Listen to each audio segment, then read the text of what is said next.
Alright, welcome to another live stream of American Truck Simulator. And I know I am live streaming late tonight, a late night edition of this game, because I want to. I planned to live stream this game on this night. The reason why I'm doing this late tonight is because, well, for the past 2 hours I was online talking, chatting with some friends, and I just got done with that basically. So, yeah. Which means this stream won't be too long because of that. However, I'll be back. I'll be back with this again tomorrow night. Alright, so why am I live streaming this late tonight? Well, the main reason why is, I'll show you. I already opened up the game. I am on OBS. I think I'm just gonna permanently use OBS for everything now. Alright. So, the other night I opened up this game to look at the mods, and I think everything should be fine, hopefully. I don't have too many activated, so let's just try this out.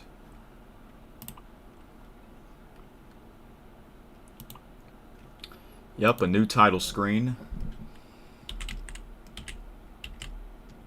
I forgot my password. I have to look that. I have an app that saves all my passwords because there's just no way I can remember more than 10 passwords. Especially, you need to make your password hard. You know, with like special characters and stuff like that, so. Okay, now I know.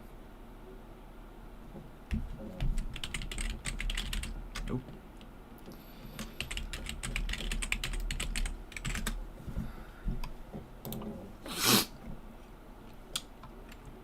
Alright, now it's gonna load up the home main menu. But anyways, hold on a second.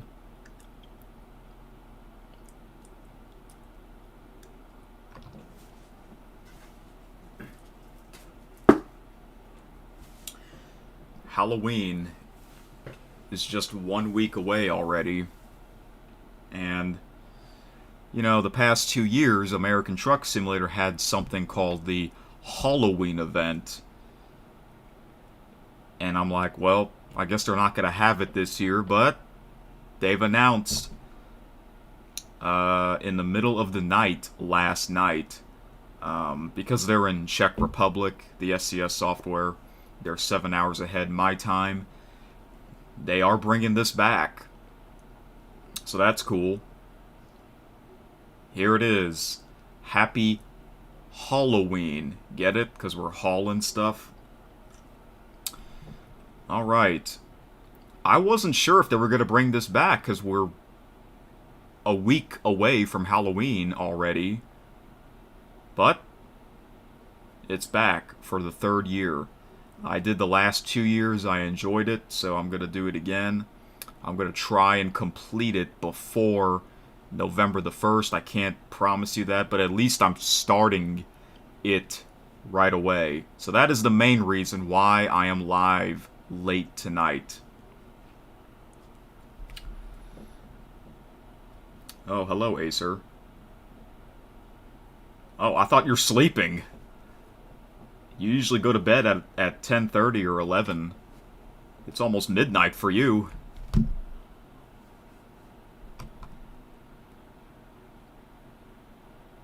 And I guess you got the notification.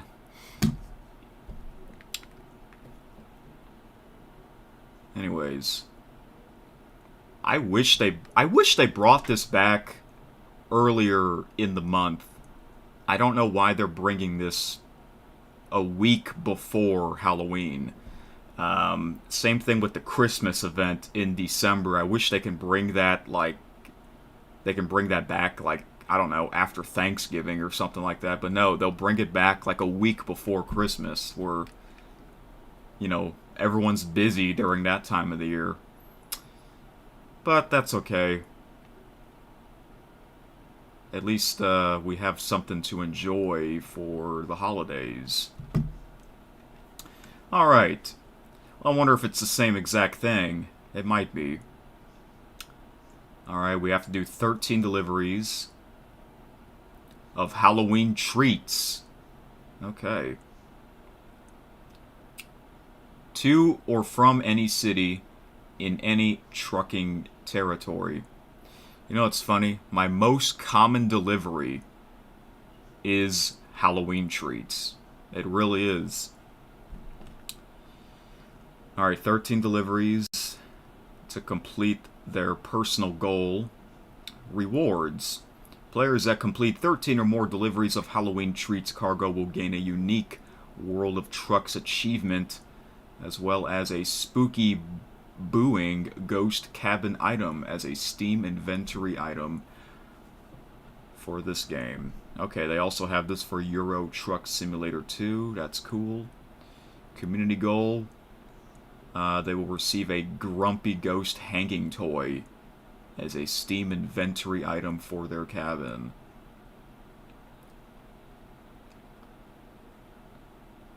Alright. The event will be concluded on Sunday, the 17th of November. Which is weird, because, that's what, 17 days after Halloween, But it is what it is. I just wish they can bring this back earlier in the month of October instead of the last week of October, you know what I'm saying? But that's fine. I'm going to try and complete this before November the 1st. So yes, I will do more streams of this game next week. So, does it say how long the,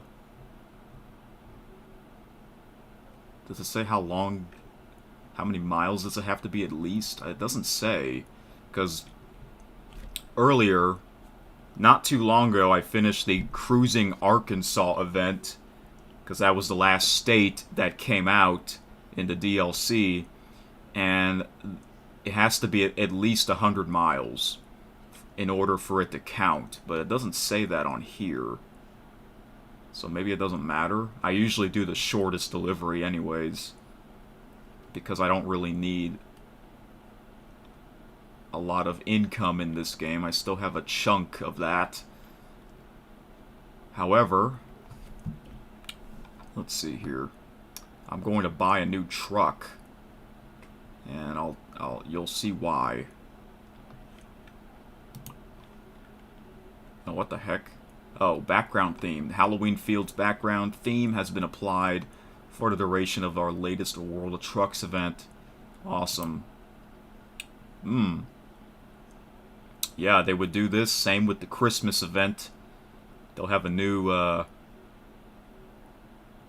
background theme for this game, which is really cool. This is my truck, a Kenworth, and it's got the flames on it. That looks really nice. The Halloween colors, black and orange. Oh, look, there's some ghosts in the background with a jack-o'-lantern. Was that there last year? I feel like those were not there last year. The ghosts I'm talking about.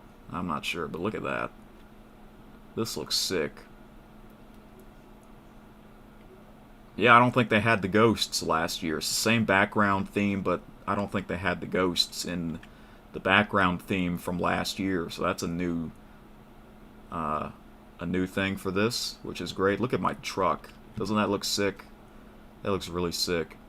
And yes, I'm gonna change the paint job because we are in Halloween season. They have some Halloween paint jobs for your truck and trailer.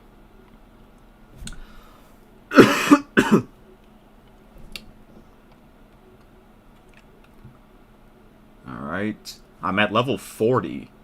The King of the Road. That is insane. That shows you how much I've been playing this game. Alright, I'm not used to this new UI.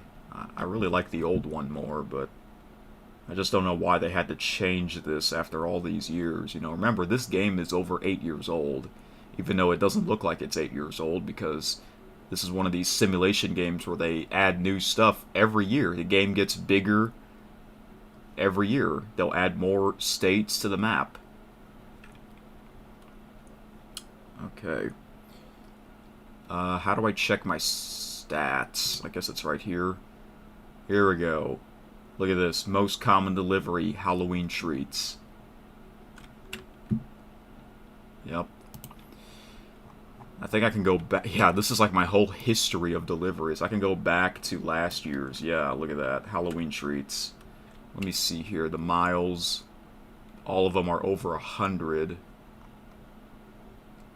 Okay. Alright. So I'm going to get this started. 13. I'm not going to do all 13 tonight because that's too much.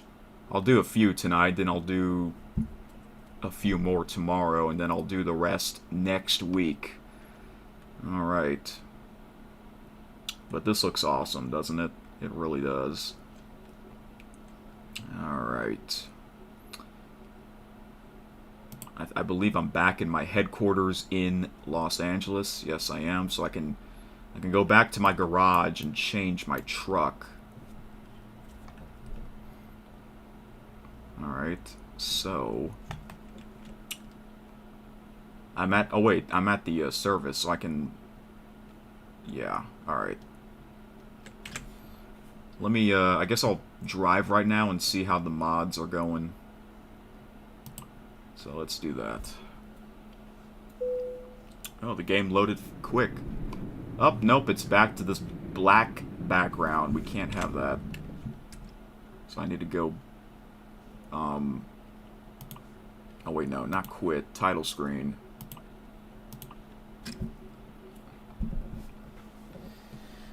Some of the mods causes that, and the problem is I don't know which one. We don't know which one causes that. I'll just get rid of a few.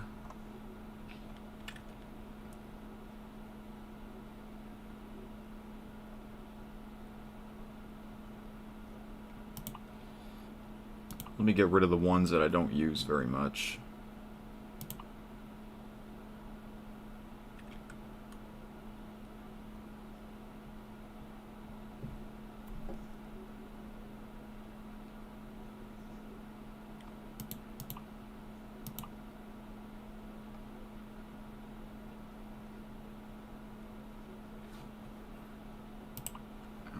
Let's see, I got rid of a few. Let's see if it does it again here.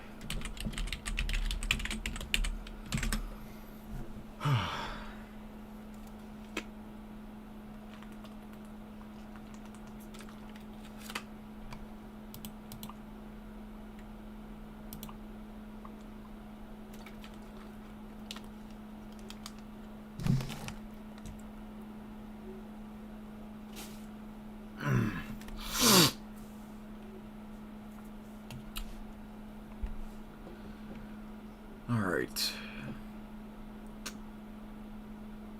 So, I wonder if... I guess I'll do the shortest one like I usually do. Like, if it's under 100 miles, will it count? I think it will, because it doesn't say that it has to be at least 100 miles. Nope, it's still like this. Okay, I need to change that again. Get rid of more mods. Because that does not look right. It looks awful. Okay. Alright, I'll get rid of some more, I guess.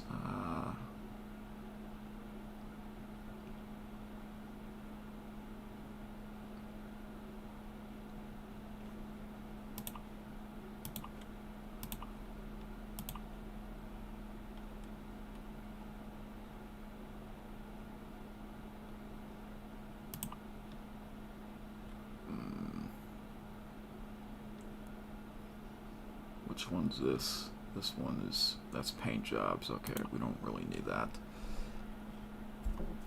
Hey there, Five Tayer. Did you hear the news about this game? We've been waiting for it. Yep.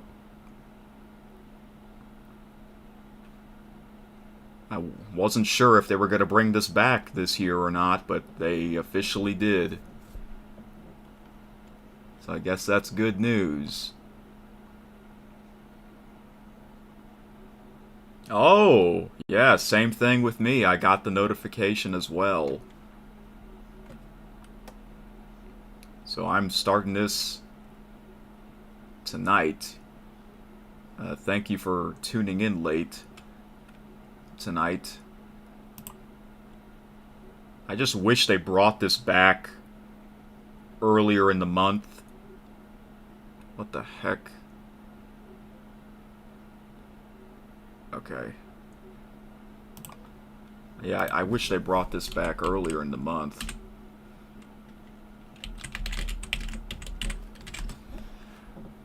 So yeah, my goal is to complete this before November the 1st. So I have like 8 days. I'll do a lot of it next week. I'm gonna do a few tonight and tomorrow night.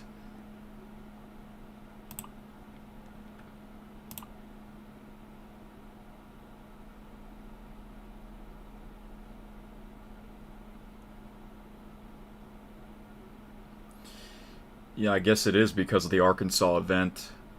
And I don't think the Arkansas event is over yet. It's still going. But I remember it was 2 years ago they did the Texas event and a Christmas event. They were both happening at the same time. So I guess it's the same thing for this. Let's see. When does the Arkansas event expire? Is it the same as the Hauloween event? Yes, it is. 17th of November. Wow. That's a lot of... And this started like a month ago, I think. The Arkansas event. You had like 2 months to do it. To complete it. Alright, let's hope it works now. Nope, it's still the same. That's a bummer.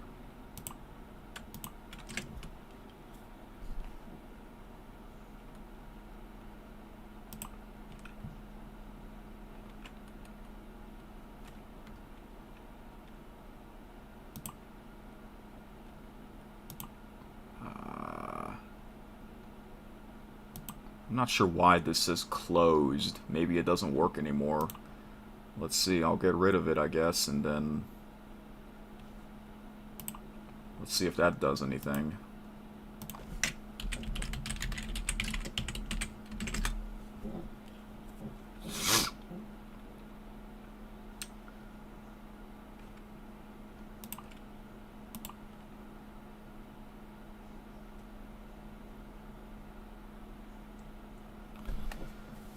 Alright. Man, time flies. We are about 2 months away until a new year again. That's crazy. It's been another fast year. And this is episode 89 already. Man. And it's still the same. Maybe this game just doesn't like mods anymore.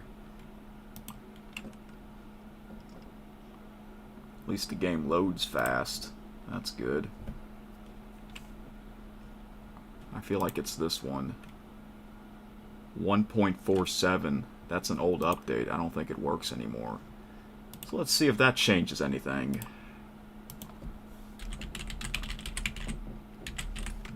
Oops. I have to keep logging in and out.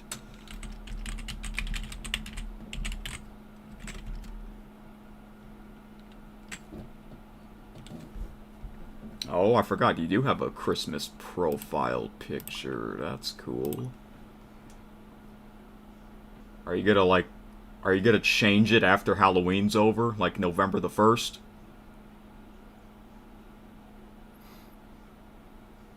Some people will have their Christmas season start on November the 1st.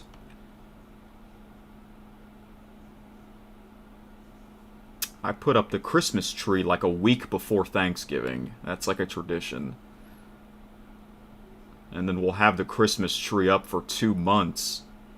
And then we'll take it down like 2 weeks after New Year's.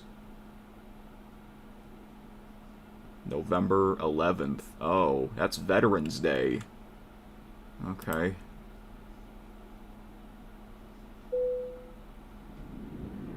And it's still the same once again. Okay. This takes a lot of time, unfortunately, but oh well. I'm just glad the stream's working well. That's really all that matters.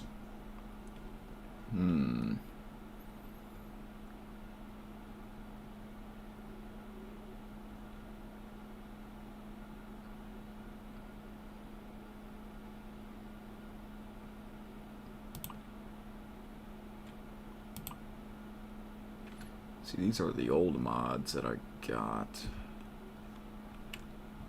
I think those work, I think. I don't know.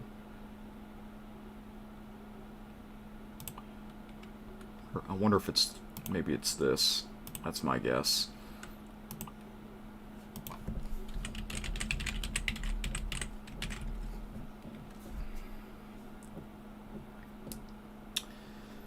So yep, I'm gonna do quite a bit of episodes for the rest of this month. The very first episode I did was almost 3 years ago. It was on October 30th, 2021. Yeah, the very first episode I did, the first recording I did of this game. And here we are 90 episodes later.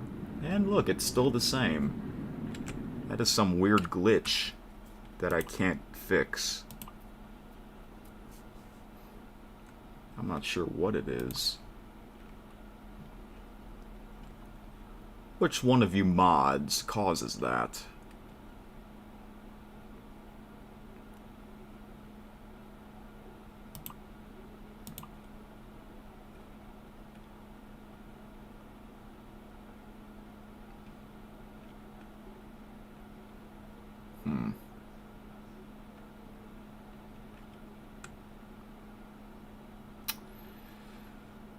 Okay.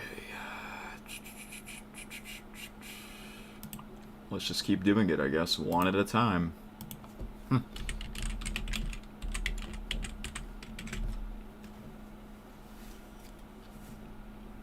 See, it never did this before they did that big update earlier in the year.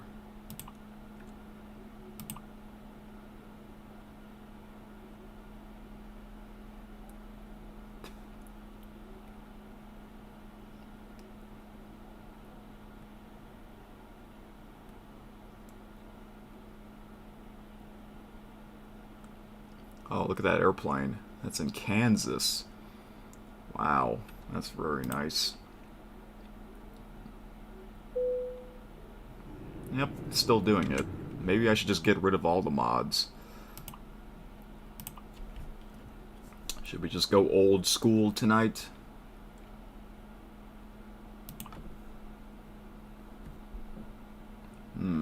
Okay, maybe it's the gas station. But this one was working until that one was working last year and the year before. I guess some mods just don't work forever. If that's not it, then I don't know what it is, because all the other ones, they're not that big or crazy.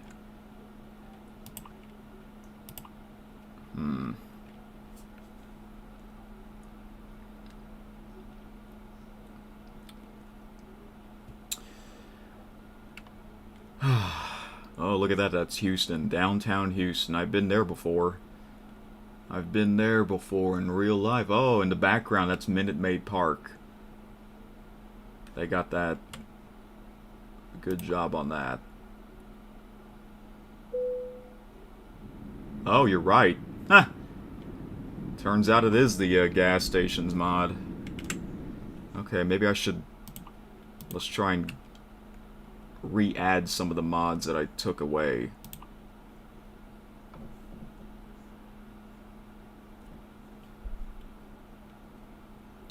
Usually it's mods which affect the actual world itself. Yeah, some of them are like that, I guess. Let me go down to the very bottom. Maybe there's another mod that has this. Alright, let's see if... I wonder if this one works. Does that one work? Now this one doesn't work. It says incompatible. It's in red, so this one's no good. It used to be good, but not anymore.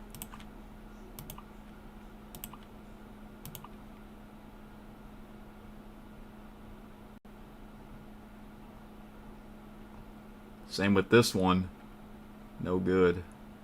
That's fine. And these are some of the mods that I got earlier in the year, which it's a bunch. As you can see, it's a bunch. Let's see if this one works.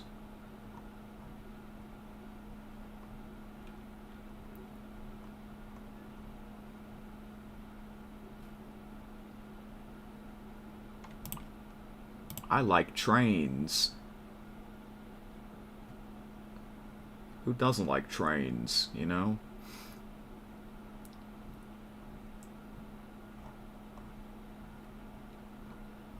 And I think I'm done. Yeah, I'm done. That's not that many. I've had mods activated more than that.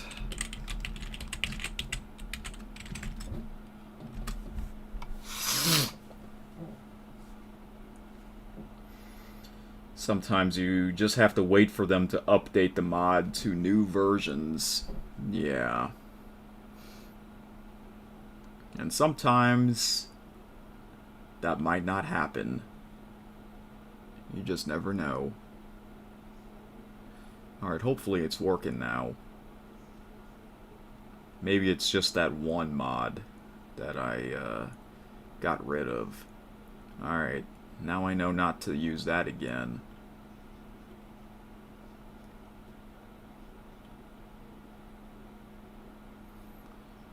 But, you know, the first couple episodes I did of this game, I did not have any mods activated. I just went with the game itself, the actual game world.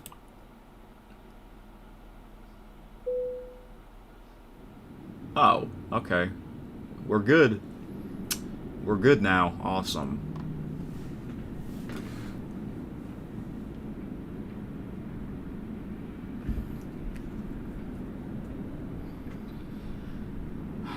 That real advertisements mod will probably never be updated again, which is why it says closed. But it doesn't say incompatible. It's still a green light instead of a red light, so I don't know. I guess we'll see.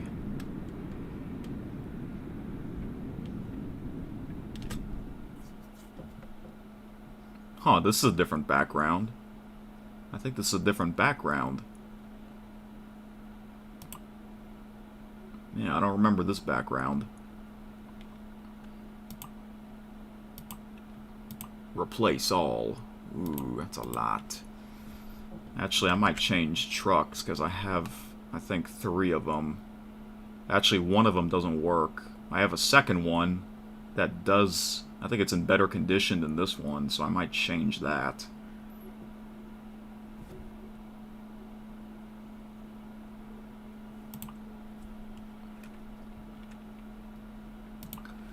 Alright, so... Halloween. We got some Halloween paint jobs. Here's one of them. I think I already used this one in a previous episode. Ah, here's the baseball one. Maybe I should use this for the World Series, which begins tomorrow night. Oh yeah. And okay, here are the Halloween paint jobs. This one's really cool. Wow.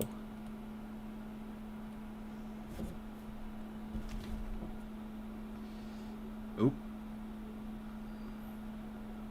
Oh yes, I do know about that driving Academy, but I never checked that out.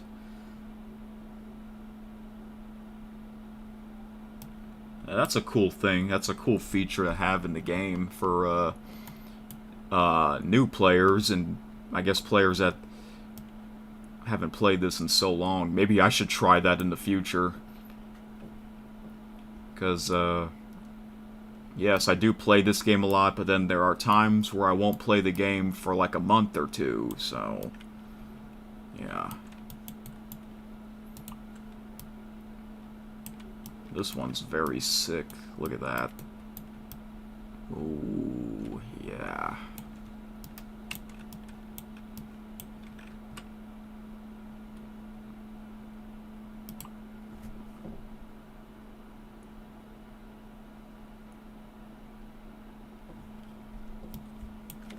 Dude, look at... Oh my gosh, this is scary looking snake. Jeez. That is scary.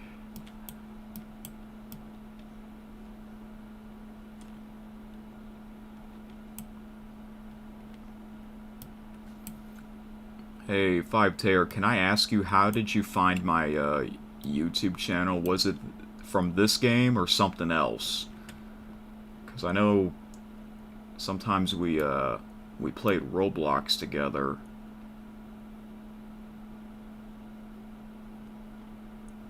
I'm just kind of curious because you are one of the few viewers that tunes in to the live streams. Some of them they only come for my Tracking Santa live stream on Christmas Eve. And there's people that would ask me if I'm gonna do it again. You know. Oh, and speaking of that, that's exactly 2 months from now, or yeah, about 2 months from now, Christmas Eve. Tracking Santa.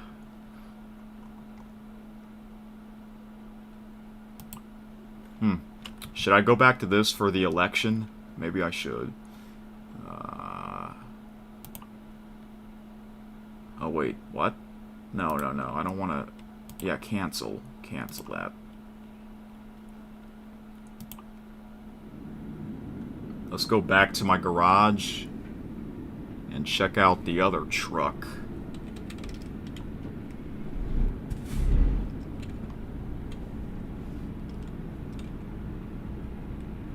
Oh, it was music uploads of NORAD, and you watched my Santa tracking stream in 2021. Really? Wow, that's almost 3 years ago already. Yeah, 2021. That was the first year I did that on my PC. Before that, it was on a laptop.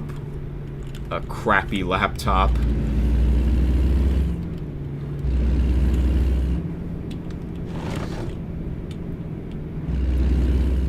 So yeah, I guess I'll do that again this year, because why not? It's kind of a tradition at this point.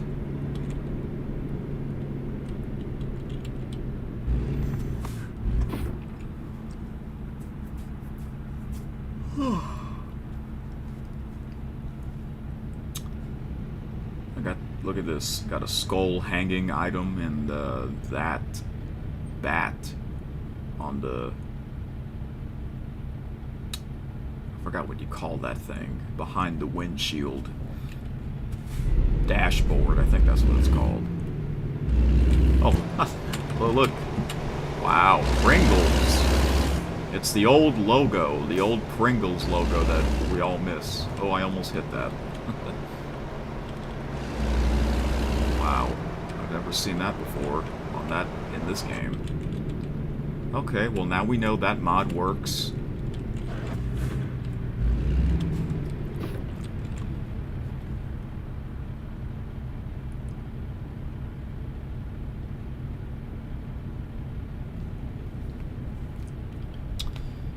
I was basically the only one that you know how to have uploaded their music in such an in-depth way, and so you appreciate that. Oh, that's nice to know. Oh, Also, unrelated, but you have a baseball hanging from the inside of your truck as a celebration for the postseason. Oh, I know what you're talking about. Yeah, I saw that as well. That's nice.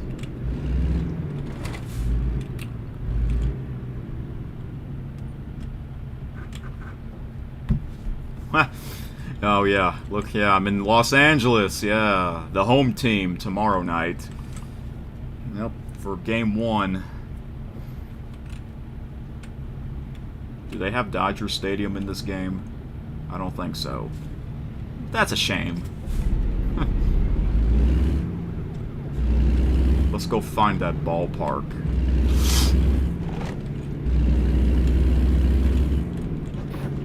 Oh my gosh. Alright. I hope I did not pass my garage. I'm not really paying attention. Okay. I see it on the map. I guess I'm home sweet home. This is where my headquarters is at. Yeah, this is the city that I started in. I picked this city. This profile. And I've been here, my headquarters has been in Los Angeles ever since.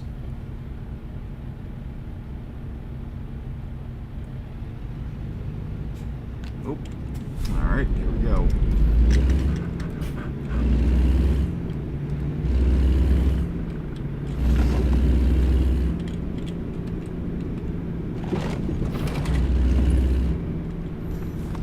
I wonder if I tried that flavor. What does that say? Texas barbecue sauce? I think I've tried that before.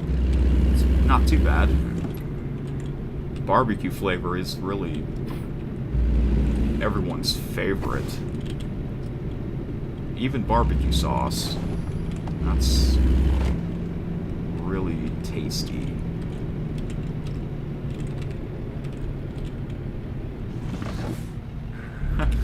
We're like going in the same direction. Me and this Pringles trailer.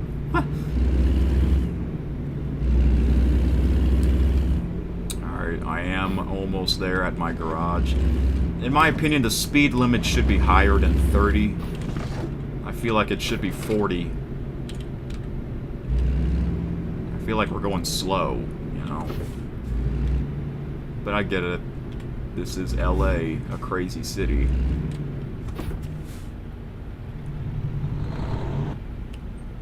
Hello, people. Oh, look. That's I believe that's a real advertisement. That works. Oh, wow, there's actually people walking on the sidewalk.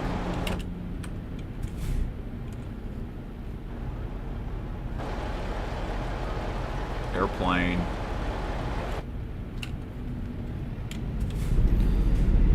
Alright, the next stop, next intersection is where my garage is at. Hey, a blimp. There's a blimp in the background. Oh my gosh, we got a Vote 2024 advertisement. They know what's up. The SCS software know what's up. They know what's going on in America, which is a good thing, I guess. Alright, that is my garage right there. So I upgraded it to 3 slots. And I know I can upgrade it even more. Which I guess I'll do that. Oh, watch out. Okay.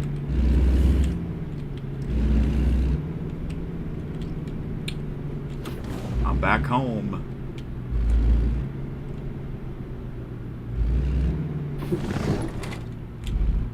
Yeah, okay, it's 3 slots. Alright.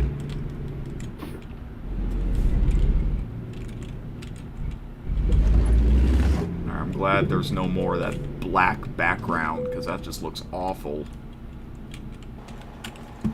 Here I am. My hot flamin' truck.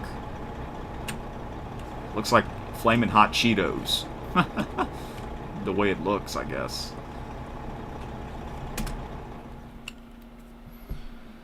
Okay, so 3 trucks. Let me see my garage here. Upgrade. 100,000. Upgrading the garage will give you 2 extra slots.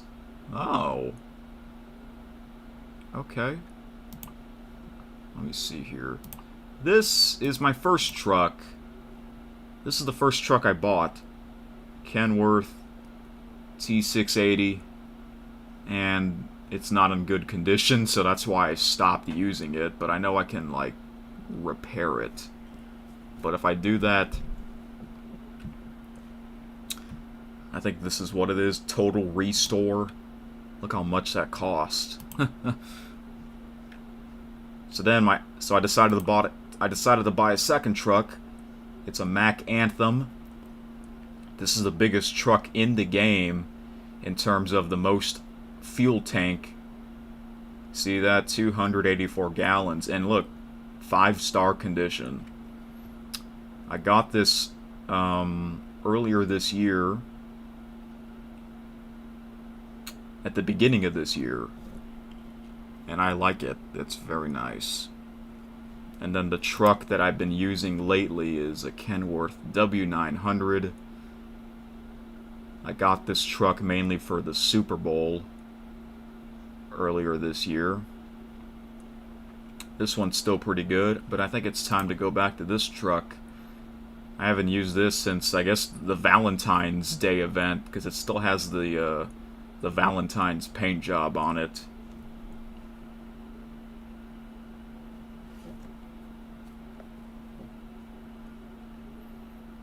Upgrading my garage to the max would also give you my own gas pump. Really? I did not know that. Wow, that's amazing.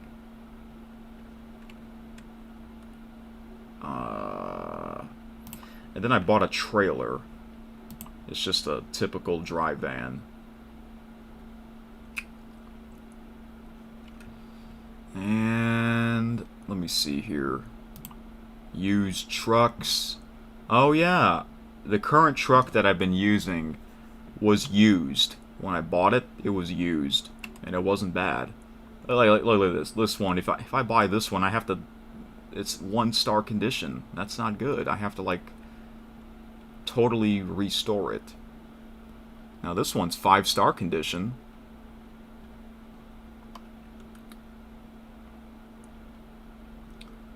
So yeah, I'm planning to buy another truck. I think this is the one I want to buy. It's a Peterbilt.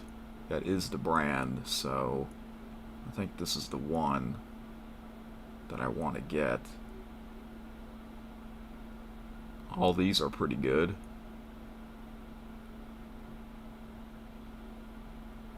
Yeah, this one doesn't have that many miles on it.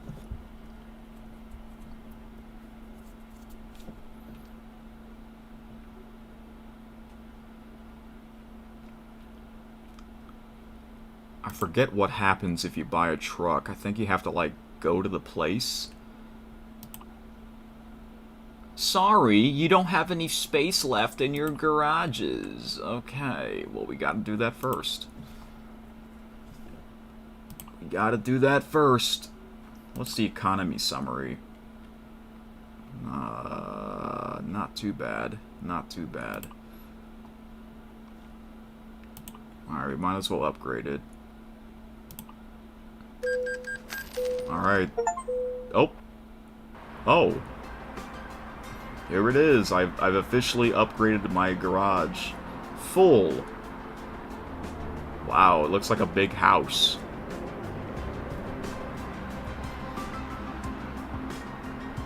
We did it. Even though I could have done this a while back, but I just never did. But look at this.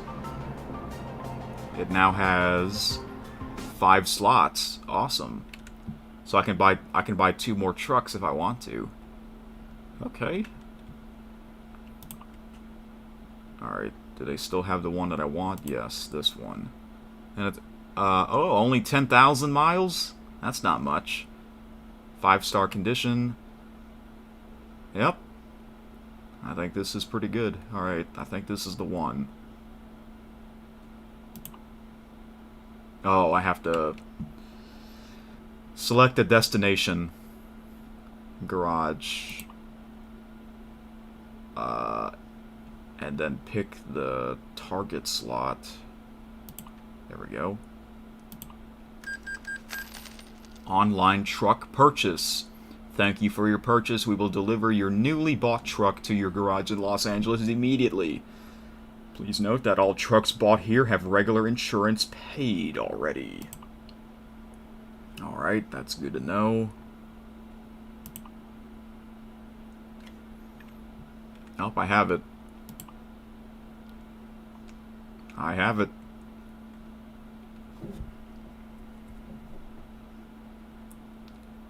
Okay.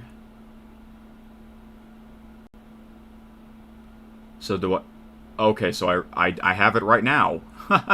So I can use this. I can drive it right now. Okay.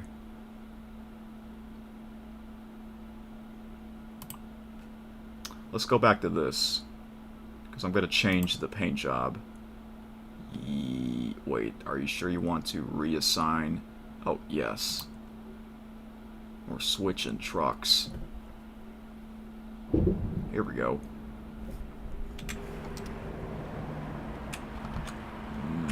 Wow. Look at all these slots.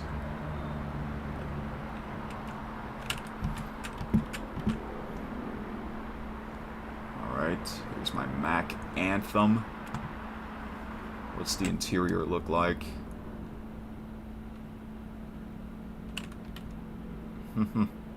Okay, the good stuff. I got... Oh, okay. Interesting.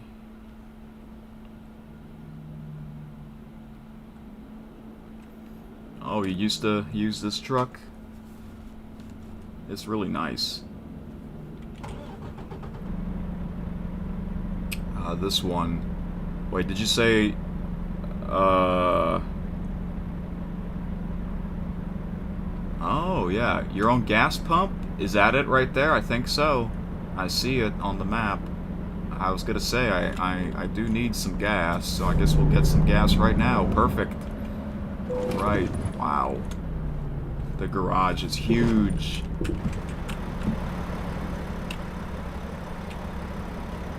Wow. It's a nice one.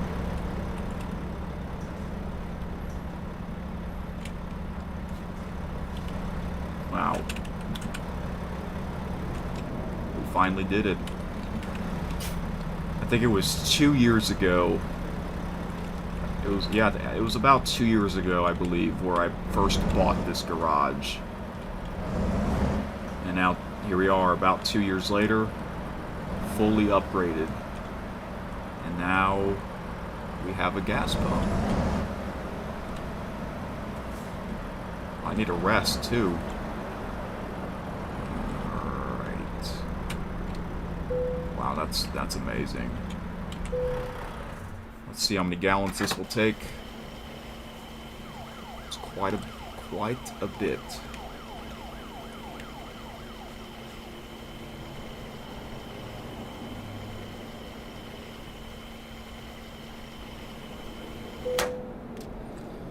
Okay, how many hours? 5.5 hours until I need to rest.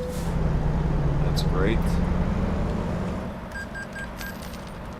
Okay, now I have, I spent quite a bit of money. I still have quite a bit left.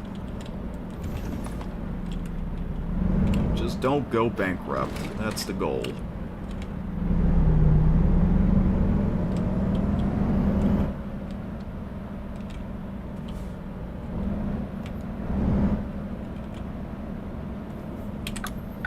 Let's go back to the, I guess, the maintenance service.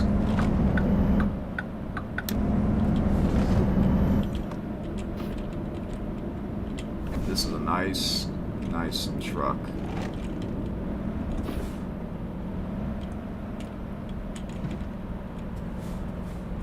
Oh, those are real companies. Real company logos up there. So that works. I believe that's a real advertisement up there as well. Oh, hello, construction workers. It's a beautiful day today. Southern California usually has nice weather. The only bad thing is that they get fires. It, like, doesn't rain there much. Unlike where I live in South Louisiana, it rains so much. Too much water.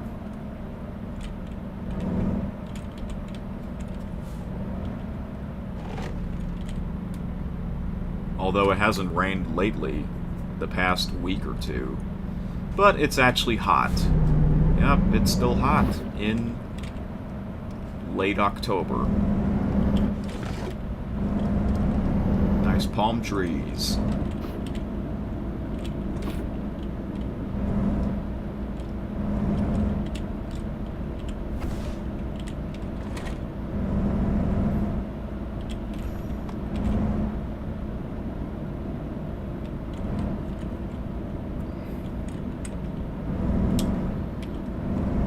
Okay, so I'm gonna go back to the service and change the paint job to, I guess, a Halloween one. Yep.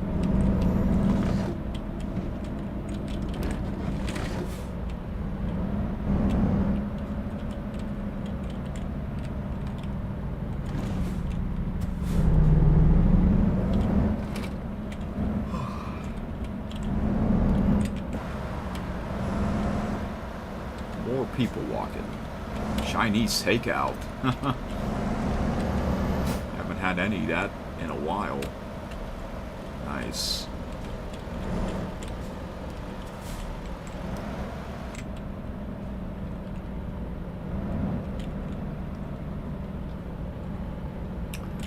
So yeah, this stream won't be very long because, oh wow, I've been live for almost an hour already and I haven't done much. Yeah, it's already past. Oh. I don't think, okay. Sorry if you experience some lag in the stream. I'm using OBS, in case if you're wondering. I think I'm going to permanently use OBS for this game from now on. Just because I think it's easier. But there's a box, there's like a square on the bottom right whenever you're live streaming, and if the color is green, that means your stream is going well. If the color is red, then that means your stream is not going well. So it was red for a few seconds. So I think whenever it's red, it's not going well. There might be some lag or some jumpy frames per second or buffering or whatever. But it's green right now, so just so you know that. Hey, more construction workers.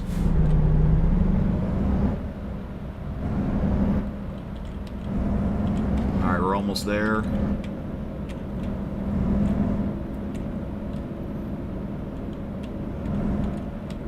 Oh, I forgot this lane is ending. It's okay.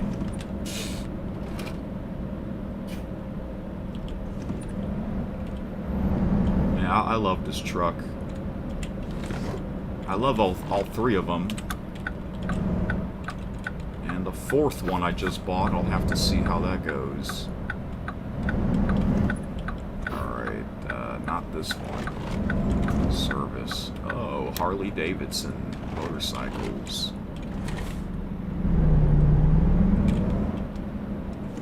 Hey, a Mack truck just pulled up to a Kenworth truck shop.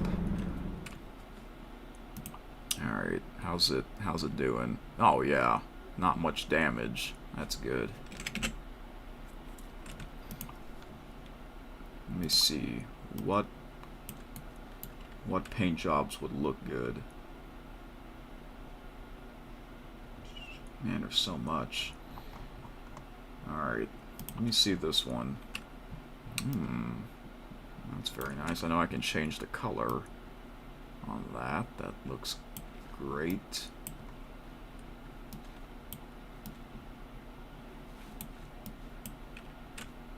Let's see. Alright, Halloween themes.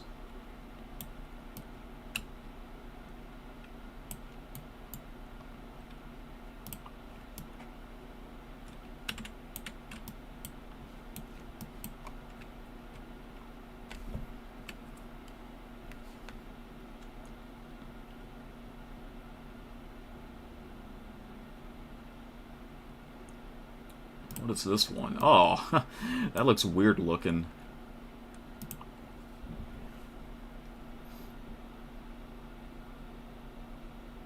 Alright, let me see something real quick.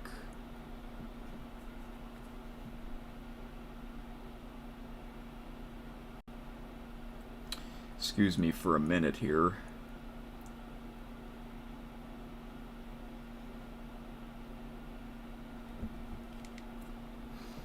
Alright. So yeah, the Halloween event, I started doing that 2 years ago. And that was also where I bought my first truck, that Kenworth T680. And here we are about 2 years later. I got 4 trucks with a fully upgraded garage. That's amazing.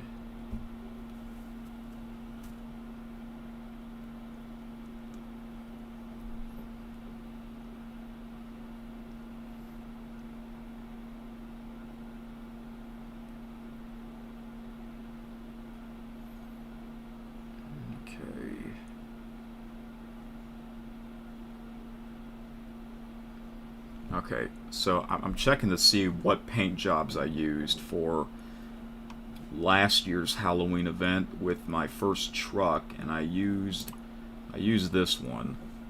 Okay. I want to know if did I also use this one? I'm gonna check that right now.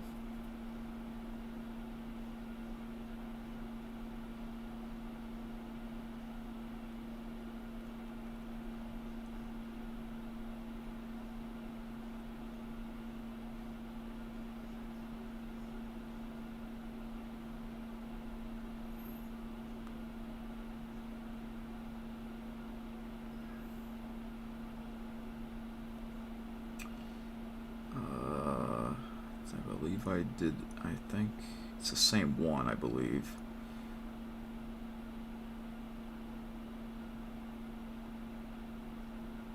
I like to change it up from time to time instead of just using the same thing over and over. So that's what I'm doing here.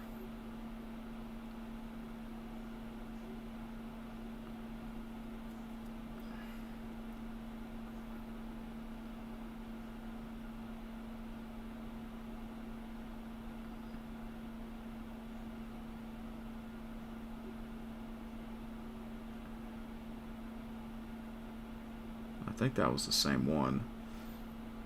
Yeah, I think my favorite one was this one. That's what I was using last year.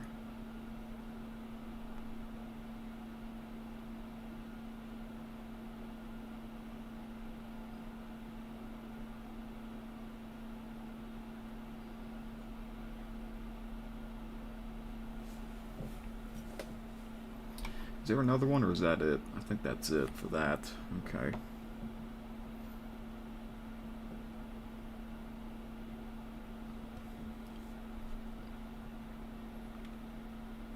I could use this one for the World Series, which starts tomorrow night.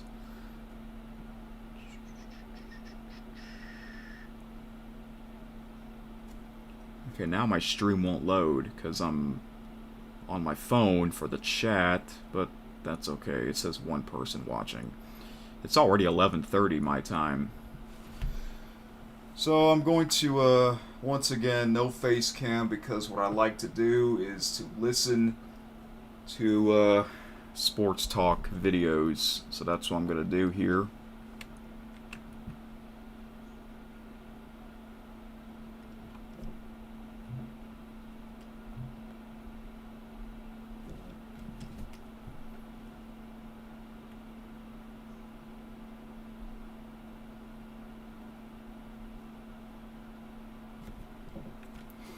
Let's see here.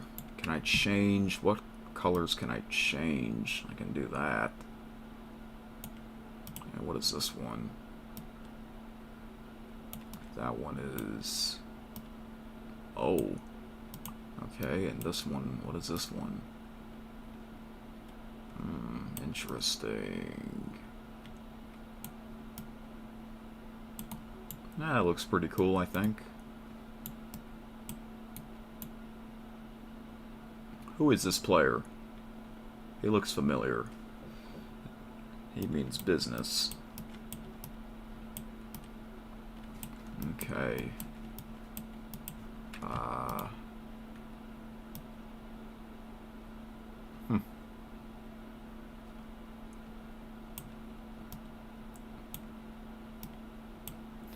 What if I do like a pink color? Oh, that would look weird. That really would look weird.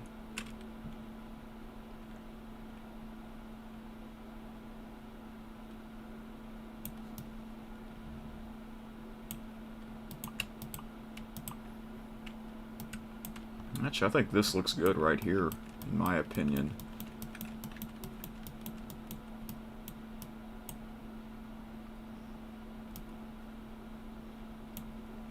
Alright, we're gonna do this one. There we go. Oh wait, actually there might be something else I want to get. Because I forgot you can upgrade the accessories in the interior.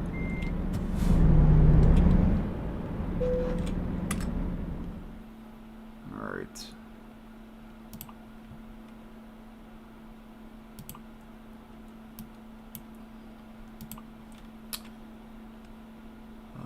Oh, huh.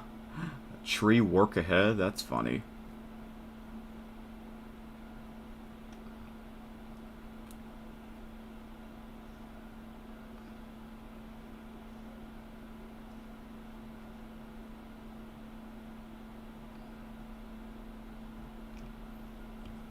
Here we go. Let's just use the baseball one. Why not?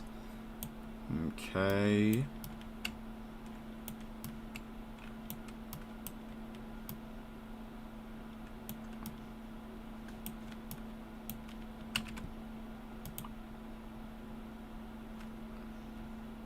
I kind of like the way it looks.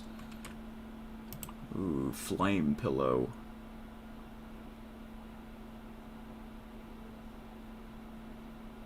Hey, oh, 5 is still here? Great minds think alive.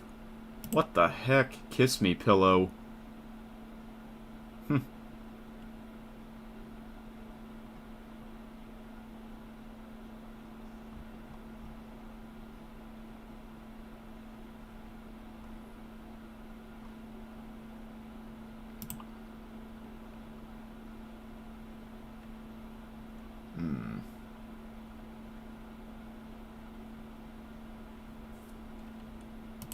I don't remember why I have this hat on here. Because it's been a while since I've used this truck. Okay, let's just leave the hat on there. Or we can use this one. I like this hat more.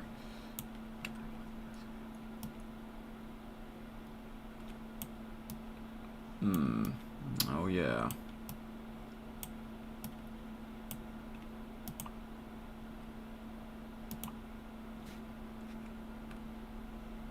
I don't want to use the same thing for every truck I have. I do like these, these, what are these called? Bobbleheads. We got a bulldog bobblehead and a chihuahua bobblehead. That's nice. I think that's it for the interior. What is that? Is that a coffee cup? Yes, it is. Alright. What is that? The steering wheel? I like the steering wheel. This one is... Nah, I don't need that.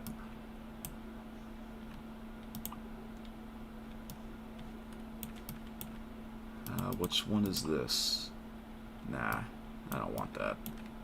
That one is the side mirror. Okay, I mean, look how big this is. Seriously. It's huge.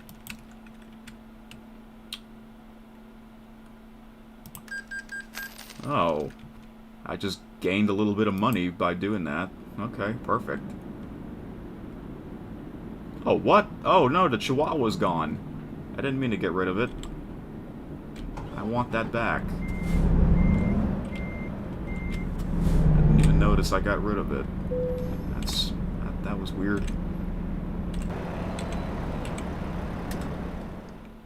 That's probably why that happened.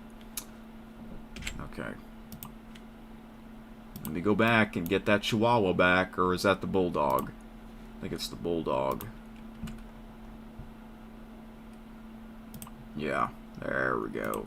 There we go. I didn't want to sell it. I wanted it back. There. Now I got it back. Okay. I think this looks great. Yeah, I kind of like it like that. You can see it nice and closely. Okay.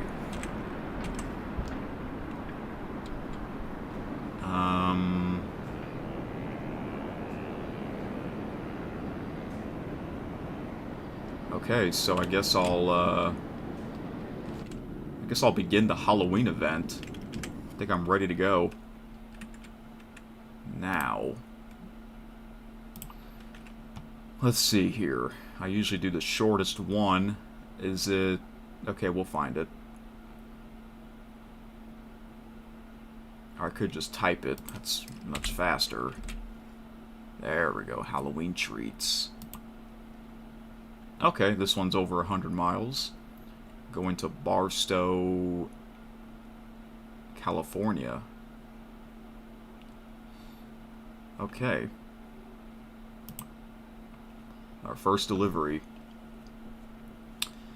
Now the Hauloween event begins, so I have to go get it. Where is it?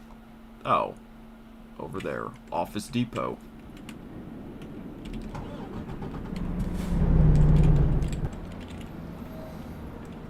There we go. I like this view.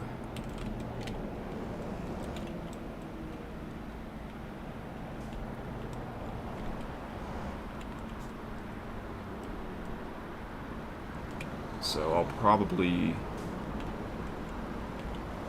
Once I get the trailer, I'm going to mute my microphone.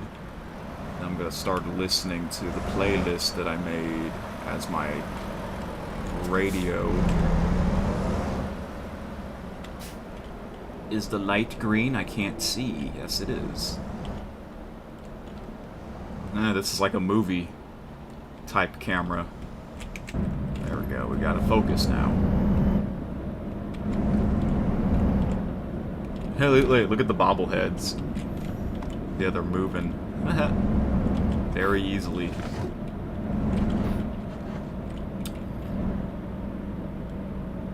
So,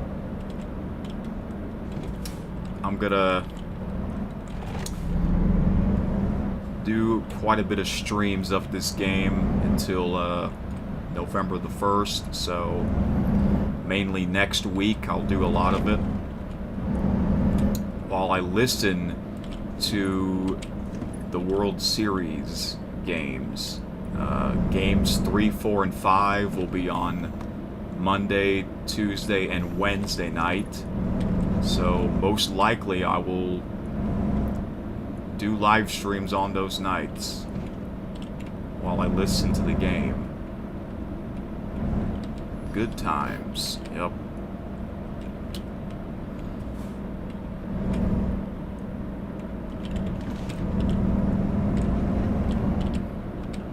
So we are approaching the Hauloween trailer. It feels great to use this truck after like over almost 9 months since I've used this.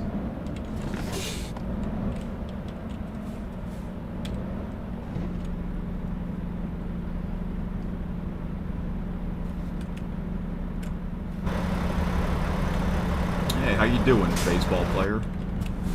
Oh, okay. Look, I believe that's a microwave up there. You could heat up some popcorn. That'd be funny. Everyone loves that snack.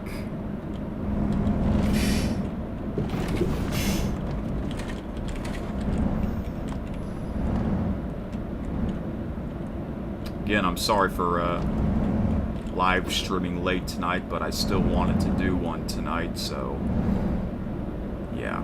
I'm usually busy during this time of the year, mainly because of the Halloween party that my parents have every year. Which, by the way, that is coming up on Saturday. Yep. Oh, I see people walking on that bridge. Is that people walking? Yeah. Wow. Where are y'all heading to? Where are y'all walking from?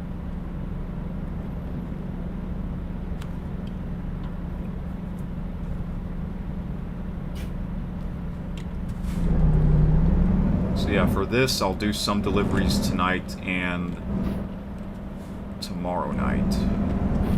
Then after that, I'll be back on Monday night.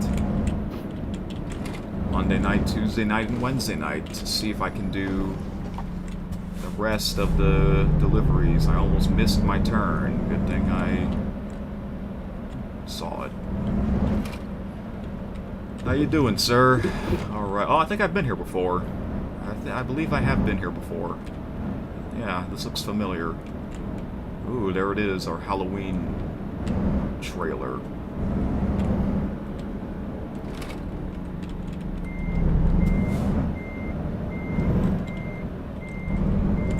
So 13 deliveries. I wonder why it's 13. Is it because 13's an unlucky number? I believe it was 13 last year as well.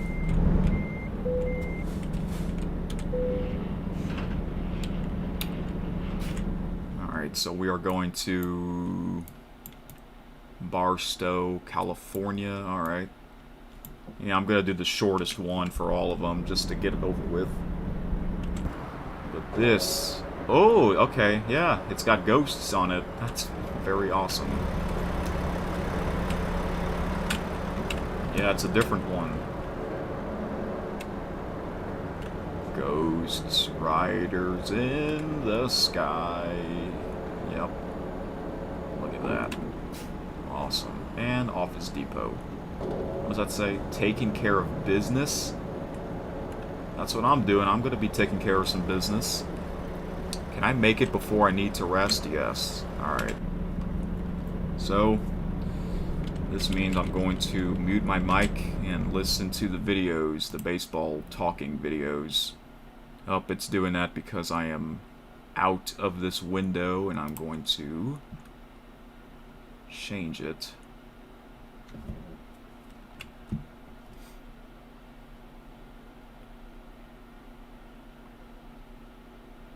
Let me see here. Alright. Just bear with me for a second before I begin.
Alright, I think I'm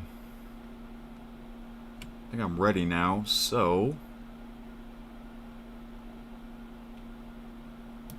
Yep, I will listen to most of the World Series games on the radio because I got the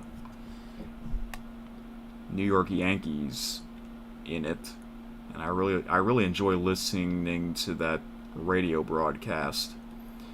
So yeah, I'm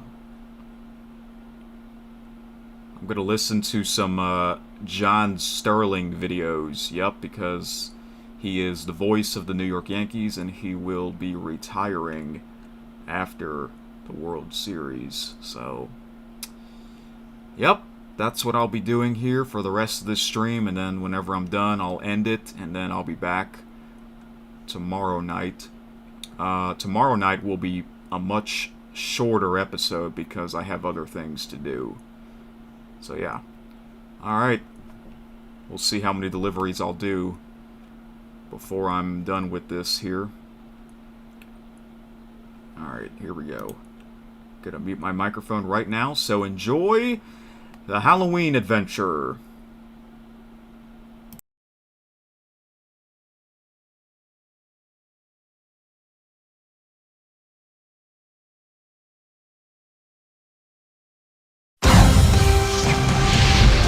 The following is an exclusive presentation of the Yes Network.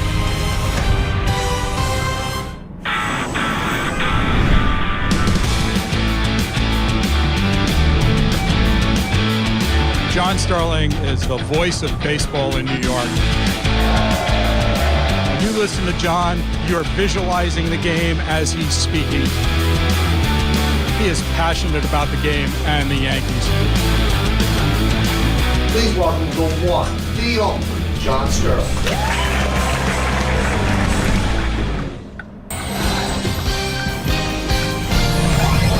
This is Center Stage with Michael Kay. Here's your host, Michael Kay. Thank you, everybody, and welcome to Center Stage. Today's guest is a New York City native, from upstate New York, and eventually became the play-by-play announcer for the New York Islanders. He later moved south to call games for the Atlanta Braves and the Hawks, but returned to New York to call over 4,500 straight Yankee games on the radio. Known for his unique and distinctive delivery, please welcome the one, the only, John Sterling.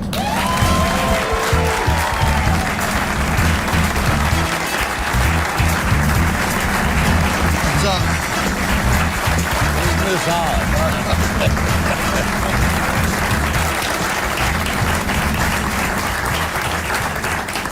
John and I have not spoken since we worked together 16 years ago. It's amazing. So it's the first time we've seen each other. John, 4,500 consecutive Yankee games going back to the late 80s when you first got the job. Does that mean something to you, the consecutive game streak?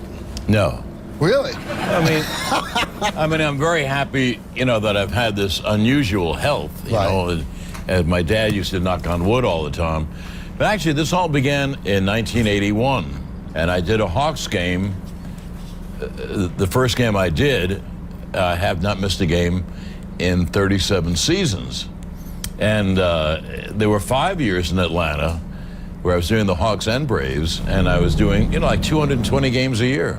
I find it amazing, but I don't think about it. I don't think, oh boy, I'm adding another one. Right. Did you ever almost miss one? No. I remember June of 2016, you were willing to miss one. Yes. Your daughter's graduation, Yeah. right? How'd it work out that you didn't have to miss one? Either the Yankees didn't. Oh, the Yankees didn't play. Okay. When the trips graduate, if it's a conflict with the game, I will miss the game. But it won't. It isn't that I'll think, oh my, I've missed a game. But it is a source of pride. I mean, because Well, yeah, baseball's a grind. I mean, the Boy. travel, 162 games, very few days off. For somebody to do every single game and you do every inning of the play-by-play, Right. that's not easy. Yeah, and my voice has remained true. After all these years, the toughest part of the job, by far, is the Yankees don't get getaway day games because they're the Yankees, and the home team hopes for a bigger crowd, and they want the TV games at night where there's a bigger audience. We never get getaway day games. So the toughest part of the job is getting there at 4 in the morning. Right. And I don't fall asleep right away. I stay up for an hour, hour and a half, whatever town I get to, whatever hotel I'm in. And so, you're going to bed at 5 or 6. What an unusual, like your nightclub comics in the 40s Right. or so, so. Now, you spent almost a decade in Atlanta before you got the Yankee job. How did the Yankee job come about? Did you audition for it? Did you apply for it? How did it come about? Just one of the lucky things that happened in our nutty business. I got a phone call in September of '88 from a fellow that Steve Malsberg at WABC, and he said, would you like to do the Yankees? And I said, well, I don't want to give up the Hawks. Isn't Right. that funny? Well, you loved your time in Atlanta. Oh, I loved it. Oh, I had a great life in Atlanta. Anyway, here is such a big job, the Yankee job, and I got it without an audition. He told me they have a new general manager, and he doesn't like the broadcast team and their history at the end of the year. And I said, well, does he know who I am? And he said, he knows all about you. He listens to you all the time. He was a sports fan. His name was Fred Winehouse. And in the 70s, when I had the MCA talk show and the Nets and Islanders and all that, he listened. Then I go to Atlanta. Well, the Hawks and Braves are on TBS, coming into his Manhattan apartment. And I didn't have an agent. So I called a buddy of mine who worked with me on the air with the Nets, Mike DiTomaso, who's a lawyer. And I said, would you call this guy? And he called him, and they made a deal. I never auditioned for the Yankees. Is that amazing? It is pretty amazing. What a nutty business. And that you didn't apply for it. I didn't apply for it, and I didn't audition. Now, and I got it right away. There was a gentleman by the name of George Steinbrenner who owned the team then. Right. Had you ever met him before? And if you hadn't, when you did meet him, what was your first impression? No, I had met him many times. Gabe Paul took a liking to me, and Former Tal GM. Smith. Right. And they introduced me and said, well, we really want you to meet, all that stuff. And so I'm in an elevator in Fort Lauderdale in the hotel we're in. And I get in the elevator, and George is on the elevator. We ride down together, and he said to me, I always wanted you to be the Yankee announcer. Now, George talks. And I said, well, thank you, blah, blah, blah. So Now, your first 4 seasons with the Yankees were losing seasons, so you probably thought, I left a great life in Atlanta. This team's not winning. well, my first year was the worst year. I'm so lucky. I've had every year is a good year. Every day is a good day for me. But in '89, my sister took ill, and I've never gotten over it. It's cancer.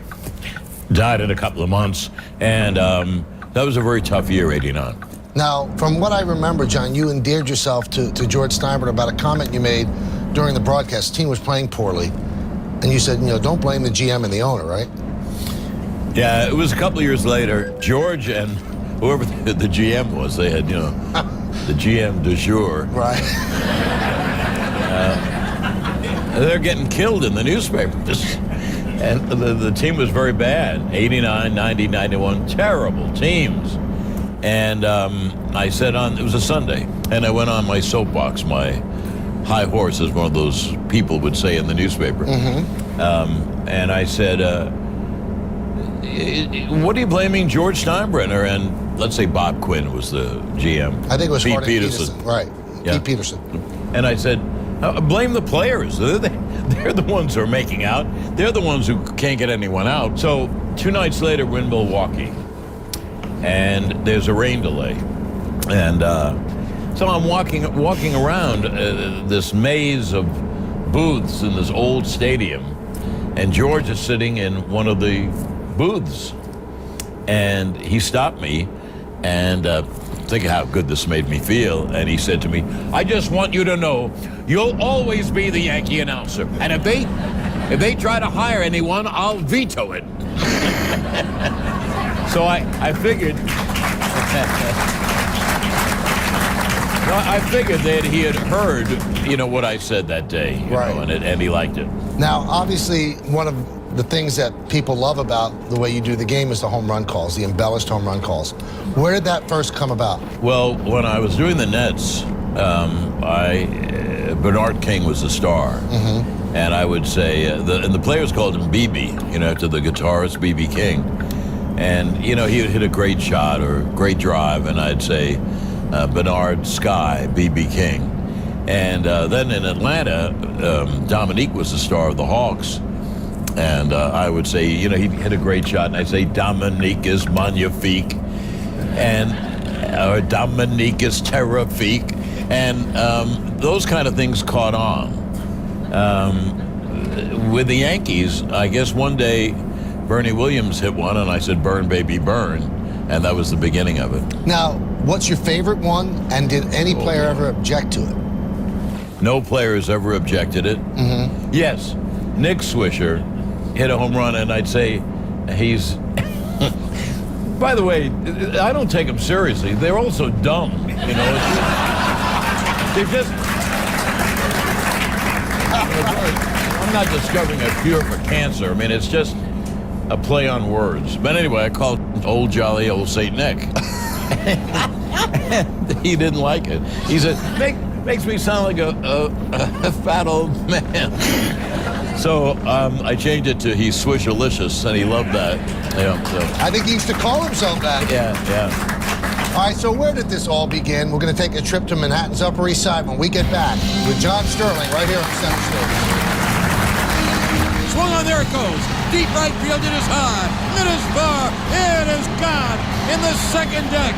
It's a grand slam. Oh, he is positively Swishalicious.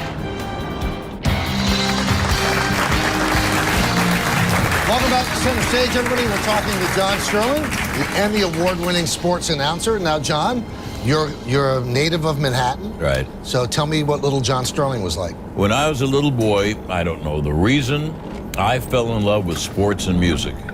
And I've had those two as companions for all my life. And I'm very lucky. I think I'm very lucky to be a sports fan. You always have something going on. Nowadays, they all overlap. So when I was a little boy, I knew I was going to be on the air when I was really young. That's what you wanted to do, or you just knew it? No, I knew it. It was inside of me. I really believe that. Did you always have this voice, even as a little kid? Yeah, as a little boy, I didn't understand. I'd be at cocktail parties serving drinks or whatever as a little boy. As a little kid, as a little kid, really? you know, I'd run around and such, and the adults would say to me, "When are you going to grow up to your voice?" So I had a deep voice when I was a little boy. Right. And that's not why I wanted to be on the air. I didn't know that was a good thing. Right, right. It just happened. Now, did your parents nurture this? Or did they say, yeah, you can do this? I think they were worried about other things I did, like failing in school. So no, I don't think anyone encouraged me. I've been, you know, they call people self-starters. I'm a self-starter. You know, I know what I want and I go after it. So do you, of course. You know. Now, interest in sports, though. Where did that come about? Was that just natural? Did you play? I can't explain it. The radio was on. I was in a car, little boy, sitting in the middle in the front seat, and the 46 World Series was on. Oh, my God. I fell in love with it. And from that, and then I was a Yankee fan, and they had this unprecedented amount of success. Now, you played high school baseball, football, and basketball at McBurney High, right, which was a college prep school on the Upper West Side, run by the YMCA. You later played some college basketball at Moravian College as a guard. I did. So you were pretty good. Good enough. You know. Favorite teams growing up? Good up? enough to be a slow white guard. All right, what were your favorite teams growing up? Was it the Yankees? Oh, no, yes. Oh, I was a Yankee fan, and I love the Knicks and the Rangers and the Giants. They weren't there in proliferation like they are now. So when I would go to a game, boy, I would think that was the greatest thing in the world. Now, throughout all your broadcasts all these years, you have a lot of references to Broadway musicals. When did that love come about? One day, you know, I have a good story for you. You're lucky. They're lucky. It was a Saturday afternoon, and my mother and sister were begging me to go to this Broadway show. And I want to stay home and watch a ball game. The show was Kiss Me Kate. And I have to use a naughty word, which I guess you can bleep out. Sure, it's cable, though. Okay. That's right, it's cable. Cole Porter's greatest work was Kiss Me Kate. Every single song. Just magic. But anyway, in the show, you know, they all sing open another show. And then the female star came out, a gal named Patricia Morrison, and she was having fights with the male star, who was Alfred Drake, and she came on stage and said to him, "You bastard." Well, I thought that was the greatest. I mean, I'm 7 years old. I thought that was the greatest thing in the world. And from that time, I was hooked. I went to Fordham, and I loved Fordham. And I always think to myself, gee, it would be nice, you know, it would have been nice to try a big college like North Carolina.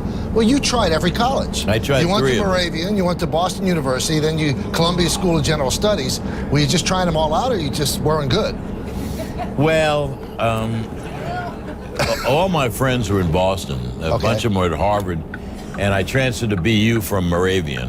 I got in before they even saw my marks.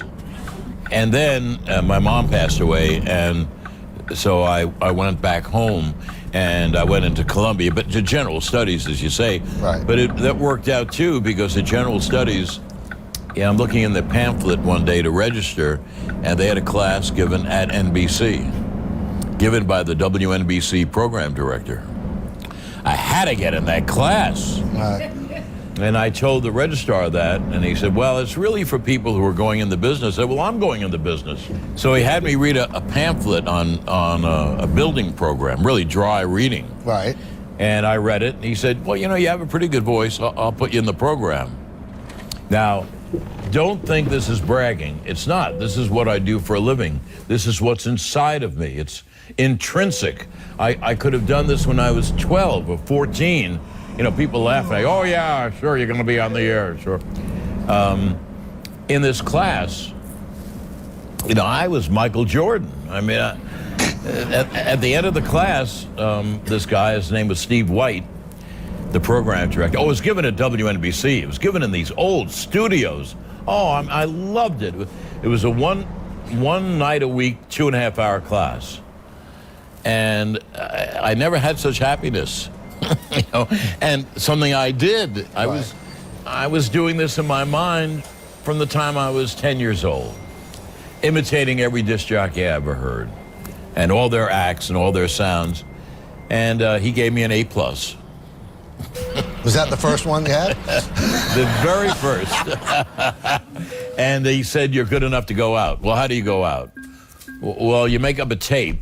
And, you know, he told me kind of what to do on the tape.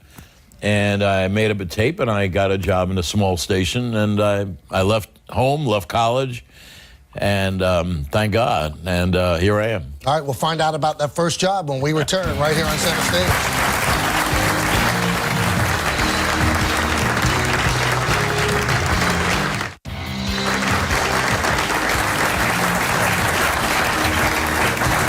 Welcome back to Center Stage. We're joined by New York Yankees announcer John Sterling. All right, let's talk about that first job. Where was it? What was it? And how much did you get paid? It was in a town called Wellsville, New York. It was this tiny station. In Wellsville, my first job was $60 a week. And, you know, I had to learn how to run turntables and tape machines just before cartridges came in. And, but opening the mic and talking I could do on my first day. And it was, I loved it. Then you moved to Providence, Rhode Island. No, I had a few other small jobs. Okay. In Watertown on radio and TV up there, and then in Chambersburg, Pennsylvania, and then Patchogue, Long Island. I didn't audition for the Yankee job, but to do a morning disc jockey show in Providence, I must have auditioned 5 times. They had a sister station in Hartford. I had to go there to audition. And I mean, tapes and meetings and auditions, and I got... And you love that stuff, knowing you. You love meetings. I don't like meetings. I'm good at live auditions because you have to do it. Right. You know, you can't screw around. Was this a rock and roll DJ? Yes. Did you like rock and roll music? I know you like Broadway. You know, it was my first market, so I did that for a couple of years. So then you go to Baltimore, and things are really starting to click. I mean, Right. You're a big shot in Baltimore. General talk show, not just sports. General talk show. Later on, the general manager, a guy named Don Kelly, I went down there and had a meeting. I couldn't audition, and you know, I sent him a news tape so they'd hear my voice. And later on, Don Kelly said, the reason I gave you the job was you're the only one who told me you were going to be great. So Really? It was a wild, wild show. But I kept putting sports in it to get a sports rep. And then I got the TV equivalent this was Metro Media, and the TV was Westinghouse.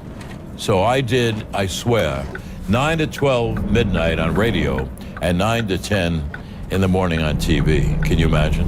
And then you ended up getting the Bullets play-by-play job in Morgan State University football. Right. So then you're getting a foothold in sports.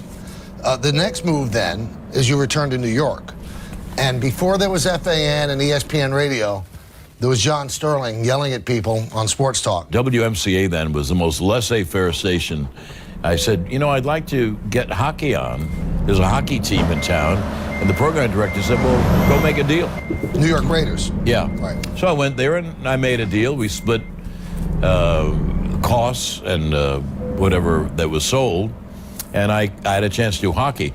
And then I got a call from the Knicks to do their radio network starting in January and February when Frank Messer, who was doing it, would go down to Florida. So all of a sudden, I'm so busy. I'm working all the time and loved it. And then it led to the Nets and Islanders and like that. Also, a side note that I always found amazing, you did the hockey, the Raiders games, and you did them with Fritz Peterson, the former pitcher for the Yankees. Right. How did that come about? He was a rink rat. You know, he grew up outside of Chicago, so he played hockey. And I don't know if any of you remember, but Fritz Peterson and another Yankee pitcher, Mike Kekich, swapped wives and families, children, dogs, houses. Now, That would be outrageous on the Kardashians. So imagine what it was in the 70s. right. So I'd be doing these hockey games, and I'd look at Fritz, and he was in another world. He had browned out, and I didn't know why. And then all of a sudden, I realized what he was thinking about. Oh my goodness! You know, You also get the New York Nets job, and then you get the New York Islanders job. One of your first signature calls that is identified as Islander goal. Right. Where did that come from? it just comes Just out of me, excitement? you know. Yeah. Every hockey announcer says he shoots, he scores, like that's religion. Right. So I didn't. I try to be ahead of the play. So when the shot would go in, I'd yell goal, Islander goal, Islander goal. So like that, and it caught on. Now the Nets, you actually did their ABA championships, Right. 2 of them, right? That must have been a blast. That was a great team. That was Dr. J. Fabulous, yeah. But of course they didn't know they were fabulous. They didn't know the ABA was fabulous. It turned out to be. They all went on to become all-stars. Right. When they joined the NBA.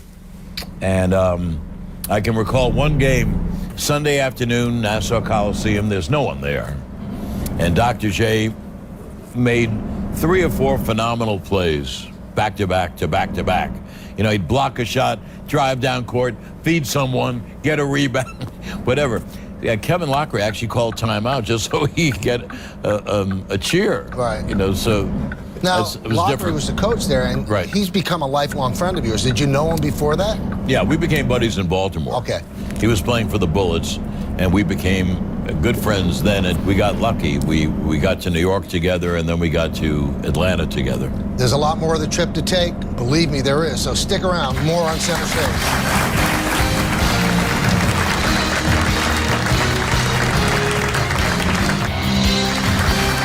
This is Center Stage. We're joined by the one and only John Sterling. John, what we're going to do now is something that we call Did You Ever? Okay, here we go. Did you ever steal anything? No. Did you ever eat an entire pizza by yourself? Can't remember. I'm sure I have. Did you ever talk your way out of a traffic ticket? You know, somebody wrecking you? Oh, yes. Yeah? Oh, yeah. Did you ever walk out of a Broadway show? I wanted to walk out a few of them, But you didn't. Did you ever host a kitten bowl? I have. Did you ever call a game while suffering from food poisoning? I sure did. How'd you do that? I ran to the bathroom every half inning. Yeah. And this is the second game of a doubleheader in Boston at Fenway Park. The first game took almost 4 hours. And then I had nothing to do between games, obviously 2 admission. And I ate the wrong thing. Boy, did I get sick. And the second game,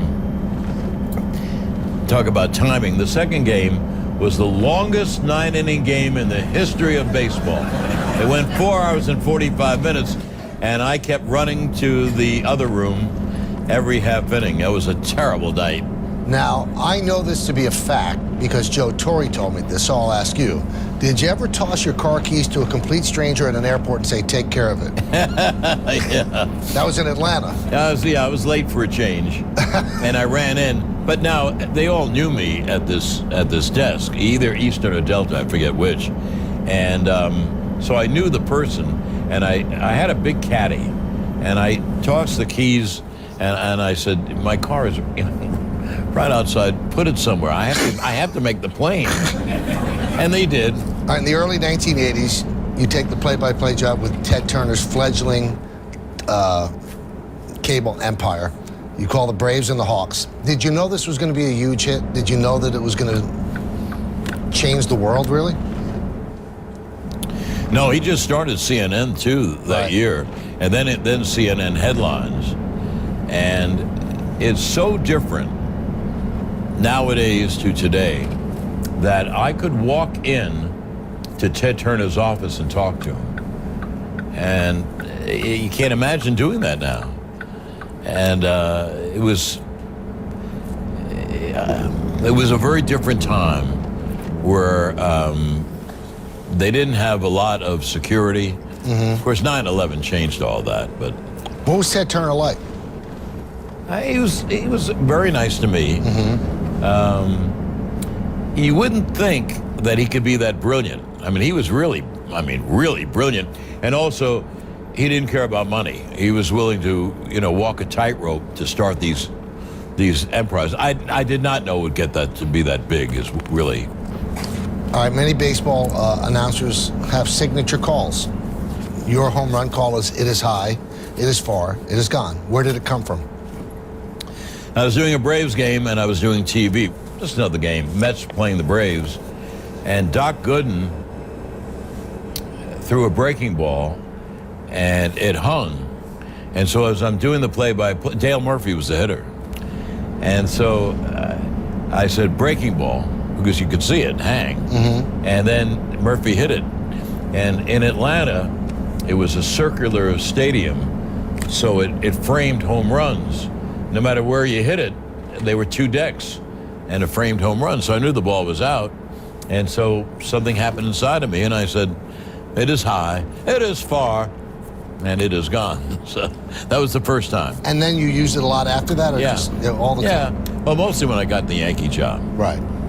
All right, we'll get to that point when we return right here on Center Stage. There it goes, deep left field. It is high, it is far, it is gone. Aaron Judge hits one from here to there.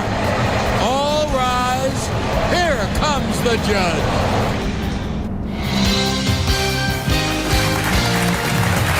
Welcome back to Center Stage. We're talking with the Emmy Award-winning John Sterling. Now, it's become, you're not on Twitter, luckily, but whenever there's a new Yankee player, everybody starts to say on Twitter, well, what's John's home run call going to be? How long in advance do you try to come up with a home run call? I don't think it's ad-libbed at that point because some of them are pretty intricate. So what's the process? Well, most of them have come at the moment. But then when it became kind of a cottage industry, right, which was not the idea, now I'm supposed to do one for every player. Well, writers give me some, fans give me some I think about. Some of the best ones happen because it happened. A-bomb from A-Rod. It's an A-bomb from A-Rod. Robbie Cano, don't you know? Robbie Cano, not don't you know? Todd Frazier has been listening to us since he was a little boy, and he loves the Todd Father. Todd Frazier homers in the left field seats. He is the Todd Father. But some, you have to work at a little bit. Clint Frazier, which I think is one of the best ones you've ever done, right. Downtown Goes Frazier. Right. Now, he's just a kid. Does he even know who Howard Cosell is? Probably not. Probably not. When Joe Frazier got knocked down many years ago, Howard Cosell said, down goes Frazier. Well, when Clint Frazier had a home run, I said, downtown goes Frazier. It is gone. Downtown goes Frazier. He thought that was great. He heard the Cosell in it, that's why. And then let's say that my life took a different turn, that I actually had athletic ability. And I ended up making the Yankees. It's the 7th game of the World Series, and I've never hit a home run, but I hit one out. What would your call be? Michael is okay. Brilliant, right? Brilliant.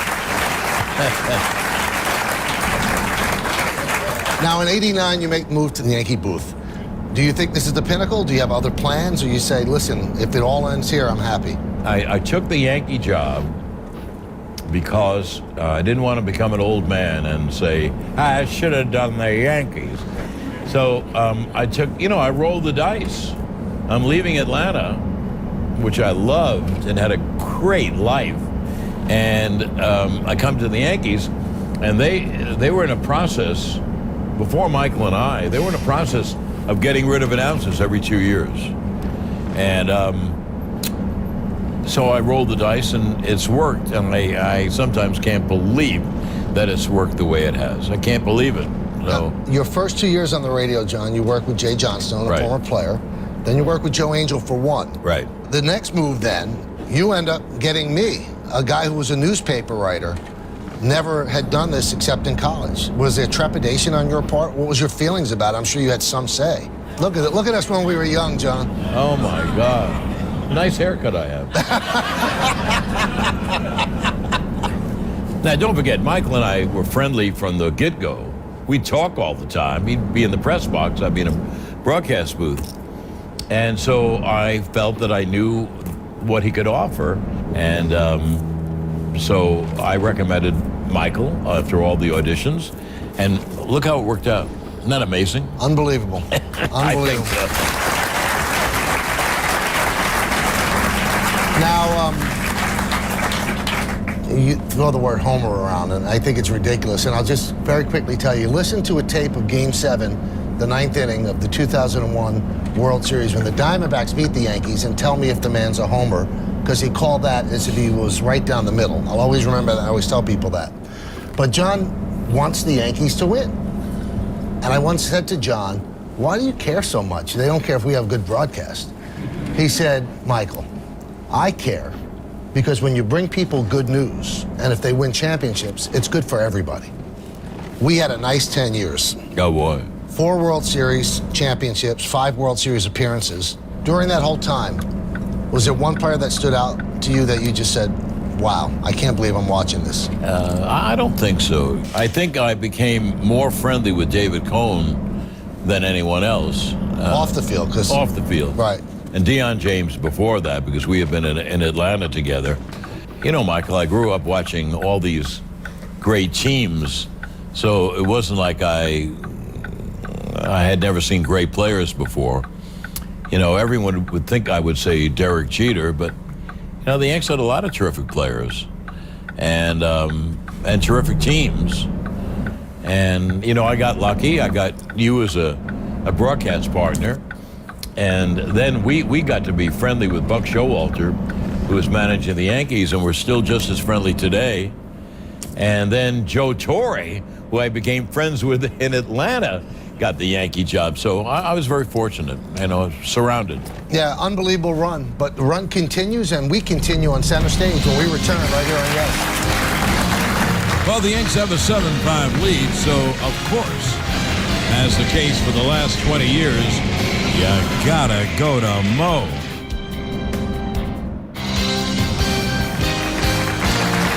Welcome back to center stage. We're joined by John Sterling.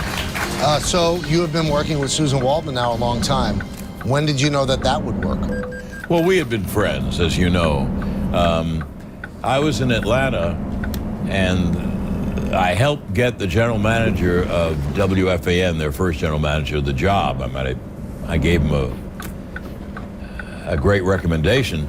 And he asked me, they had a talk show host who had had a heart attack, and he was out for several months. And he said, well, I'd like you to come up and do the afternoon show during the All-Star break. So I came up, and the sports update person was Susan. So we got to be friends then. So I never doubted it would work. You know, and Susan has this tremendous passion. She wants to be great at every day and every game, and she really works at it. And we, you know, obviously we get along great.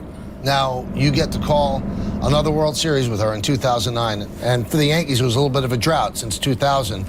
Was that one different than the other 4 for you? New stadium, long drought? I think it was very exciting to be back. And, you know, it had one other thing.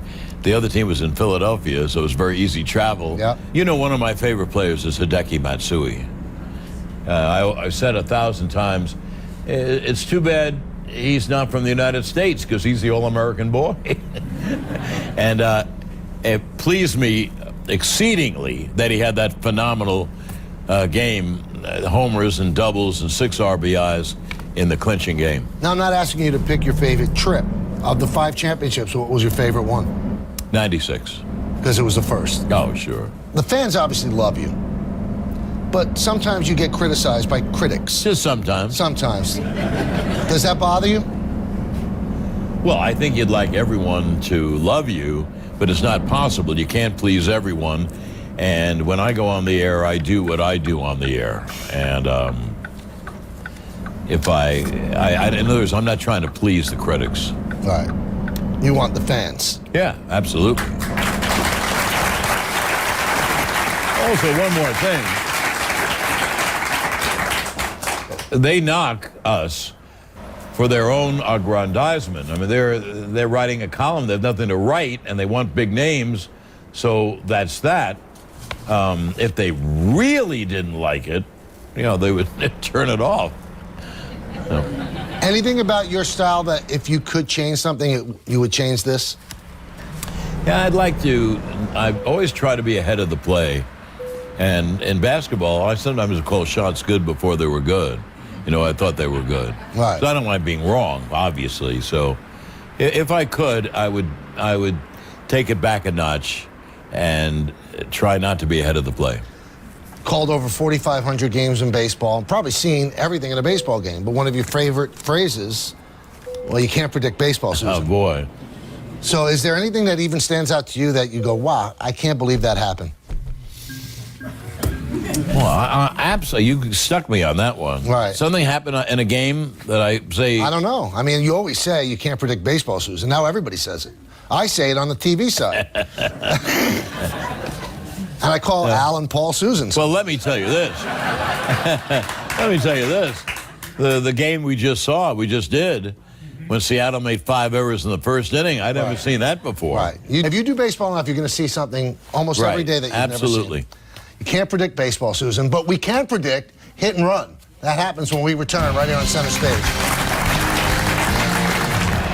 Now Rivera is set. And here's the payoff. Swung on and grounded to second. Cano fields, throws to first, in time. Ball game over. World Series over. Yankees win. The Yankees win. This is center stage. Having a good time with John Sterling. And John, now it gets difficult. Hit and run. I'm going to say something, the first thing that comes to your mind. You ready? You're not good with tests. I know this. All right. What's a better experience for you? Working on radio or TV? Radio. How come? Well, it's your medium. You do what you want, and you have to paint the picture, which I love doing. And it's just, it's easier.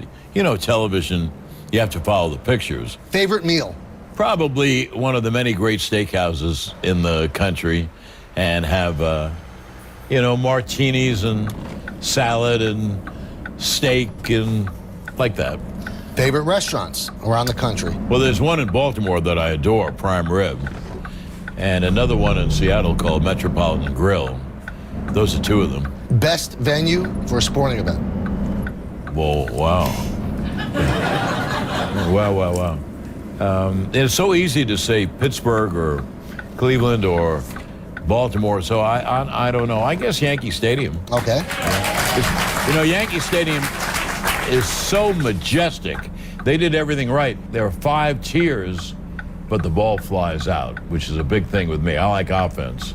And they did everything right, and the ball flies out in Yankee Stadium. The weirdest thing that ever happened to you while you were on the air? My first year with the Yankees, you know, there I am, hunched over a microphone, broadcasting, true story. And I see a body go straight down. And I said, Jesus. And some idiot had jumped out of the 3rd deck onto the screen. I think he was high and far and gone. Yeah. The announcer you love listening to? Among others, Vince Scully, Favorite entertainer? Sinatra, Favorite Broadway musical? South Pacific, impossible to answer. Favorite Yankee to travel with? Joe Torre, right? Okay, Joe Torre. All right. Yeah. Joe Torre, because he took me to dinner every night on the road for 12 years. It was great. If you could have any 3 dinner guests in all time, who would they be? Frank Sinatra, Cole Coward. What advice would an older, now mature John Sterling give to the young up-and-coming John Sterling? I don't know what I would tell him. I guess I'd tell him, relax. It'll work out. Yeah, but you don't know that at the time. Right, but you know it now. Yeah. All right, now when John Sterling's, you don't sleep that early. You stay up late. Favorite late night snack? You're in your sweatpants watching a movie. What are you eating? Tonight after the game when I go home, I'll have a salad and a sandwich, something like that. But you're not a popcorn chip guy? No. Just a meal. Okay. Finally, if you were trapped in a foxhole, what person would you most like to have in there with you to help you get out? I piqued his interest. Superman, I guess.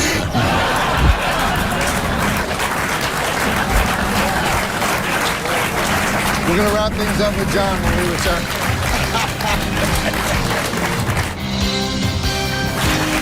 Welcome back to Center Stage. We've had a great time the last hour with John Sterling. John, serious stuff. In January of 2015, a huge fire in the New Jersey Avalon at Edgewater Complex building. That's where you lived.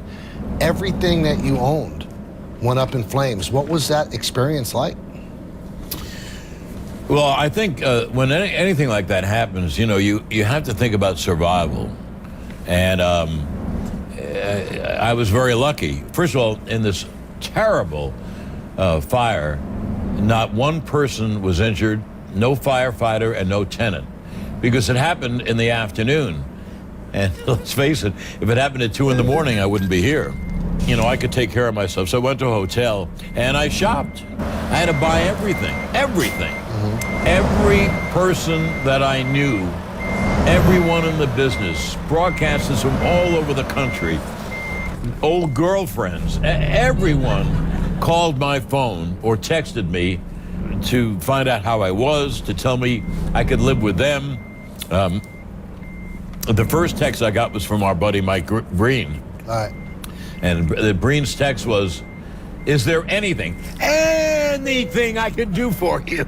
So it made me feel wonderful. And then the Yankees stepped up. Didn't Hal Steinbrenner make up all the rings that were? Yes, and the Emmy people gave me back all the Emmys for Yankeeography, and fans stepped up. Yeah, just amazing. People offered me their places. A-Rod did. A-Rod did. A-Rod did. You should Buck have done Showalter that. That would have been fun. You and A-Rod. I had things to do in Jersey. Now, you've given your time to a lot of charitable causes. I know that one of them is the Leukemia Society of America. Why is that so close to you? My best buddy, Mike Faraday, died of leukemia. So I decided to work for him. Now, a lot of young men and women, some of them sitting in this audience right now, want to get into the business. Sports broadcasting is more than ever before. What advice would you give them? Boy, never listen to no. I think you have to work at it in some way. Sal Marciano once said that the only job that you don't need experience is broadcasting and prostitution. So if you want to go, well, Michael can tell you this. If you want to go in the business, boy, get a hard shell and never listen to no. 29 years now. You're in your 29th year as the voice of the Yankees on the radio. You show up every day with unbelievable energy. You love doing it. How long do you want to do it? Well, first thing I have to do is I have to get 4 kids through college. So that will be it. We'll see. After that, after they're all through, we'll see. I can't imagine retiring. Mm-hmm. I just read an article about Carl Reiner, and I wish I could think of the others. Mel Brooks? Mel Brooks, yes. They're never going to... Tony Bennett, they're never going to retire. So at this point, I feel this way. I figure I'll collapse in the booth one day. Well, we hope that's way, way down the line. Me too. The 10 years I had with you were a blast, and this hour has been a blast. Thank you, John. Thank you, Michael. Thank you. That's John Sterling. I'm Michael Kay, and this is Center Stage. So long, everybody.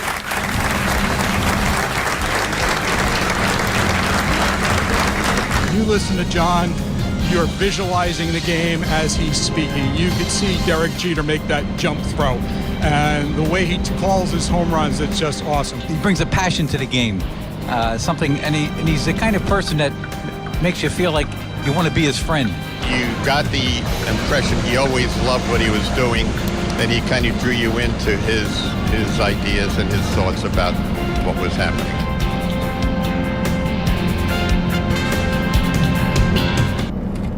Gio Urshela, what is it?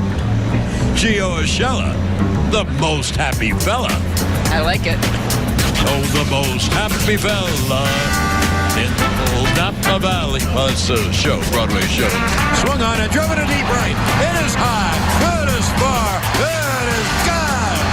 Oh, that is a Stantonian home run to deep right center. Giancarlo. No si puesto Barlow. Let the Gardy party begin. Brett Gardner plants one in the right field seats. It's an A-bomb from A-Rod. For Robbie Cano. Now don't you know? He sends a text message. Oh, you're on the mark to Sheriff. El Capitan. Nick Swisher is absolutely swishalicious. It is Glaber Day. Oh, like a good Glaber. Torres is there. A Judgian blast. All rise. Here comes the judge. Case closed. We could have just played that for the entire hour. That would have been great. John Sterling, that is part of the body of 31 years of work as the Yankees radio voice. He goes into his 32nd year. You look at the rest of the resume. He was with the Braves, did basketball both in Atlanta and in New Jersey and New York. But, John, I've got to ask you, because everybody wants to know, when you start the process, because I know you're a method actor. No, I'm kidding. But when you start the process of, let's say, a Gio Urshela, for example, do you lock yourself in a room or to come up with the call, or do you allow input from others? Well, I think all of them, all the above, as they say. Some people give me home run calls. Some I reject. Some just come to me while I'm doing the game.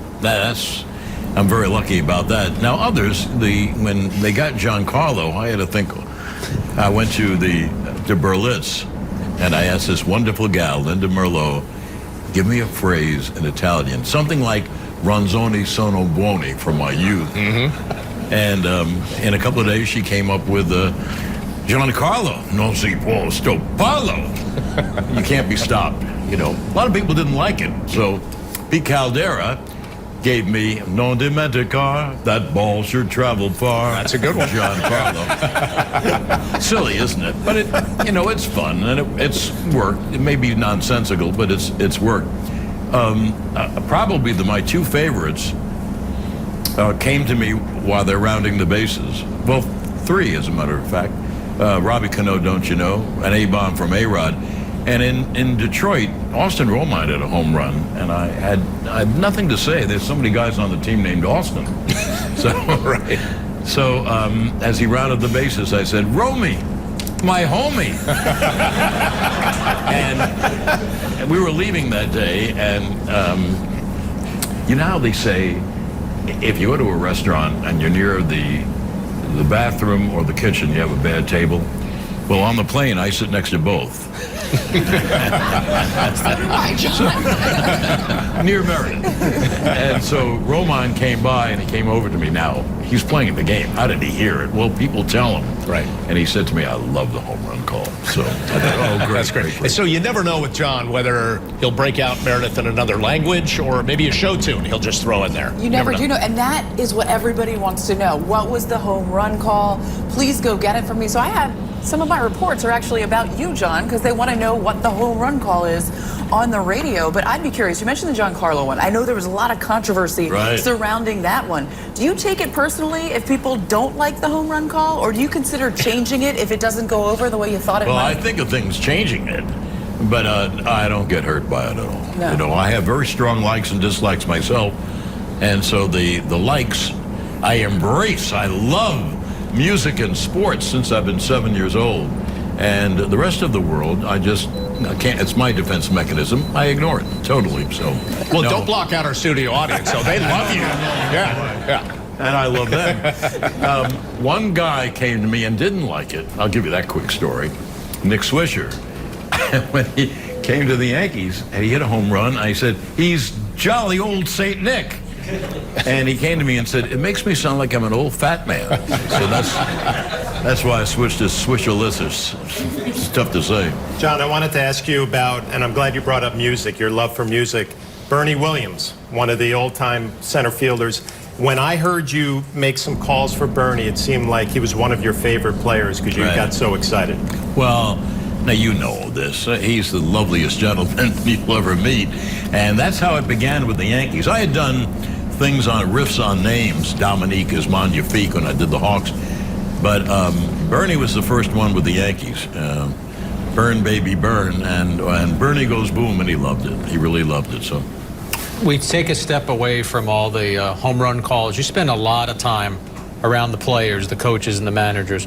All your years, your decades of an announcer, is there one person who you would say, we had a bond, we had a friendship that stands out higher than anyone else? Well, several. One is the guy you wrote the book with. Great book.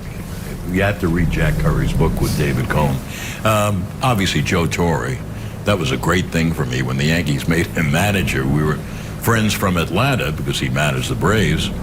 And another Braves player came to the Yankees who you might not remember because it's the early 90s. Early 90s is so far away. and that was Deion James. So we were really good friends. Were you surprised ever that, you've seen so many collections of teams and characters and rosters that you thought two guys that would never hang out together or get along and they were just like peas and carrots? That I can't remember. Who was a big personality for you on some of those teams, though? Well, Mattingly was the first. And he's, again, terrific guy, heck of a manager. He just doesn't have a team. And he doesn't play anymore. You have to have a team.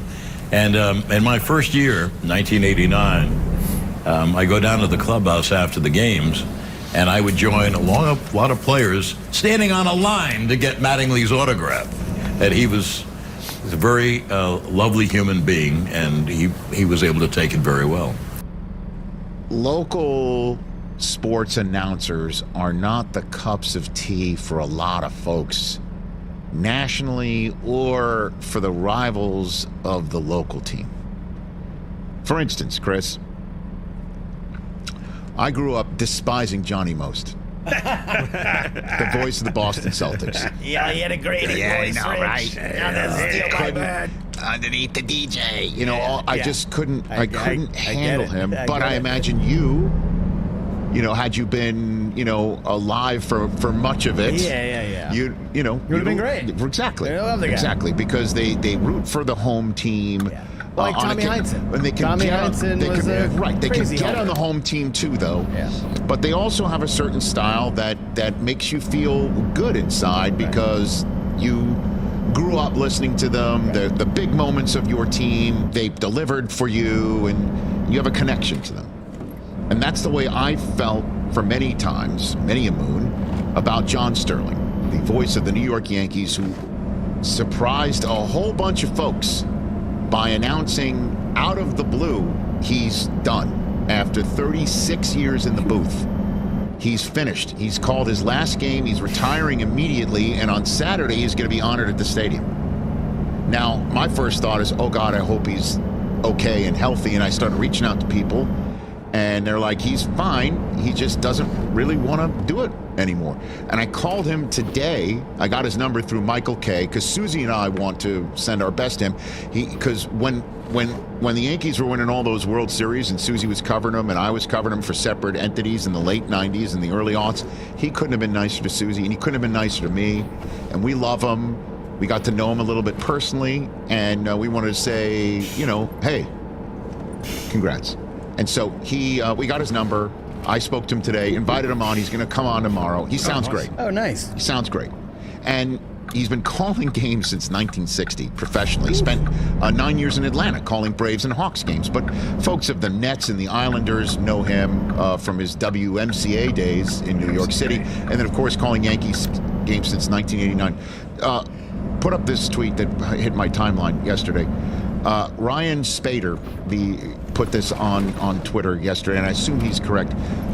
Sterling's called 29.5% of all Yankee games ever, and includes almost 50% of New York's postseason games and 100% of Derek Jeter's plate appearances. Okay, so in that respect, I've got a top 5 to say thank you to John Sterling. Hit it. High five. 1, 2, 3, 4, 5. Rich's top 5. My top 5 John Sterling calls. And here we go. Number 5. Do I need to cover my ears? No. Yeah. These are great moments. I mean, maybe not for you as a Red Sox fan, but these are great. These are moments in baseball history. May 17th, 1998, against the Minnesota Twins. The Yankees, at that point in time, had only one perfect game ever. It was Don Larson in the World Series, and then David Wells took the mound that day. Bernie Williams plays a step around to left. The 0-1. Swung on. He's going to get it. Popped up to right field. O'Neill near the line. He makes the catch. David Wells. David Wells has pitched a perfect game. 27 up. 27 down. Baseball immortality for David Wells. And the Yankees win. The Yankees win. Of course, that's his famous call, the Yankees win, which is what a lot of folks from other parts of the country didn't really get into. I did. I loved it. Number 4 on the list, it was the 2001 American League Championship Series against the 116-win Seattle Mariners. Yankees took the first 2 games in Seattle. The Seattle Mariners took Game 3 decisively in Yankee Stadium. It's Game 4. Brett Boone had hit a home run in the top of the 8th inning in a scoreless game, and these Yankees were staring a 2-2 series right in the face when Bernie Williams stepped to the plate with 1 out in the 8th. 1 out, no one on. Bottom of the 8th, 1-0 Seattle. It'll be a 3-2. Swung on and hit high in the air to deep right. That ball is high. It is far. It is gone. Bernie goes boom. He drills a home run the short way in the right field seats. Burn, baby, burn. And the Yankees tie the ball game at 1. Burn, baby, burn. And, of course, that's his home run call. It is high. It is far. It is gone. I believe the Angels announcer did one of those last night in honor of Sterling when Mike Trout went yard last night. Number 3, the Yankees made the World Series that year. As we all know, it was a very emotional year for New York City, 2001. Game 4 of the World Series against the Arizona Diamondbacks. Arizona was up 2-1, up 2 runs in the 8th inning. They pitched Curt Schilling on short rest. Remember that? He went 7 innings, and then they tried to get a 2-inning save from Byung-Hyun Kim. He struck out the side in order in the 8th, and then Paul O'Neill with a 1-out hit in the 9th. Down in this game by 2 runs, 3-1. That's when, with 2 outs and 1 on, Tino Martinez stepped to the plate in the bottom of the 9th. Here's Tino. 1 on, 2 out. Pitch is swung on and drilled to deep right center. It is high. It is far. It is gone. The Bam Tino with 2 outs in the bottom of the 9th. He drills a game-tying 2-run home run. Oh, the Bam Tino delivers big time. And the Yankees, on the precipice of defeat, tie the game at 3. And they went to extras. That was when Jeter became the first Mr. November. They won that game, and they tied the series at 2 apiece. And then in Game 5, Miguel Batista had 7 2/3 of scoreless baseball. He outdueled Mike Messina, led 2-0 in the 9th inning. Jorge Posada led off against brought Byung-Hyun Kim out for another save. Unreal. And then Scott Brocious steps to the plate with 2 outs in this one in the 9th. 2-run home run by Scott Brocious. unusual feat in World Series history.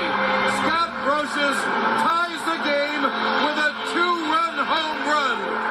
What was it Al Michaels said? Do you believe in miracles? 56,000 Yankee fans here say, yes, we do.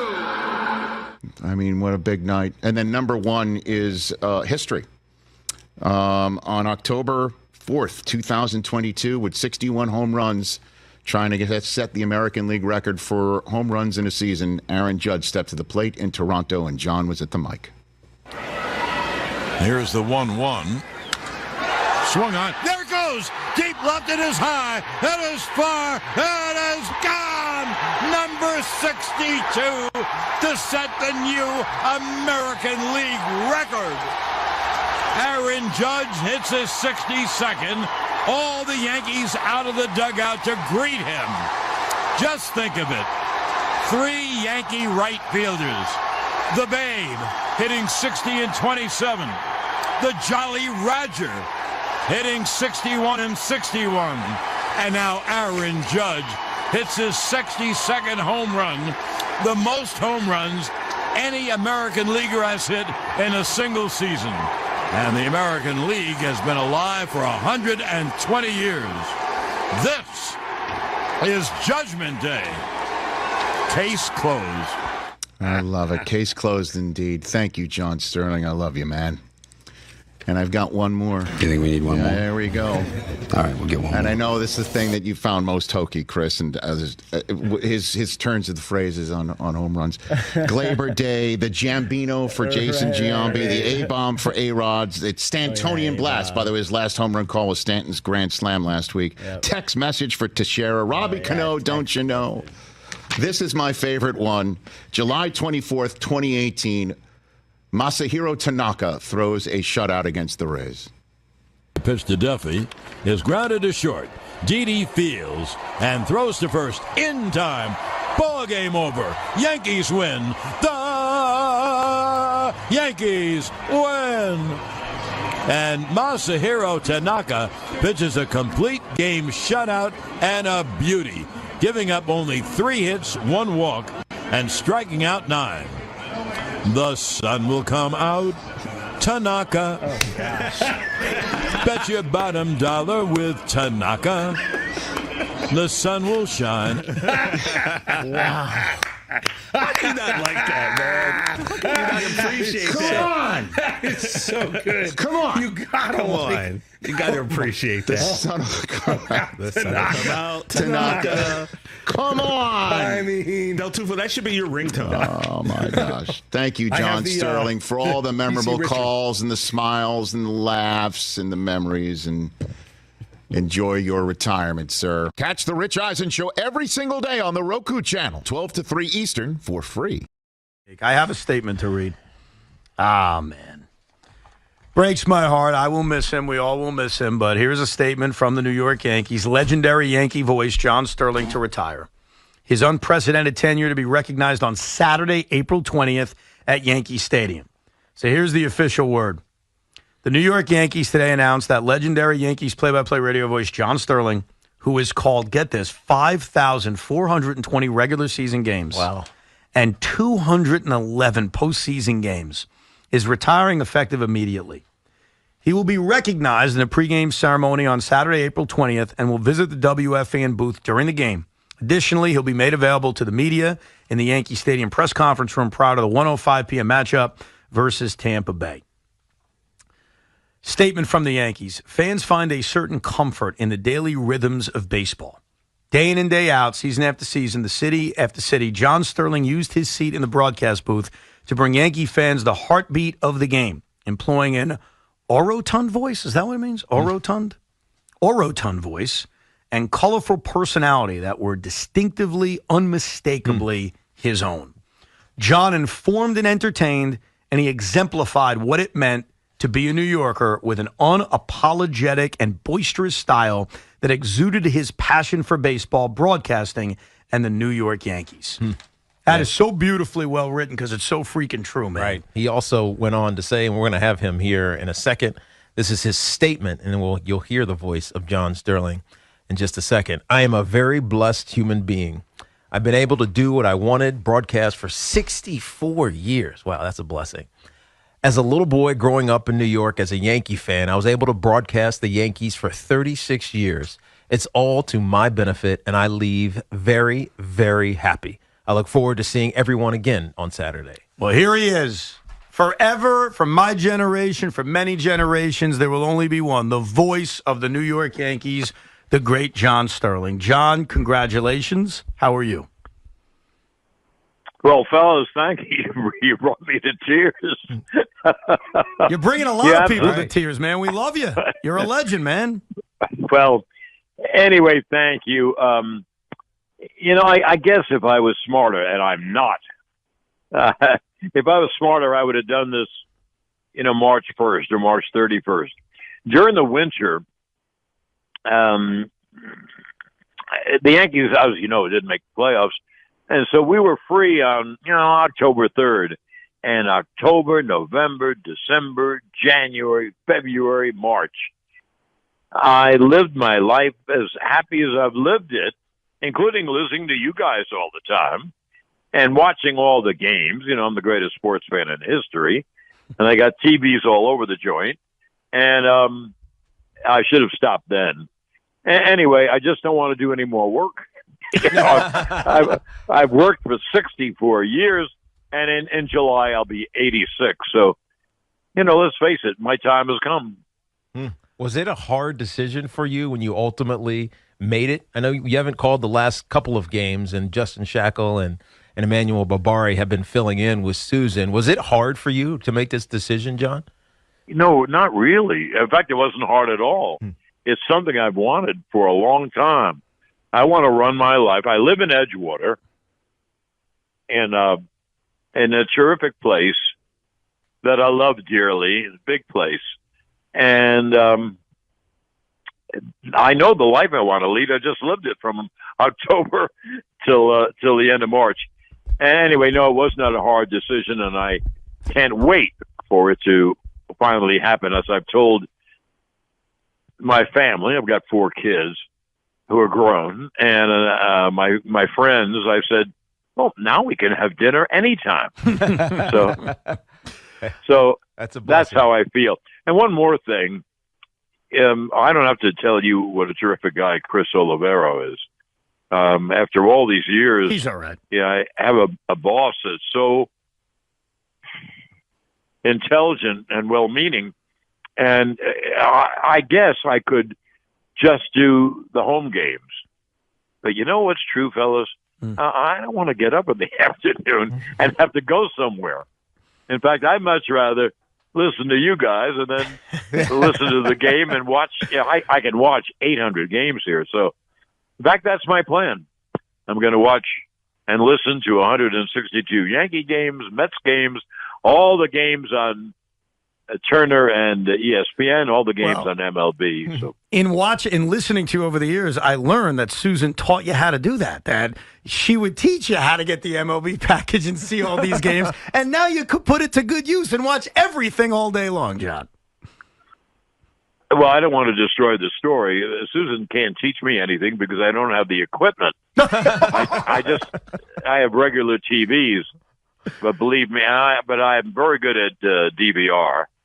And a master of DVR. Anyway, I will be very happy in my retirement.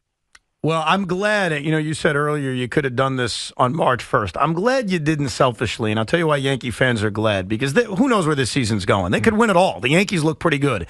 And the fact that you were a part of this season, calling a Juan Soto home run, and just especially that first series in Houston, in Arizona, your voice, we were talking about this on the air, your Yankees win call after the finale against the Diamondbacks felt playoff-like. It felt big. So I'm glad, and I know Yankee fans are glad that your voice was a part of what could very well be a very special season for the New York Yankees. I happen to agree with you. I think this really could be a special season.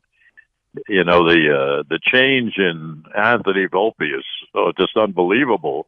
And we were so worried going in about the pitching of Rodon and Cortez and Schmidt, and they're all pitching well. Now, it's a long, long season, but we're going to get Garrett Cole back, and we'll see. So you will be at Yankee Stadium on Saturday. Everybody going to Yankee Stadium will get a chance to give you what you deserve, which is a standing ovation and a farewell, and you deserve that. And I'm glad you're going to have that on Saturday. And anytime you want to talk Yankee baseball, you call us. We'll pop you on anytime you want, man. Well, I'd love that. Now, you guys should know, excuse me for a moment, you guys should know, the talk show you're doing? Yep. I understand what you're doing perfectly. I landed the talk show at MCA. First of all, you guys weren't born in April of '72, and I had a talk show in Baltimore, but that was World War III. That was general. But the sports talk show is such a great believer in that part of the medium. Anyway, you guys do a great job. Please keep it up, and anytime you want me, just give a call. Well, congratulations, man. You had a tremendous career, a great career. I was saying this on the air earlier. From my age demographic, you are the voice of you're the only voice of the Yankees, and you will be sorely missed. But congratulations, man. You deserve that time with your family, and we're all going to miss you, John. Well, thank you so much, and be well and do well, okay? Most certainly. Congratulations, thank you. John. The great, the legendary John Sterling, as he has announced that his brilliant career is coming to its conclusion. Beautiful statement by the Yankees. You want to hear the statement from us, WFAN? Let's rate how WFAN did with their statement. Yankees radio will never quite sound the same without the signature voice, wit, and humor of John Sterling. To generations of Bronx Bombers fans, he was a beloved companion that when you heard John, you knew it was time for baseball. Though he never wore the pinstripes, except, of course, for his fine tailored suits. He was one of the most colorful personalities in Yankee history and all of New York City radio. All of us at WFAN tip our cap and salute our colleague and friend on a truly iconic career. Beautiful state.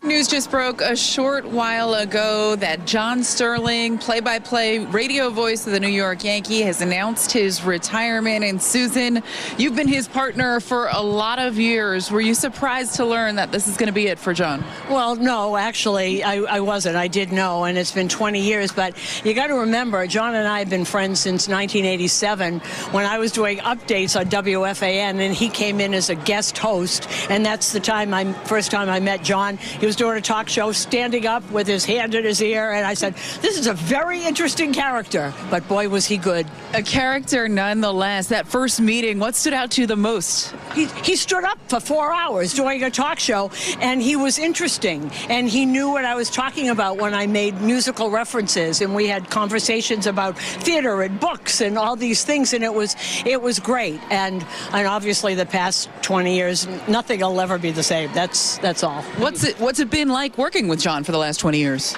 He's the most unique human being I've ever met in my life. The biggest compliment I can give anybody is that he's an original. There will never be another John Sterling. There just can't be, and that's the biggest compliment. Every day was a unique, funny, strange, wonderful experience. He's had legendary calls over the years. Is there one in particular that stands out to you? You know, there's a couple because I know the stories about them. One of my favorite one was that he got a letter from somebody. They wanted him to stop saying A-bomb from A-Rod, and then A-Rod told him that his mother loved it. And so John said, well, if A-Rod's mother loves it, I'm not going to stop.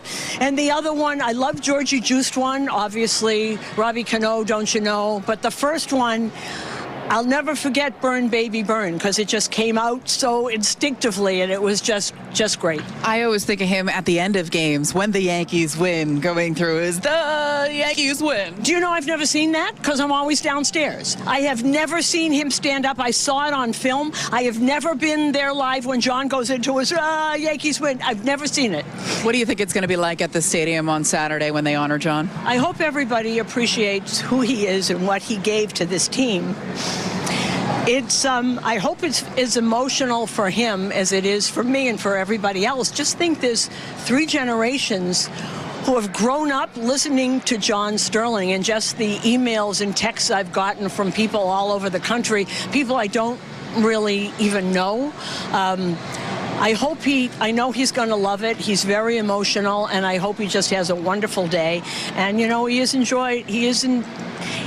he is allowed to enjoy the rest of his life. Has this been emotional for you as well? Well, yeah, but, we've known it for a while, and finally it's there in black and white. Yeah, it's pretty final. Susan, appreciate the time. Thank you, my friend. And Meredith, I can't believe it's happening. I mean, I retired because I wanted to retire. I'm blown away by all that's going on. How do you feel knowing that people grew up listening to you? You're their soundtrack to summer. Well, it's very nice, certainly, and I have been on the air a long time. So if you were 10 years old when I began, you're 46 years old. So the years go by, and boy, I well know it. And you can hear that entire interview on Tuesday during the BP Takeover Show, where I sit down with John Sterling one last time, his final day at the stadium. And he was in good spirits earlier today, very comfortable and confident in his decision. He's just looking forward to enjoying life and not having to go to work every day after 60 plus years. One thing's for sure, though, Bob, his colleagues are most certainly going to miss him.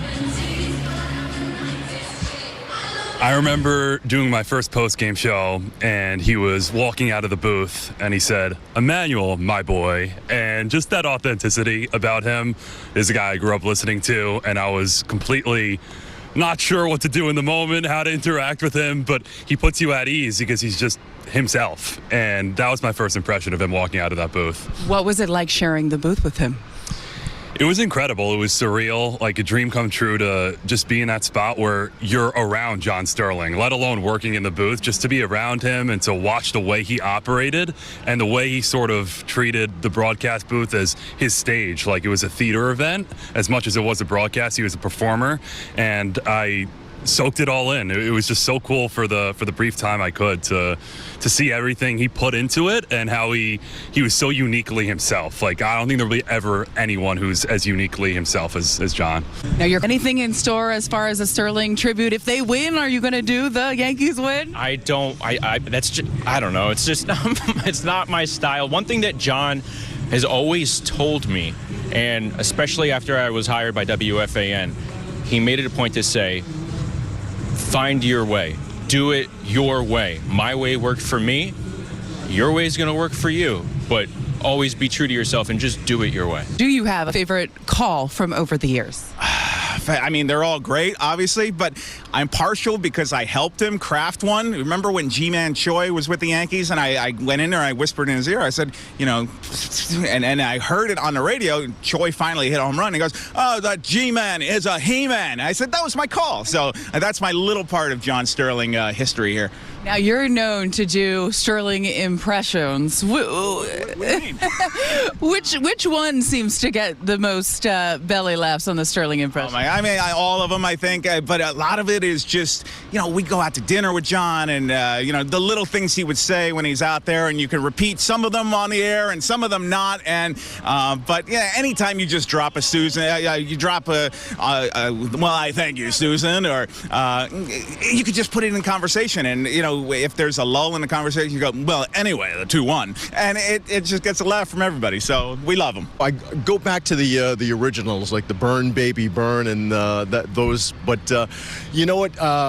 It's just that, anything that John did, it was just so creative and so musical, too. And that was what I really loved because, we speak the same kind of musical language, old Broadway stuff, and all those calls that he could sing were always my favorites. I love the connections to the Babe. So the Giambino, the Bam Tino. I like Bobby Abreu's El Como Dulce. Bobby Abreu's As Sweet as Candy. Those are some of my favorites. Just the rhythm and the cadence of the be a 1-1. There goes deep left. I mean, just like I got goosebumps. I can hear him all the time doing it. I think it's great.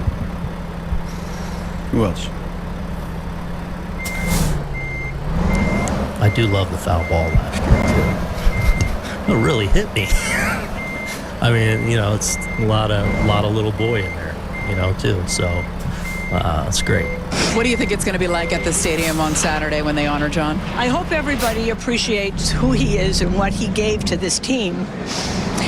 It's, I hope it's as emotional for him as it is for me and for everybody else. Just think there's 3 generations who have grown up listening to John Sterling, and just the emails and texts I've gotten from people all over the country, people I don't really even know. I know he's going to love it. He's very emotional, and I hope he just has a wonderful day. And, you know, he is allowed to enjoy the rest of his life.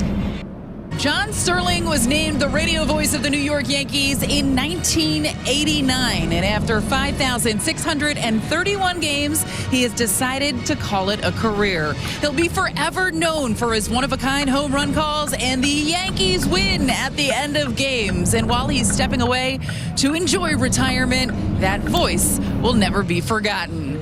Enjoy this Mayor on the Move Sterling edition.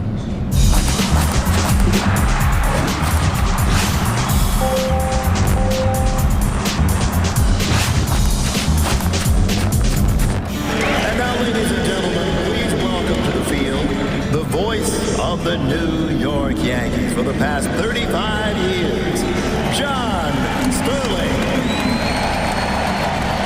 John, what was it like coming to the ballpark today, knowing that you were going to be honored for the tremendous career you put together? Well, I think I've been very nervous all week, and I'm not a nervous person. I haven't been able to sleep. I think it all has to do with this. And I can't believe it's happening. I mean, I retired because I wanted to retire. I'm blown away by all that's going on. How do you feel knowing that people grew up listening to you? You're their soundtrack to summer. That's baseball, Susan. And Susan, I thank you. It is high. It is far. It is sky. Burn, baby, burn! The Yankees win. The Yankees win! Well, it's very nice, certainly, and I have been on the air a long time. So if you were 10 years old when I began, you're 46 years old. So the years go by, and boy, I well know it. Of all the games you called, do you have a favorite moment? I guess Jim Leyrit's home run to tie the middle game of the Braves. It is gone! A 3-run home run, and the Yankees have tied the game. And the gritty Yankees have come all the way back. 6-0 down to tie the game at 6. Do you believe that? What did it mean to you to call Yankees games on a daily basis? Well, you have to understand, I was a Yankee fan when I was 7 years old or 8 years old, and it seems unbelievable that I could be standing here and being honored after taking the IRT as a little boy with my buddies up to the games. I never allowed myself to fantasize and dream about it. I was having a pretty good career now, and all of a sudden the Yankee job fell in my lap. And now that it's worked, I'm a very lucky human being. It's an A-bomb from A-Rod. Robbie Cano. Now don't you know? Let the Gardy party begin. Absolutely swishalicious. Oh, you're on the mark, Teixeira. Burn, baby, burn. El Capitan. All rise. Here comes the judge. You've outlasted a lot of players over the years. Did you have a favorite player as you were calling games over the years? I loved Hideki Matsui. Such a good guy. David Cohn. I saw every game that Jeter played and Mariano pitched. Isn't that amazing? What was your favorite call? You're asking me questions I can't answer. I guess the pop foul that landed in Charlie Hayes' mitt. Hayes has room. Hayes makes the catch. Yankees win. The Yankees win. The New York Yankees have won the 1996 World Series. They have surmounted every challenge. They have climbed every mountain. And the New York Yankees are world champions. What are you going to miss most about this place and about calling Yankees games? Well, calling the game itself, which I could still do, easy as pie. And as you know, I had the greatest partner in the world. We had a great relationship because we'd go on the air and it was seamless. We didn't talk about it. We didn't have a production meeting, any of those things. And I'm going to miss that very much. But I've worked 64 years. That's enough. You deserve to enjoy retirement. What are you going to do in retirement? this past fall, we got off with the Yanks didn't make the playoffs, as you know. And for 6 months, I did whatever I wanted. I'm very good at entertaining myself. I'm very good at being alone. And I have a lot of friends and family. So my hope would be I'd sleep late, take my newspapers, go to brunch, do my errands, and come back and watch every darn game that's on, which I do anyway. Stepping up to the microphone is the voice of the New York Yankees, John Sterling. I've been here 36 years, and in that time, person after person, group after group, have come to me with kindness, respect, and love. And the fans have been phenomenal to me over the past 36 years. So, from the bottom of my heart, thank you very much, and God bless you all. For myself, and I think I speak for everyone at the Yes Network and for fans, thank you. We are going to miss you, and don't be a stranger.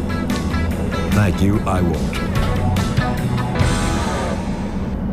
When I was a young lad, in Staten Island, New York, 1977 and 78. Yeah, you in the Wu-Tang Clan. Yes. You in the RZA and the Jizza. That's correct. Method Man. That's me. Inspect the deck. All of us. The chef. Back in the day. It's 1977 and 78. The New York Yankees took on the Los Angeles Dodgers in the World Series, and they were epic contests, as we all know. Reginald Martinez Jackson, 3 home runs in 3 games to wrap up the 1977 World Series, and then back at it, 1978. Then in 1981, I cried myself to sleep when I knew Reggie would no longer be a Yankee, and the Dodgers knocked off the Yankees in 1981. Now here we are again. After 1981 and 1996, it was 15 years between the Yankees making the World Series. And believe it or not, it is in fact the same number of years in between the last Yankee appearances in the World Series, 2009 to present day 2024. And who are the Yankees playing? The Los Angeles Dodgers. Thanks to a resilient Yankee team, somehow, some way, being able to beat back a Guardians team that is so good at the baseball and have so many good players. I got to tell you, it seems like Stephen Kwan came up once every 3 batters as opposed to once every 9 batters. Unbelievable. The guys up the middle, that Jimenez at second base. He kept the Guardians in it so many ways with his glove, including in game 5, throwing Gleyber Torres out at home plate on a relay throw that was just perfect, and so on and so forth. And then coming back after Stanton hit a 3-run shot. I mean, Stanton is playing the best baseball he's ever played as a Yankee. Ever. And, well, I mean, saying ever, I mean, the time when he was red hot with the Marlins, though. Yeah, in games that didn't matter. You're correct. Now this is it. Okay, got it. Thank you. But honestly, to keep things cheaper for the New York Yankees, as I said back, I believe in the spring, they should just make Juan Soto a Steinbrenner. They should adopt him. Price has gone up. Juan Steinbrenner. I don't know, just a Juan. I'm sure you love your family and everybody in it. But guess what? You're now a Steinbrenner because it's cheaper. It actually will be. Because his 3-run shot in the 10th inning is the reason why there's no Game 6 tonight. Because the Indians, sure as plain as day, we're going to win that game. Oh, yeah. Pardon me, the Guardians. I did it again. Listen, bottom line is the Yankees have a team that can win it all, and they're now taking on a Dodgers team that is absolutely one of the best we've seen in a long time. And the fact that, I mean, Tommy Edman is playing out of his skull right now, right? And Betts and Ohtani and Kike Hernandez and Teoscar Hernandez.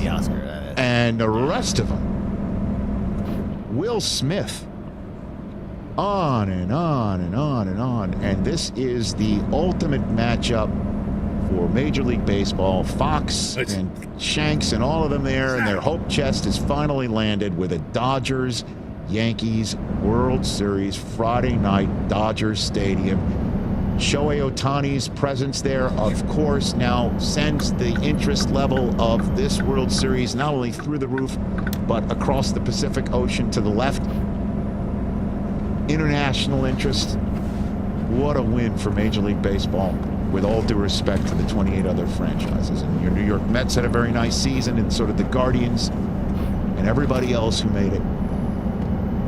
But it is the matchup of billionaires and gajillionaires, but really talented players. Soto and Judge and Betts and Ohtani. And my goodness. You're talking superstars. You're talking future Hall of Famers in this game, in this series. It's great.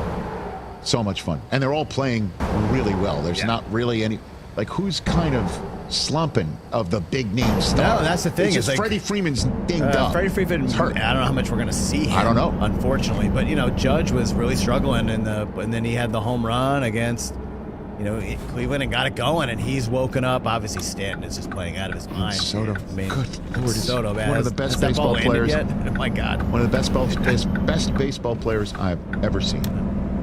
Ever. Oh, I know that. And it comes down to the pitching for both sides, which have been major question marks this year. The Dodgers really banged up, starting staff. And Garrett Cole, let's go, man. You're worth your money. This is it. This is it for him. This is it for him. Soto's going to look great in the Mets uniform. Oh, nice try. Keep going. Keep going, pal. You should just worry about keeping the polar bear. Well, if we got to exchange one for the other, This guy already. I love Pete. You know that. Stop. Pipe down. That's what I'm saying. Baby. It is. And I got to say, too, the managerial matchup is really interesting to me.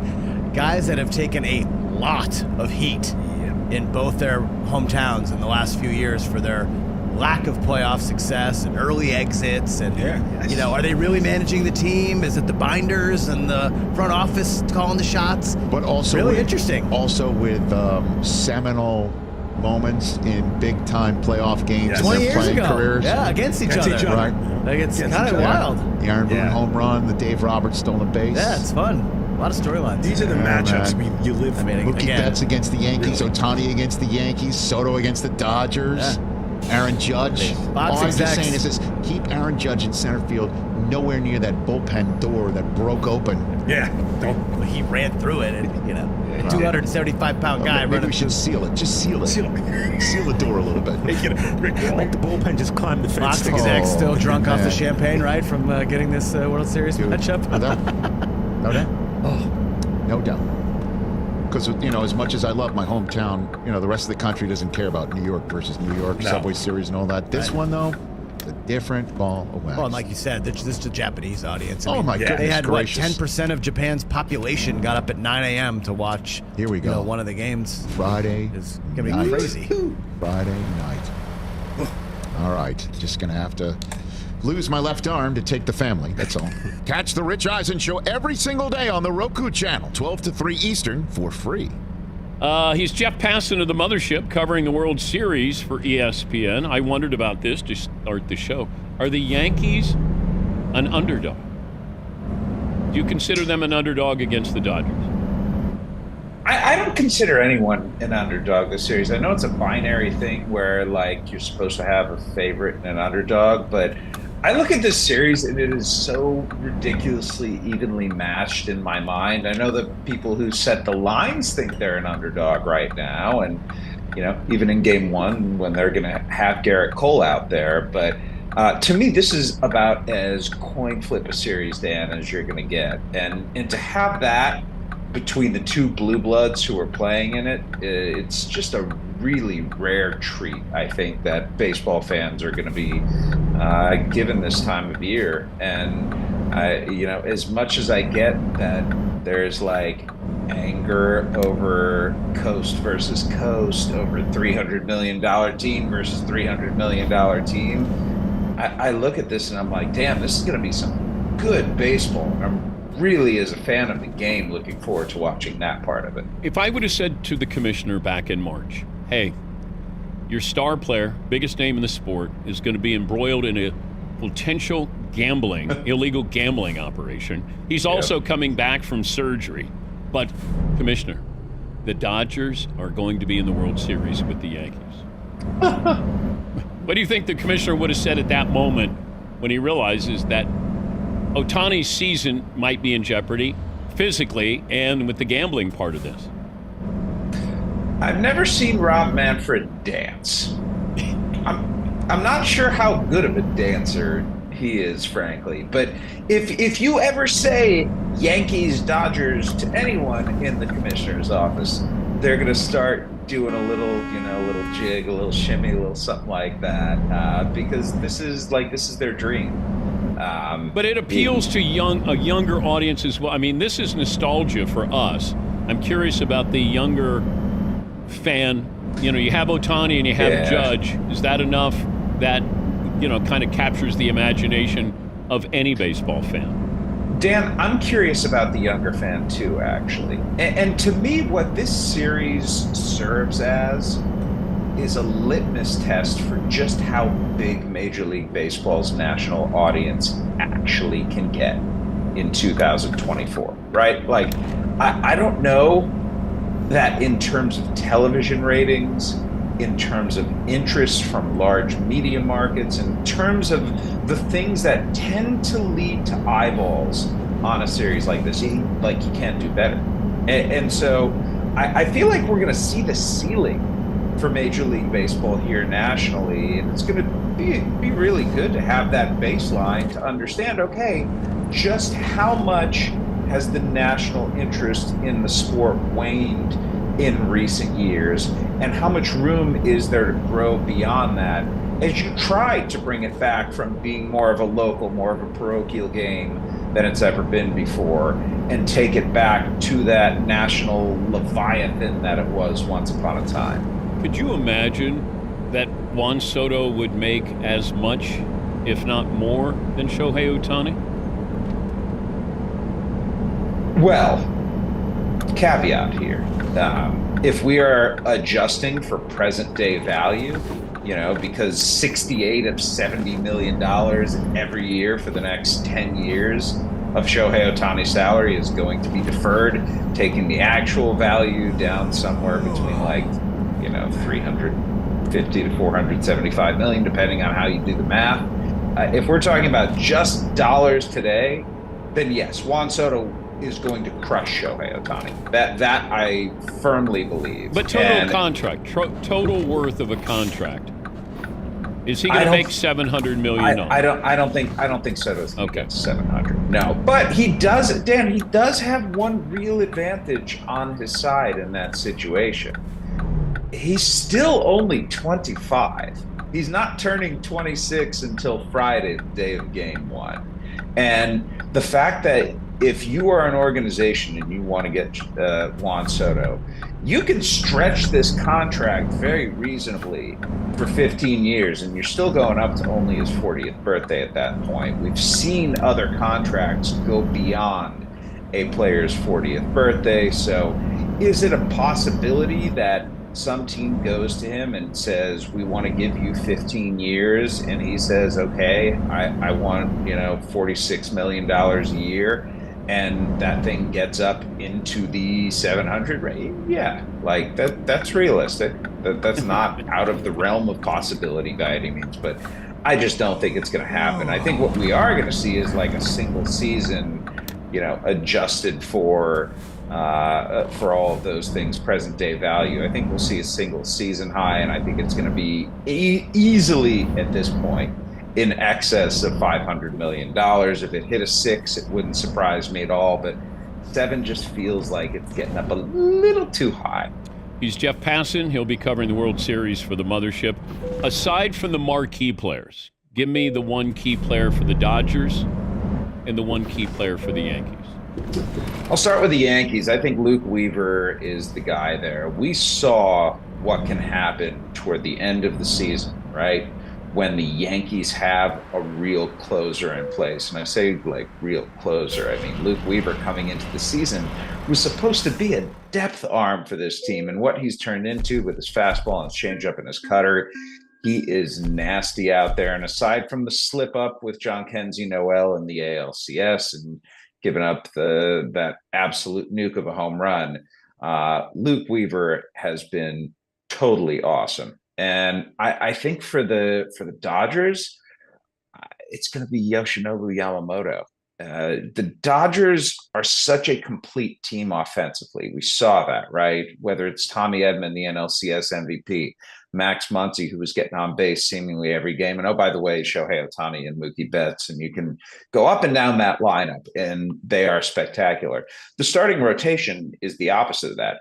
We don't know what we're going to get. And I think what the Dodgers, Dan, at this point need is depth in terms of innings. They need their starting pitchers to go and give their bullpen a little bit of a break, because there's a strong likelihood we're going to see at least one bullpen game from the Dodgers in the World Series.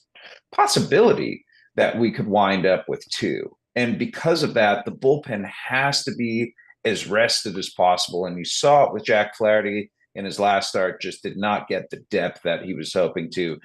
You saw it with Walker Buehler. He started only 4 innings, 4 really good innings, but only 4 innings. Yamamoto, though, is the $325 million man, and the one whose games are going to be broadcast back in Japan and have 20 million people watching them. I mean, the international audience, Dan, for this series is going to be staggering. And I think it's a cool part of where baseball is these days, that there's a chance that you're going to see more people in another country watching World Series games than you do people in the United States. Yeah, I saw that where the Padres Dodgers, that it was there were more viewers in Japan for that series than there were here in the United States, certainly in California. Do you make picks? Are you allowed to make picks on the mothership? I haven't made my pick at this point yet, so I don't want to spoil it entirely, but that's also, Dan. Wait, we got a drum roll. Wait, are you saving this for pardon the interruption or something? I gotta save it for my editor. She'll kill me if I don't. And beyond that, I still don't know where I'm going at this point. It's just I see the Yankees, and how do I pick against Juan Soto the way he's playing right now? And how do I pick against the Yankees when I anticipate Aaron Judge is not going to be an average player like he's been this postseason? And how do I pick against the Yankees when they've got Garrett Cole and Carlos Rodon and Clark Schmidt in the starting pitching advantage? And then I turn around and I'm like, how do I pick against the Dodgers when they've scored more runs in an NLCS than any team has in history? And how do I pick against the Dodgers when they went out and won a must-win bullpen game against the Padres in Game 4 and went out and clinched a pennant with a bullpen game last night? No chance Ohtani pitches? I mean, I guess there's a chance for everything, but I'd say he's as likely to pitch for the Dodgers in the World Series as I am. All right, we'll get that arm loose. Listen, they need some right-handed heat, baby. Now, shoulder ain't what it used to be, but I've been working on a cutter lately. Now we're warming up in the bullpen. Jeff Passan. Great to talk to you. We'll talk to you during the World Series. Thank you for your time. Look forward to it, Dan. Thanks, buddy. That's Jeff Passan of the Mothership. He'll be covering the World Series for ESPN. The Yankees are 1 out away. It'll be a 1-2. Swung on, a high fly to right. Soto is there. Juan Soto makes the catch. Ball game over. American League Championship Series over. Yankees win. The Yankees win. The Yankees are going nuts on the field. There you have it with New York, and of course Soto fitting. Michael Kay does all their games. He's been on the pre and post. Obviously ESPN with the Wild Card Series 2. Mr. Kay, it's a pleasure here. I know, listen, that was an incredible at bat, and he is he's the best hitter we've seen since Ted Williams. He's that good. But I think Stanton was the key to Game 5, and I think Stanton was the key to the whole, really in a lot of ways, the first 2 rounds. He has been tremendous. He stands up to the media when things haven't gone great with injuries and everything else. That was a huge home run off Bybee. Once he hit it, you knew the Yankees would figure out a way. Let's give Stanton his props here. Start there. Go ahead. I couldn't agree with you more. That's why he rightfully won the MVP of the series. And if I have a complaint about Stephen Vogt, I thought he did an unbelievable job. He might win the Manager of the Year in the American League. There were 2 times I just don't understand why he pitched Stanton. I mean, there's a base open. The guy hitting behind Stanton in Game 5 was Jazz Chisholm, who has struggled mightily throughout the playoffs, and you decide to pitch to Stanton as if you're just daring him to do it again, and he did. And you mentioned how he's built for this. Chris, I'll tell you what, over the years since the Yankees got him from the Marlins, he's had the injuries, he hasn't been able to stay on the field, he's been booed by the fans. I've never seen a guy handle things so well. It's like he's programmed to do this the right way. Doesn't snap at anybody, doesn't blame the fans, doesn't blame anybody but himself, and just said, you know what, I've got to be better. I boo me too. And the one place that he's always showed up is during the postseason with the Yankees. He has carried them. He really has. And when they've been eliminated before they got to the World Series, it was not because of Stanton. They've gotten as far as they've gotten before because of Stanton, and now finally he gets his chance in the World Series. And I think also the at-bat on Friday night, he had second and third when he pitched to him when it was up 3-2. I said that, and I forgot. Yes, you're right. Had the same chance to get out of it on Saturday, so twice Vogt didn't do that. And the Yankees, listen, the one reason I like the Yankees here, probably against Atlanta, I'll pick them at the end of the day, is that they hit the Cleveland bullpen, which everybody told me was impossible to, connect with. They're going to be able to hit the Dodger bullpen a little bit because of the Yankee power. They have had so much success late innings historically, and if they beat Cleveland in that department, why can't they beat LA? Let's go there. Let me hear. Well, the power is important, Chris. The Yankees have been knocked in the past. They don't have enough contact hitters, things like that. But teams are going to strike out more in the postseason because they're going to face better pitching. So when you do make contact, you want to send the ball over the wall. And if you look at the statistics of the World Series over the last however many years, the team that wins scores the majority of their runs via the home run. Now, the Dodgers also have power, but the Yankees are built for it right in the middle. The top 4 guys in their lineup, Gleyber Torres gets on, and then you have Soto, you have Judge, you have Stanton. It's really tough to navigate that. And one other thing the Yankees have a big advantage in, the Yankees literally have 5 healthy starting pitchers. One of them is Marcus Stroman. He hasn't been able to throw a pitch yet. And in these series, you only need 4. So how many teams have 5 healthy starting pitching? How many teams have 3? So the Yankees have been able to keep their starting pitching healthy, and somehow Aaron Boone and Matt Blake, the pitching coach, have put together an unbelievable bullpen with somewhat unknown names out there. But they did a great job against Cleveland, and they did a great job against Kansas City. And now with the 5 or 6 days that they'll have off after clinching in Game 5, they'll be able to reset, recalibrate, and those guys will be ready again. I know everybody gets on Boone, a Yankee fan. It gets on Boone, they don't like this, they don't like that, and postseason managerial strategy stuff and everything else. But you got to give him a lot of credit this year. I mean, as you said, he figured out a way to get something out of Holmes. He found Luke Weaver. Here's Tim Hill getting everybody out. I mean, he used his Cousins the other day. Let's throw Leiter in there for get some outs. So, and then he moved Torres to the leadoff spot. He gets the credit for that. I mean, he's done a very, very good job. Listen, do I think he's Miller Huggins? Not necessarily, but he's done a heck of a job with this team. Let's get thoughts from you on that. Go ahead. Well, from what I heard, Chris, Huggins wasn't great with the bullpen, so we'll talk about that. Yes. But I will tell you this, honestly.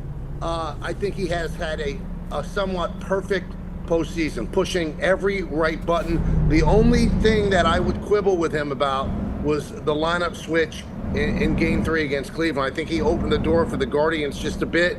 He should not have taken Rizzo out of the number 1 hole. He should not have taken Wells out of the game. I think those cost the Yankees that game right there. But otherwise, I think the manager's most important job, and I think you saw Dave Roberts do it, and his staff as well, is navigating that bullpen, deploying those relievers in the right lanes, and Boone's been great at it. And Boone never let this team quit throughout the season. Remember, Chris, they were 11-24 at one point over a 35-game stretch. That was the worst in baseball. He didn't let them quit. And you also mentioned Gleyber Torres. Remember, not only did he move him to the leadoff spot, but before that, he did something that he hardly ever does. He benched him. He didn't like the way he was playing, didn't like the way he was hustling, or lack thereof. And after that benching, Gleyber Torres has been a completely different player, and he's been a force at the top of the lineup. So kudos to Boone. He's been amazing so far in this postseason. And listen, you and I have discussed this off the air many a time. There is no way that the owner is not going to have to, I don't care what the number is, Soto's going to have to be a Yankee. Now, it's going to drive everybody crazy because it's going to last until March, and it's going to turn everybody off because this will never end. His romancing of Soto, let's get all these teams involved, which will make people sick. But at the end of the day, I would be not as shocked, Lou Strong, very surprised if Soto was not with the Yanks for a long period of time after this postseason. What's your take on that? Let me hear. Well, I think that's certainly their intent, but I'm not of the belief that whatever the price is, that's where they're going to go. Hal Steinbrenner has a high payroll. I believe this year it's the second highest payroll in baseball, maybe the third, and it's over $300 million. So he's not afraid to spend. But if somebody comes in and offers Soto, $75 million a year, not deferred the way Ohtani's is, where it's actually worth 70 to 75 million, I think somebody would have to swallow hard to say, yeah, I'll do that. And I think it's also going to probably be a 15-year contract with a lot of opt-outs. So whichever team signs Soto, and I know the Yankees would desperately want to be that team, it's going to cost a lot of money. But if it gets to the point where it's outrageous, it's going to be very, very interesting. And you also mentioned until March. I don't think that this could last till March. I think that there are teams that are going to put down an offer and say, this is the best we can do. We want him, but we can't wait till March, because if the Yankees don't get Soto, or any team that wants Soto doesn't get Soto, they're going to have to build a team. So they can't wait until March to do that. I think this has to be done before Christmas. Wow, interesting. And we'll see what the Yankees do with some prospective free agents. How about Torres? Has he worked himself back in the good graces where he can be a Yankee long term? I know everybody thought that he would be sort of the sacrificial lamb, save money to bring Soto back. But as you said, he's played really well. The benching helped, and he's hit great at leadoff. How about his future? What can you tell me there?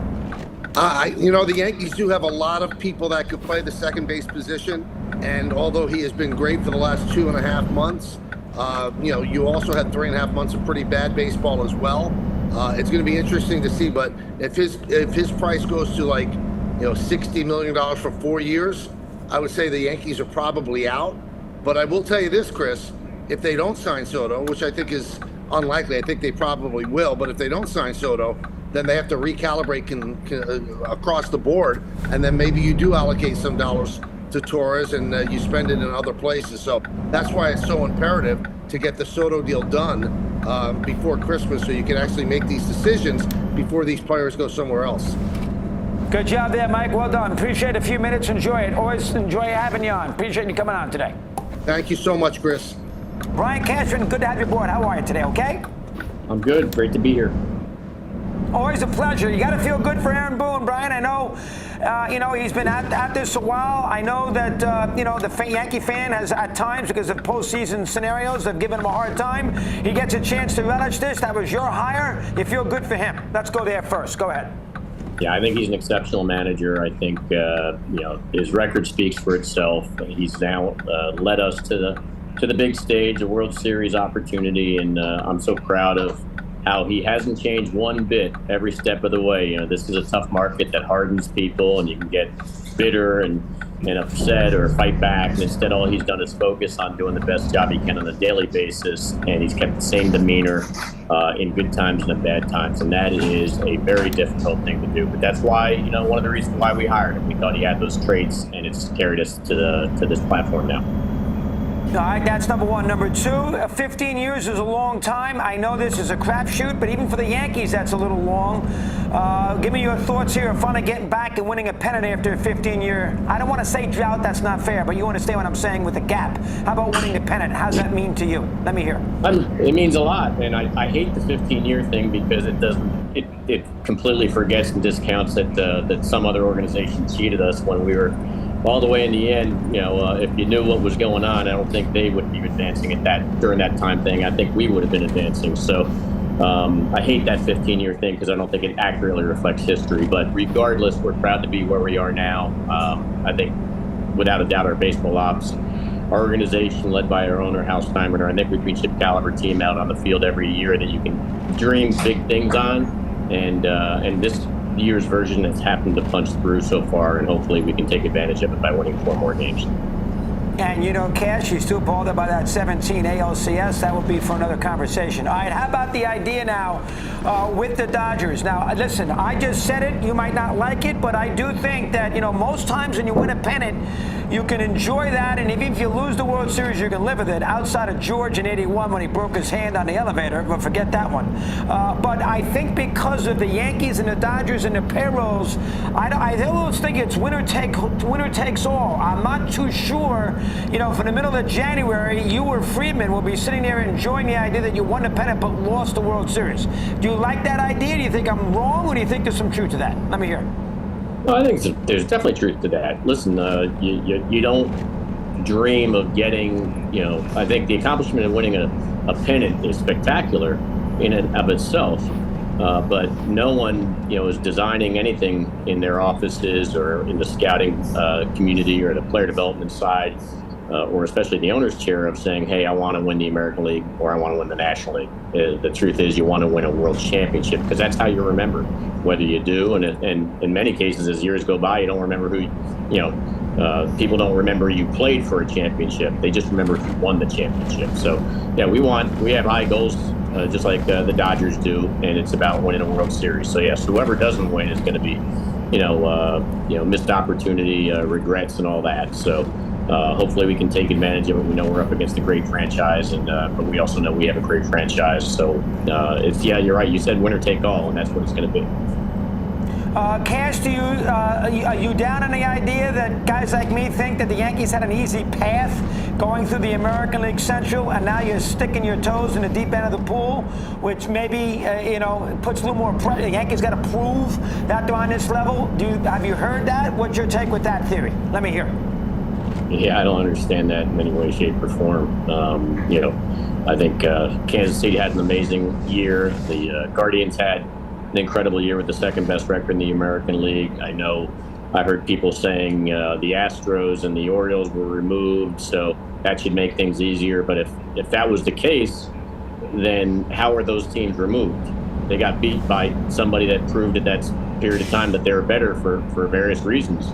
So it's noise. It's a false narrative. I think it's disrespectful to those organizations that did, and those players and the managers and coaching staff that did such a great job to get there. And I don't understand that. But it's nothing I can do to say anything more than that. I think it's good answer, though. A good answer. That's what I want. How about you personally now? Yeah, man, you've been here for such a long time. You were at Watson's feet. You won all those titles. You haven't won one now in 15 years. The Yankees have been, and you've orchestrated still a great team and a great franchise, the best in the sport. How do you feel? Compare this appearance in the World Series compared to, say, 09 or 03 or, the great run with you and Torrey in 96, 98, 99, and 2000. Give me a little historical perspective from your account. Let me hear. Well, none of those were easy. And I know when we were going through it, Chris, on any of the ones we finally punched through on, truth serum in my body, at least, going into it was, don't know if we're going to win this. You're respecting your opponent and the reasons they're there, and you go through on the advanced scouting side of all the reasons why they're so dangerous and they can take you out. And every time, I think, from a general manager's chair, you're always in a position of saying, I wish I did more. I think certainly the teams have fallen by the wayside on both sides of this thing. are feeling the same way. You're not considered perfect unless you actually are hosting that World Series trophy. But at the end of the day, whether it was 1996 where we beat the Braves, or 98 against the Padres, or all the way to 2009 when we beat the Phillies, every single one of those were challenges along the way, overcoming opponents sometimes that were considered better than you, and therefore you upset them, or obviously, somehow standing your ground and finding a way to punch through despite how good those teams were. So true serum in me, we can be beat, but we can also beat anybody. So it just comes down to how you play that week, and you certainly hope for the best. All right, last thing, and I know you said good things about Stanton, so I'll go a little different way with this one. Give Torres credit. Boone benched him, seemed to get the attention. He's played a good second base. He's hit great in the leadoff spot. He can sometimes cause some Yankee fans a little angst, and he has done a hell of a job. To give you Magic credit on that. We can bring up Holmes too, but I want to do Torres. I'm getting your thoughts with him. Go ahead. Let me hear. This is a tough market. Gleyber Torres, without a doubt, is a heck of a second base, but he goes into his free agent walk year, and sometimes that can be, the weight of the world on you. And when you struggle in this market, the weight of the fan base and the talk shows and the papers and the fans in the stands, that can really wreak havoc on your ability to have success on a consistent basis, because you're trying to overcome that. This guy showed his toughness. He showed up when it counted the most. Without a doubt, he might have been our MVP if it wasn't for Stanton. The postseason he's had and the stretch he had after the trade deadline really, again, is more reflective of the true player skills he is. He's a hell of a hitting second baseman, and of course we need everything he's got along with his teammates to get past this Dodgers. Brian, thanks for coming on. I know you're busy and not easy for you to figure it out, but I appreciate it. You know that. I've known you a long time. Thanks very much. Good luck. Appreciate it. Thanks, Chris. A few minutes here. I do want to get to that World Series in '83 with our old buddy there, Cal Ripken. We haven't talked to Cal in a long time. He has disappeared from the high heat stage, but now he gets a chance to give us his expertise. Cal, welcome. Let's start in '82. Rookie of the Year, you join the Orioles, and Earl Weaver is the manager, and you've been there for 14 years. That's a pressure spot. Give me a little rundown. Go ahead. Well, I looked at the current Orioles and I felt for them in the moment where they're 22, 23 years old, and all of a sudden you're cast into the playoffs and then cast into the World Series. And you feel like Superman. You feel like you can do anything, and you try really hard, and you want to be the guy in those situations. But learning how to control yourselves in those high-pressure situations, I found was the key. But, Earl was intimidating in some ways. He actually in other ways, he put his arm around me and made me feel, really good. He was the one that actually put me at shortstop, and he's the one that paid me one of the greatest compliments by saying if I would have moved Cal to shortstop, a little bit earlier in '82, we might have had that opportunity to go to the World Series in that year too. Interesting. In '82 there, of course, we just see Ripken. We see Weaver getting caught, basically feted as the game is over. And that's a weird scenario because the Orioles were down by 3-4 games. You had won the first 3 games of that series with Milwaukee to tie them. The Sunday game in '82 was on ABC. Yount, the MVP, hit 2 home runs. You ended up losing to Don Sutton. You're in the infield, and there's Weaver basically saying goodbye. That's a weird day in Baltimore history. Give me some rundowns on that. Go ahead. Yeah, it was really interesting. You're right. We were 3 games out with 4 to play, all at home. We had a doubleheader Friday night, blew Milwaukee out both games of the doubleheader, beat them convincingly on Saturday. So now we're dead tie. We have Palmer, who hadn't lost a game in 14 or 15 games. You had Don Sutton that they got in a trade, a premier matchup. We felt like we were in control. But Robin Yount, the MVP of that year, hit 2 bombs off of Jim Palmer, if I remember right. And Ben Ogilvy made this great catch down the line. That wasn't a great catch right there, but he slid and made a great catch at a key moment in the game that we could have scored a couple runs. So Milwaukee ended up winning. And we watched that celebration. I watched it because I was curious. I was a little disappointed. But it gave me extra motivation during the offseason. I think it gave our team a chance to say, where could we have made up that one game that we fell short? and we got off to a great start the next year in '83, minus Earl Weaver. But the smartest thing Joe Altobelli did was leave that team intact. And when he left it intact, we just continued and played, and we ran away with the division that year, and then went through the playoffs and on to the World Series. So I think losing in '82 really helped me personally with the perspective and really the motivation and desire to go. I know, I know you're a good sports fan. It reminds me a little bit with Altobelli, the 49ers when Walsh quit. They brought Seifert in, and he wins his first Super Bowl. Niners wanted to prove they weren't about Bill Walsh. The Orioles let Weaver leaves. They bring Altobelli in, who was in Rochester, and you win the whole thing. Whereas a little bit of that dynamic in the Oriole clubhouse to prove we're not necessarily about the manager. We'll win for Altobelli. How about that? Let me hear. Well, I mean, I'll take it one step further. I mean, after all these years, I thought my dad was in line for that job, in '82. He was right there with Earl. He was Earl's right-hand guy. Joe Altobelli had some experience because he went away and managed the San Francisco Giants, and they brought him back at the time. But again, Joe's a good baseball guy. I wish that my dad would have had a chance to jump in, and take that team that was right there on the verge of winning. But Joe's a smart guy, and Joe understood that the nucleus of that team was formed, and I think he just got out of the way and let us all play. And it wasn't a matter of proving whether the manager was great or manager was not great. It was all of us as a group, and Joe didn't try to put his imprint on the team. He just let that team roll. And with Eddie and Singy and Bunbury, we had good veteran leadership on there, and then I was able to blossom in the position of shortstop as well. So it was a fantastic team. It really was. You had a great year, and obviously the World Series, you won 3 games in Philadelphia. People don't realize in a best-of-5 against the White Sox, you guys lost Game 1. And you had Boddicker go out there in Game 2, so your postseason could have ended a little quicker if Boddicker didn't pitch that great game in Game 2 against the White Sox after Lamar Hoyt beat you in Game 1. And then, of course, same thing in the World Series. Phillies win the first game and you win 4 straight. So in the playoffs that year, you lost Game 1 both times, World Series included, and then swept. Give me some thoughts on that, Cal. Let me hear. Yeah, I mean, the White Sox series was the one that was so close. I mean, we were evenly matched. We had a rivalry going through that time. I joked with Tony La Russa saying, "You didn't get Lamar Hoyt back to the game in that short series." But Lamar was the Cy Young that year.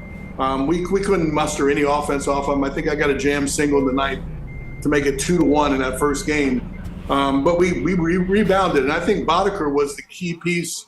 He came in for Flanagan, pitched really well, got hot in the playoffs. The White Sox couldn't hit Bod. The Phillies couldn't hit Bod either. So he just went on and he filled in, and he gave us that momentum that we needed to get past those first 2 games. But you're right, it's not ideal when you lose the first game of the series, in a shorter series, 3 out of 5. But we rebounded, and it was a really close time. And the White Sox could have very easily got a base hit, or they made a base running mistake in the 1 inning in that clinching game that they could have got over the hump too as well. But losing that first game, it didn't affect us too much. We just pushed forward and said, okay, we're a good team. And then we got rolling. And Tito Landrum hit that home run in Game 4 at Comiskey Park, and I believe Bob Costas was on the call of that game, if I'm not mistaken, with Britt Burns pitching against the Orioles. When you won that World Series, Cal, you probably thought, you know what, I'll be back here 9 million times. I mean, you're a franchise, and you got close, but never again. Thoughts on that for a sec? Let me hear. Go ahead. Yeah, exactly right. Early in my career, I was Rookie of the Year the first year. We went to the last day of the season and didn't quite make the playoffs. One of the most exciting series that I played. And the next year, we get off to a good start. I find my rhythm. I was voted the MVP, and we win the World Series. I'm thinking, okay, this is going to happen all the time. But I guess my advice to having gone through it, we came back in '96 and '97, and we're really close to getting to the World Series. But you gotta grasp every moment in these playoffs. And because it's not easy to get back. It's not easy to win the World Series, and you gotta grasp hold of that and try to be in that moment as best you can, because this might be your only chance. I feel lucky to have felt that feeling. All people that play the game want to know what it feels like to win the World Series. we were champions of the world. I know that feeling, but God, I wish I would have had a chance to, beat Derek Jeter or Chipper Jones, where a bad year for them was losing in the first round of the playoffs. But having gone through the other side, losing and being part of a rebuilding process really makes you appreciate when you have a special team and you're playing well. You want to capitalize on that moment. Excellent job, Cal. Loved it. Keep up the great work. Good to talk to you again. Appreciate you coming on today. And class, always, as usual. Thanks a lot. Okay, you're quite welcome. But first, Dan, if this is a matchup of elite plate discipline, the Dodgers might have this advantage. I mean, even when they played in June, they walked 6 times and 7 times against the Yankees. We talked about how the Mets pitching staff had a tough matchup against them because the Mets stayed out of the pitching zone and out of the strike zone against them. Who wins this battle at the plate? Well, again, BK, I thought you hit on, to me, the most important part of the whole series. Carlos, all the postseason games I watched, I call it the battle of the strike zone. Who wins the battle of the strike zone for me usually always wins individual games and series. I think the Yankees are going to have to change their approach to pitching because as we'll look at this board, they don't pitch in the strike zone either. They pitch out of the strike zone a lot. And so we already see the Dodgers simply do not chase outside the strike zone, Carlos. And the Yankees, are going to have to approach this series different than any other series they've been. You could do that against Cleveland. You can't do that against a prolific offensive team that the Dodgers have. They're not just going to have to attack the strike zone. They're going to have to execute their pitches win the strike zone. And the Dodger pitchers are going to have to do the exact same thing to the Yankees hitters too, because they don't chase a whole ton either. It's extremely difficult for a pitcher when you see that batters are out there just so disciplined and do not come out of the zone. At the same time, I would say this. We've seen Luke Weaver start, batters throwing a lot of pitches out of the zone, trying to get chases, and he gets better when he actually comes back into the strike zone. So I'm wondering if having disciplined hitters actually will help the Yankees go ahead and establish that tunnel that they need to establish to be more effective when sequencing. So it's going to be interesting. You have to come into the strike zone if you're going to succeed, especially against a lineup that does not come out of the strike zone. Yeah, the issue is, though, that obviously is a philosophical approach that the Yankees have put in, that they're banking on the fact that, again, using effective velocity, they're going to get recognition skills that they're going to get hitters to chase outside the strike zone. It worked for them the entire year. Now, can they shift gears philosophically and be in the strike zone to have a chance to win this World Series? It seems like the Mets staff was different from this Yankee staff, and the Yankee staff is very different. But look at this number. Even the numbers can be thrown off, but you look at the worst starting pitcher ERAs in postseason history among World Series winning teams. 1960 Pirates got pummeled by the Yankees. They still managed to win. But, the Dodgers right now, starter ERA, Dan, is 6.08. Now, they got blown up a bunch of times. I'm not sure if that's what we're looking at exactly in this series. Again, the Dodgers have whittled it down to 3. Walker Buehler looks different. So I don't expect this to be, wow, the starting pitching from the Dodgers just can't be any good. BK, it's going to have to be better. I do not think it's sustainable what they've tried to do to get through the LCS. We're going to put up another board here which actually shows what happens when you face relievers the 3rd time in a series. It's very similar as you face a starting pitcher faces a hitter 3rd time through the lineup. It's just not sustainable. The more these hitters see relievers, the more problematic it becomes. So, the Dodgers simply are going to have to get some innings out of 3 starting pitchers for me to be able to match it. But the Yankees clearly have an advantage right now. Well, I think they would. We're looking at a different Buehler and Yamamoto at this point, are we? Who knows what happens series to series, the only thing is that different. I think Buehler's stuff was better. I don't think his command of his stuff was very good. So I'm not talking about the fact that he'll start for them. He's got to give them some innings. Now, the one thing Dave did a great job of, which is so unique in postseason, Carlos, he airmailed in some games.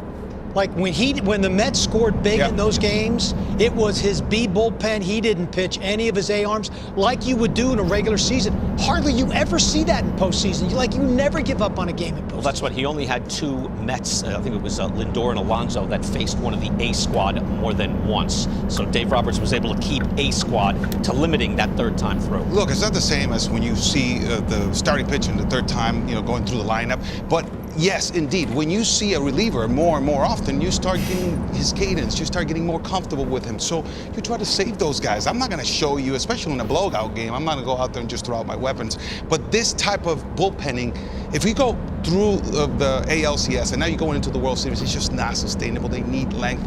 And speaking of Buehler, absolutely command is the key if he is to give the Dodgers length. We saw Flaherty also had a tough outing last time out there. Maybe he gets the nod, but he obviously needs to be better. This is a very disciplined lineup for the Yankees. It is. It's amazing how these teams have changed too, as well. Again, watching these games, you wonder like where would they be without Tommy Edman? And it didn't seem like. It was a pretty big trade at the time, obviously. So you see the notable players acquired mid-season. Jack Flaherty coming over. They went A squad there too. Was considered one of the top starters out there. But to get Kopech and Edman, meantime, Yankees a little more quietly got Tim Hill and Jazz Chisholm. I have to admit, Dan, Chisholm has been a very different player. Goes to third base, can handle it. There are some ups and downs. There's some mercurial performance there, but there's real power. There's a live at bat against good pitching. So these were monstrous deals by both of these big spending clubs. They did. I mean, I think the Edman thing at the time was way under the radar. I mean, I think the Dodgers have been after Tommy Edman for a while. He was the perfect fit for that club because they had two issues. They had a shortstop issue because of Rojas's health. They had a center field issue. So his versatility to play either of those positions, I thought, was a tremendous get. Start out slow because he'd been hurt the whole year, just needed at-bats underneath his belt.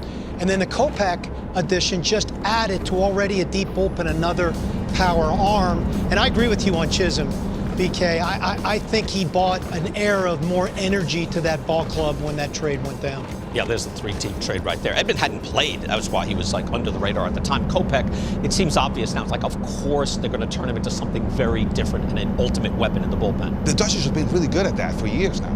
We see Kike Hernandez being a huge part of the success of that ball club, and now he returns as well. You know, with Edman is this.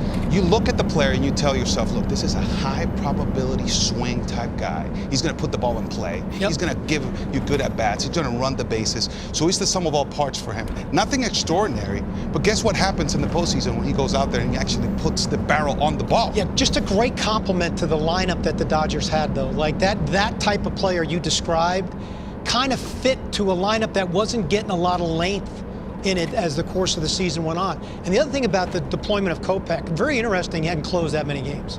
So they might have tweaked some of his things, but they also kept him away a lot from him. He has saves, but Dave just kind of deploys him. He started the other day. He's pitched in the middle of the game. He's pitched in a high leverage late in the game. But he's leveraged, though. Yeah, they don't really have a pure closer. They just use a lot of, I guess, Treinen is turning into that right now. Also, the Yankees reportedly did have a deal for Jack Flaherty. Now, you've been involved in 15 years as a general manager. They did not like the medicals. We hear a lot of that in recent years. A lot of times it turns out to be, wow, they really did see something there. Your thoughts on turning down that trade and how different things would be if Flaherty was not on the Dodgers, was on the Yankees? Well, I don't think the Yankees needed him as bad as the Dodgers needed him. Right. But because I think the Yankees survived that, not making that trade completely. Where it would affect it is right now. Yeah. Because that would have been one less arm that the Dodgers would have a chance to deploy. Honestly, I've been in trades where some of our players were turned down on medicals, though. And it's crazy, Carlos, because every group reviews medicals differently. So it's not like one consistent thought process. Yeah, and for you, Dan, like, I mean, you're sitting there in the office and you talking to your medical staff, and your medical staff says, we see something that we don't like, but you like the player. You know, how difficult is it for you to say, you know what, I'm going to trust Yeah, what you know my what? medical staff is When saying? you get to only navigating 2 months and you really like the player and you have a chance to win a World Series, you're going to make that deal. That's true. That's different. I was just thinking of Carlos Correa, but at the time we're looking at a 12-year deal as opposed to a several-month deal. But, man, things would be drastically. I mean, Dodgers down to 2-3 pitchers. Flaherty was one of them. They would have been in bad shape. And Clutch Conversations presented by Sage. We welcome in former National League Rookie of the Year, 13 years with the Phillies, 2006 National League MVP. It's Ryan Howard. Ryan, it's Brian Kenny. Great to talk to you. Hey, BK, great to see you, man. How was everything? Everything's going well. Give me your overall thoughts on the matchup. I think most of the season we thought the Phillies would be in this matchup. We get the Yankees and Dodgers. How do you match them together? Yeah, you know what? I think both teams match up very, very well. I think you have to give the Yankees the nod a little bit on the starting pitching, but I think the Dodgers bullpen might have the edge there. But a lot of star power in both lineups and a lot of guys that can hurt you in a lot of different ways. So I think it's going to be a great one to see. East Coast, West Coast, you got the Dodgers, you got the Yankees, two storied franchises. So this is great for baseball. So I'm looking forward to watching it. You know, and as we were just talking, you know, I hate saying back in 2009, but back in 2009, you were the NLCS MVP against the Dodgers, moved into the series against the Yankees. Your club was the defending champ. What do you remember most about that atmosphere, Phillies and Yankees? It was the same. It was very, very electric. Obviously, playing in New York, you understand the history and the culture behind the Yankees that follows the Yankees and just the tradition there. So going into there, you understood already being in the Northeast. Philly was crazy. We knew New York was going to be just as crazy. So it was an exciting time to be able to go up there and go play against those guys. In back-to-back pennant-winning years, you had some big series. You slugged 762 against the Rays. In that World Series, you slugged over 900 against the Dodgers, I just mentioned in that NLCS. So what is the mindset to coming up big, being clutch in the big moments? Well, I think the biggest thing is the preparation. You gotta have the information, you gotta have the data that you need, you gotta do your homework, right, and to prepare yourself for those situations. And that's what I did. Obviously, I'm watching film, doing what I need to do, getting scouting reports to best prepare myself for the games, and go out there to try to do what I need to do. So that's really been the key for me. It's all about the preparation. Now more than ever, there's so much prep to be done. Is that part of clutch? Like, I don't know, people used to talk about ball players like, oh, he's clutch, he walks around being clutch. Or is it being able to know what your preparation is and then being able to breathe and process in that moment? I think it's a little bit of both, because you have to do the preparation, you got to have the data, you got to have the information, but it's all about how you process it, right, and put it into the scenarios and put it into the situations. And then you have to figure out a way to stay calm. I have one rule. It's called, rule number one is don't panic. It's kind of seeing yourself in the situation before you ever get there and understanding how things are going to unfold, so that when you do get to that situation, you're prepared, you're ready, and then you just kind of let your talent and your ability go out there and go take over. We've talked a lot about this postseason about bullpen games and how hitters have to face a different pitcher every at bat. In that, especially 2009, the Yankees had starters all going on short rest, so they limited who you were going to see. Now they want you to see as many pitchers as possible. What's the best way of doing it? It always took me back to kind of a spring training mindset. When you only get a chance to see a pitcher, you may see a guy maybe once or twice, and it's tough to really kind of get into a rhythm because somebody else is coming in. But what you have to do is really just have to go in and just try to trust to the best of your ability, stick with your approach, and just, again, kind of get good pitches to hit. It's a very, very tough situation. When I was playing, we had a situation where the starters would go in and you'd face those guys. You'd see them 3 times throughout the game, and you got a chance to really kind of understand what they were trying to do to you and continue to formulate your game plan. But when they're switching it up, man, it's really hard to, as a hitter, to kind of get into a rhythm unless you've seen that pitcher multiple times. Your tracking always seemed to be pretty good. We talk on this program a lot on MLB Now. We do it through the lens of analytics about the third time through the order against a starter. On the by and large, pitchers are tougher earlier in the game, easier third time through. Your career numbers, though, you're kind of consistent throughout. Like the third time through. You actually, second time through, you slugged 585. You tell me what was happening here in your career. It's called making an adjustment, BK. We're going from, again, from that first AB, you kind of filling each other out. And then once you get into that second AB, you've got an idea from the first at bat, along with the scouting report of what teams are somewhat trying to do to you, to kind of make the adjustments that are needed.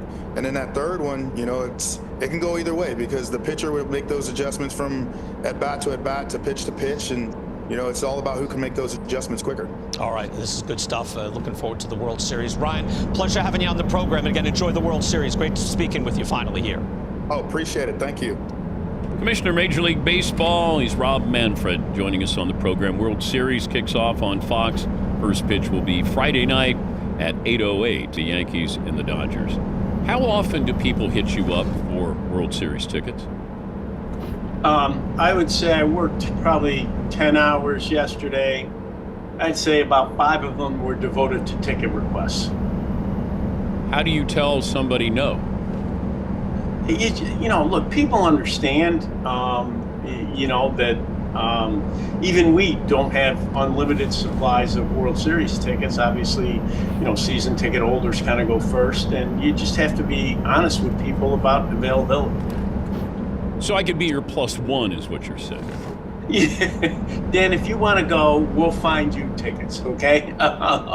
Yeah. What about throwing out the first pitch? Is that Is that booked already? The first pitch is booked well in advance. Okay. Yeah, that's all done.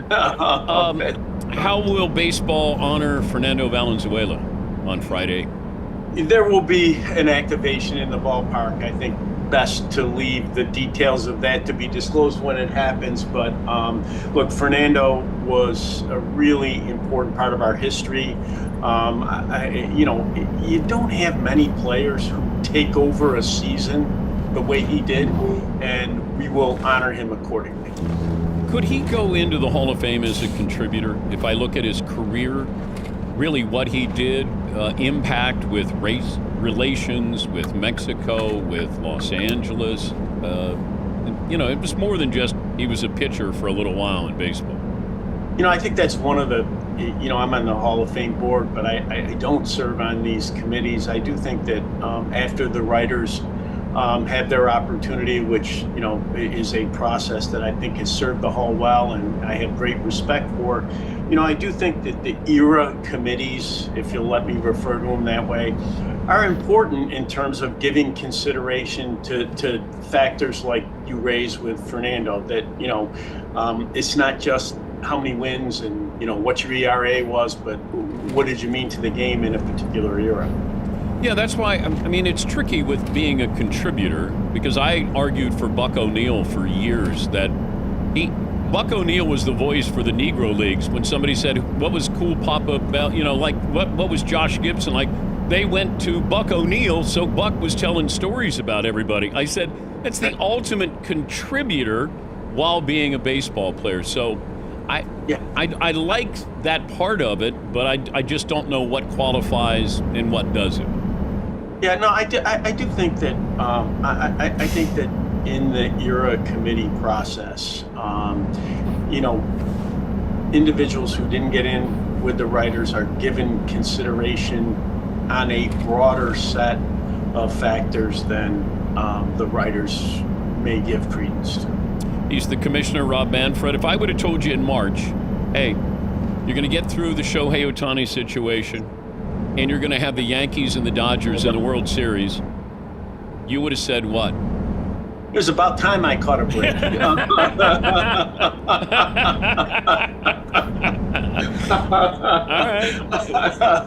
right. Look, honestly, the season has been phenomenal for us, Dan.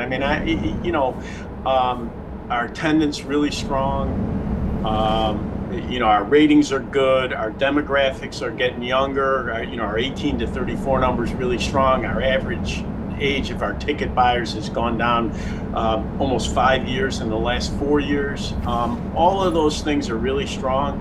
We had great markets in the postseason with some of our most exciting players represented. And maybe the best thing about the postseason so far, the actual individual games have been so compelling. We have had all of the things that, based on our research, fans want to see. Late inning pitching changes, action. It's just been phenomenal.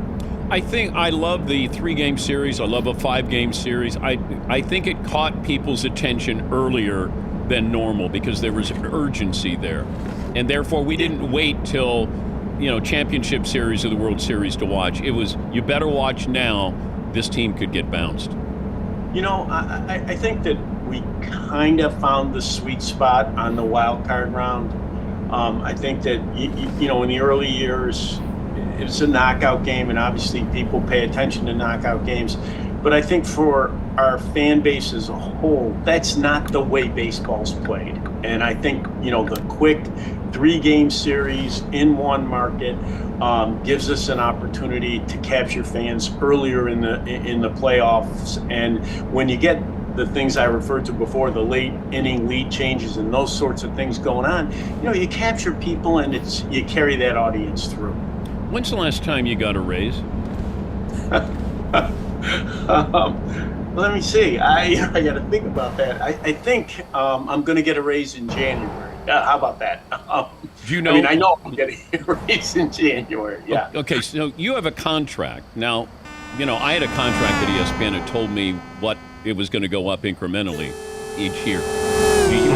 Does your contract state what it's going to do? You never thought you were getting this question today, did you?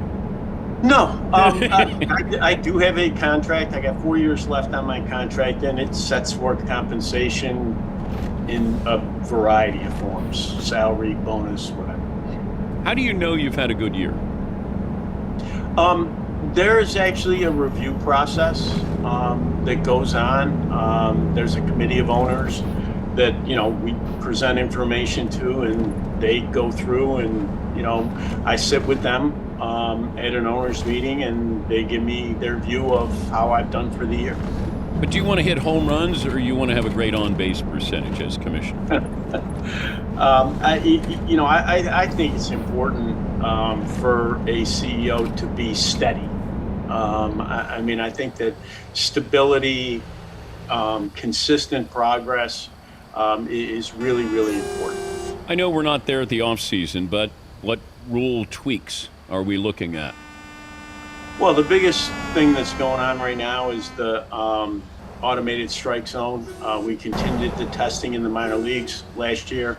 We have decided that we're going to test the challenge version. There's two versions of ABS, one where every pitch gets called in the umpire's ear, and the other that's a challenge system. We're going to test this challenge system in spring training with major league players. One of the things that we learned with the rule changes that we did a couple of years ago, and one of the things we've heard from players is just remember, whatever you do in the minor leagues, it's great, but the big leagues are different, and we're going to try to determine whether the system we have is up to snuff to be used by major league players. Is it inevitable we're going to have automatic balls and strikes, in your opinion? During your next 4 years, will we have automated strike zone? I think you will see some version of the automated strike zone in the big leagues in the next 4 years. Look, the technology piece of it is so robust, Dan. Literally, the path of the pitch is tracked good to 1/100th of an inch, and it's just hard to ignore that kind of technology when it's available. And I think the key is that, obviously you remember, the pitch clock was, oh my God, what are they doing? And then nobody brought it up. It hasn't come up in months. Oh, the bigger bases. Oh, we need pizza boxes out there. It doesn't come up anymore.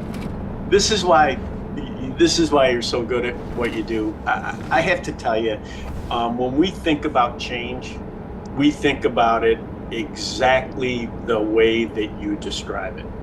That we're going to put a change out there, and no matter how big or how small it is, the first month is going to be hell on wheels. Everybody's going to hate it. And then, they see it, and the game is still the game, and it makes the game a little better, and people get used to it. Even little things. You remember, it was a few years ago now, we went to you can just signal for an intentional walk. You don't have to throw the 4 pitches. My voicemail, after that change was made, for about the first 3 weeks, people called me. You can't repeat the things people say on my office voicemail. It's just people literally lose their mind over a change that's completely inconsequential. Wait, I can call you in your office and leave a voice message? Oh, just yeah. Unfortunately, people figure out how to get here. Yeah. Oh my God! Can I give out your number now in case anybody wants to be upset with the I would prefer we put them to the test on that. So they're leaving messages on there. Oh yeah. People leave messages. Look. One of the great things about the game, it's taken me time to come to appreciate this. Good, bad, or indifferent. The fact that people are passionate enough about the game to take time to express their views in very strong ways, that is a strength of our sport. It demonstrates the connection that people have to the game and how much they care about the game. You know what? I think you had a great year, and I've said this before the last couple of months, but you took chances. Get rid of those stupid All-Star game uniforms. That's the next thing on the list, right? We're taking care of that, right? Yep, we are. Okay, that's an easy fix, right? Well, let's talk about that for a minute because it's sort of an interesting one. One of the reasons that we stayed where we were for as long as we did is the All-Star Game uniforms was a product that sold a lot. Usually when people are buying something, it's an indication that they think it's a good idea. This was a really interesting one. People were buying it. But they hated it. Yeah, I don't know why. I don't know why they bought it if they hated it that much. But look, I think it's a change that's good for us over the long haul. Yeah, but you can still do that, Commissioner. You can still make an alternative jersey. But let's go back to the old school. We'll have jerseys that we use during the home run derby, probably. That I think that's where it will land. So we will still have the product. But it was an interesting one, and I do think it's one of those experiments where, we did it. People spoke, we listened, and we're back to where we were. The Pete Rose documentary. Did you watch it? I did. Mm-hmm. Did you find out anything that you didn't know, or something that maybe you cared a little more about? Look, I'd spent enough time with Pete over the years that I had a pretty good feel for what he was about.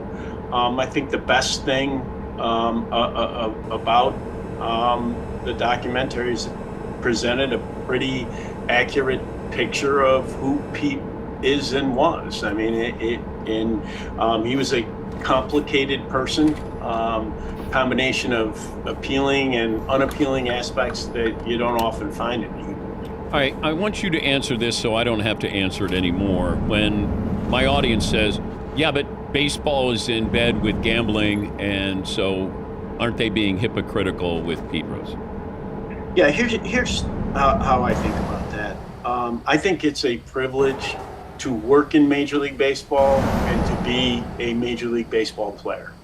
Often, when you have a privilege, it comes with obligations. The obligation in this case is to stay away from gambling because involvement with gambling by people who work in the game and can influence outcomes reflects and presents a threat to the integrity of the game. So that's a category of people. Fans are different. The government, in this case, the Supreme Court, paved the way for legalization of sports betting. Fans want to engage with the game in that way. They present no threat to the integrity of the game or a minimal threat to the integrity of the game. And as a result, we have different rules that apply to those fans and have taken advantage of that business opportunity. I don't see any inconsistency between those two rules. I really don't. I worry about prop bets, Commissioner.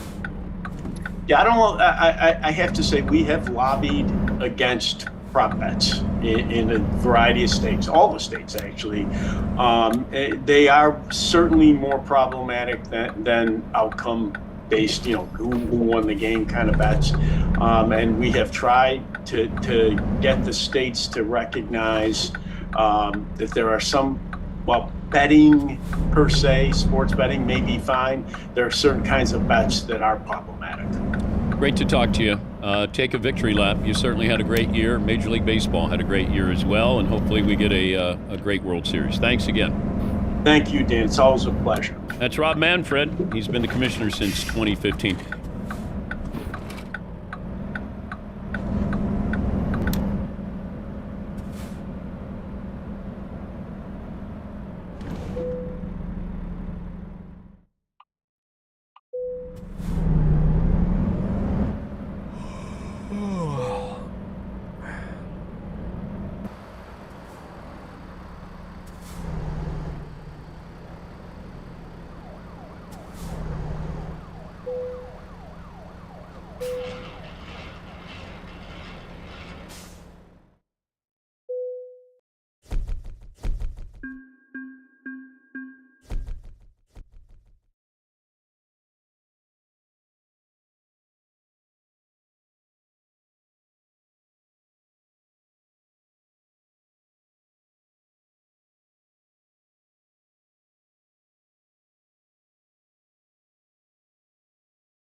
of their original YouTube series, Warehouse Games, called Blitzball Battle 5, premieres on November 5th. And this man is talking Yanks. He knows all about this stuff. He's John Boy back in the Rich Eisen Show. How are you, John Boy? I'm doing well. How are you guys? Oh, man, I'm fired up. Any nerves yet? Of course. Are you kidding me? Nerves. Although they are all shot from the Cleveland Guardians and the American League Championship Series. Those games in Cleveland were off the charts. They were off the charts, man.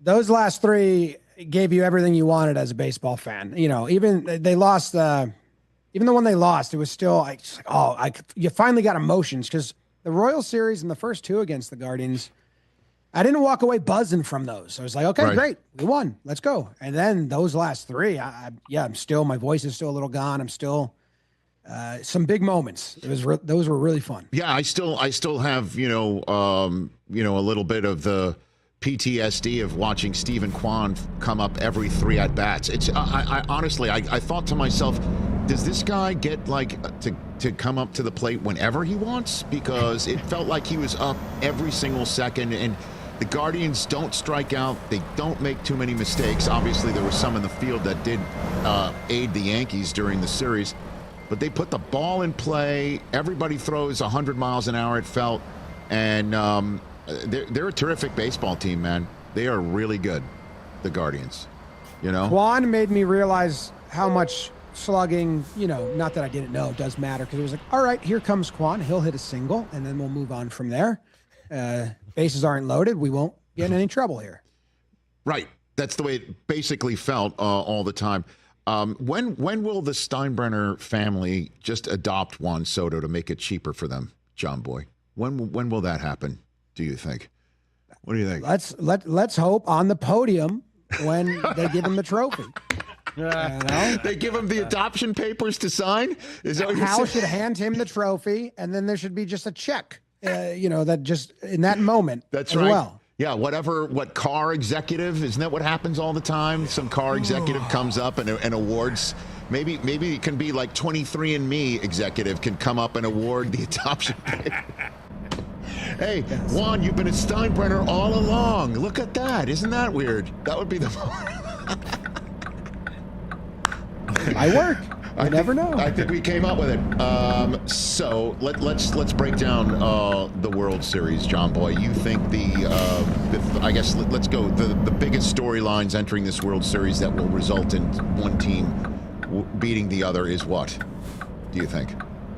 A top end bullpen. So the Yankees are thin at the top end. If Canely and Weaver come into Game 1 and can't protect a lead, that's going to scare me moving forward, because those guys need to get it done for the Yankees to win. So that would be a little worrisome for me, because at the top end of the Yankees bullpen is pretty thin. On the flip side, if the Dodgers starters can get them to 6 innings, like between the 3 of their starters, Flaherty, Walker Buehler, Yamamoto, 2 of them need to be knocked out early for the Yankees to advance in this, because it's going to be offensive firepower.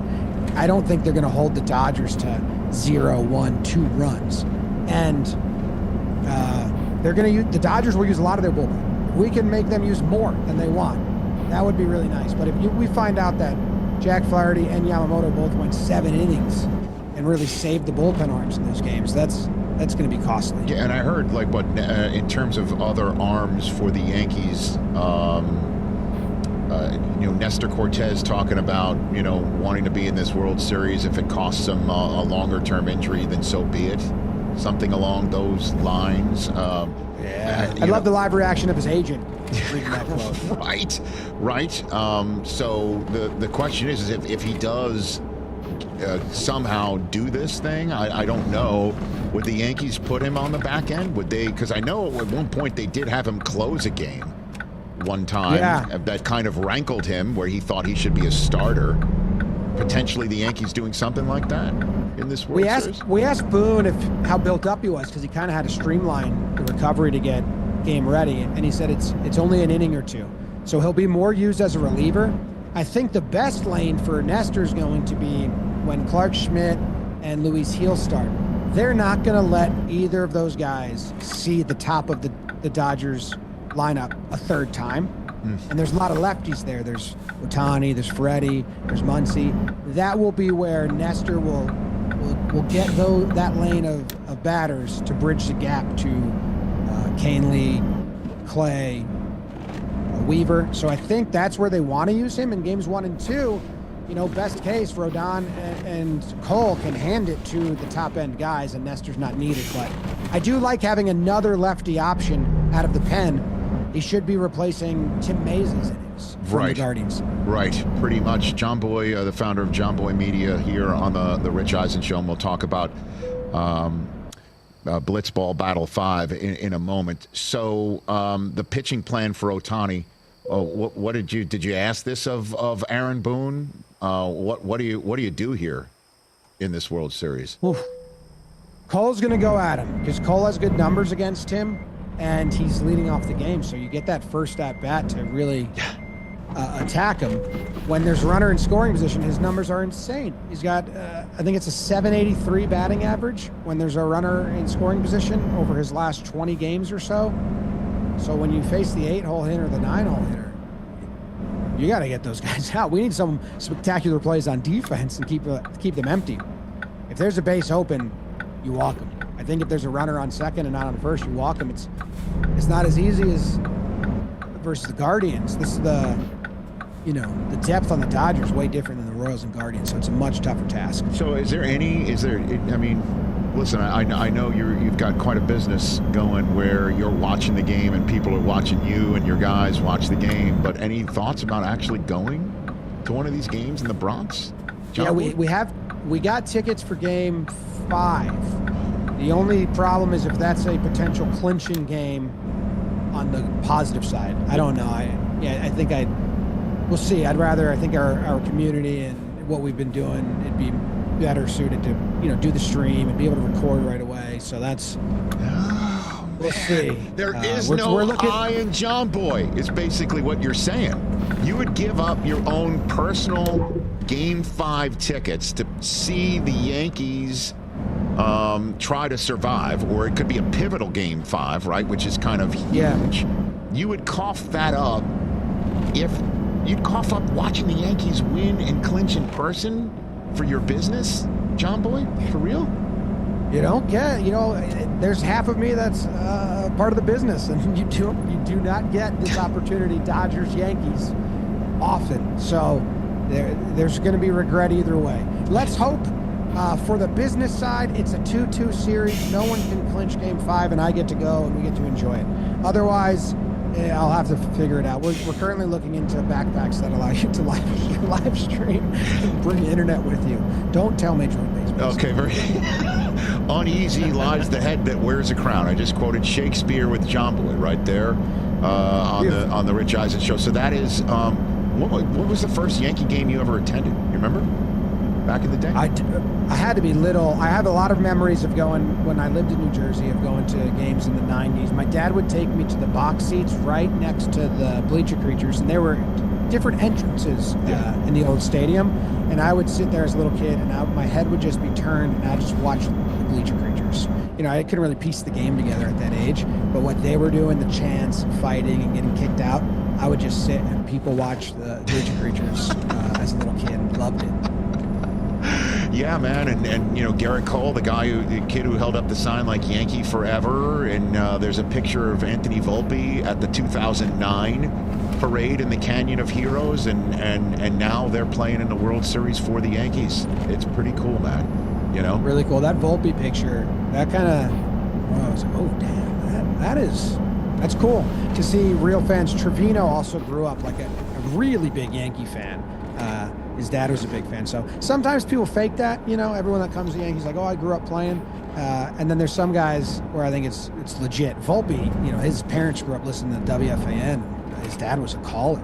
I love that, man. That's nothing fake about that. So tell me about Warehouse Games and Blitzball Battle. I can see the poster behind your left shoulder because you are, you're a businessman. You're selling, you're branding, Yes. Okay, what is this about, John Boy? So It's basically our own reality show meets sports world. What we've done is we've taken all the essence and camaraderie and competitiveness of a backyard baseball game with your neighbors or your brothers or your cousins, and put a professional production around it with Kelsey Wingert does sidelines. She's a professional sideline reporter. Chris Rose is the voice. Yes. He does play-by-play. And every sport, we have a professional in that sport, be it hockey, baseball, cricket, come and do color commentary.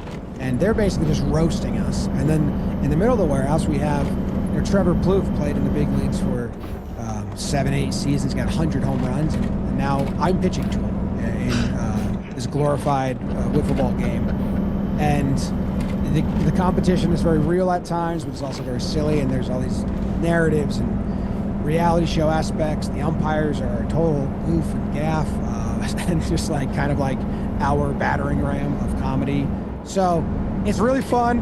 We've been growing it. We did it on our own, invested a ton. We're able to sell distribution nationally to it, so you can also watch it on TV. If you have a Bally Sports network in your area, and the new one debuts on November 4th. We changed it to not compete with the election, which is a smart move. Yeah, it makes sense. I think that makes sense. Yeah. John Boy, World Series is done, and then you avoid Election Day. Pretty cool.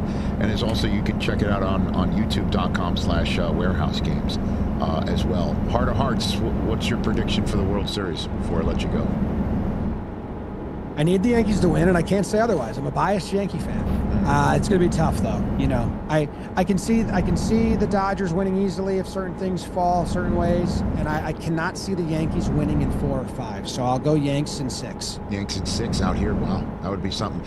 Listen, if anything informs this World Series from the season series, got to make sure Yamamoto doesn't go as deep as he did in the game he dominated them, and make sure Teoscar Hernandez isn't the one who beat you, right? I mean, yes.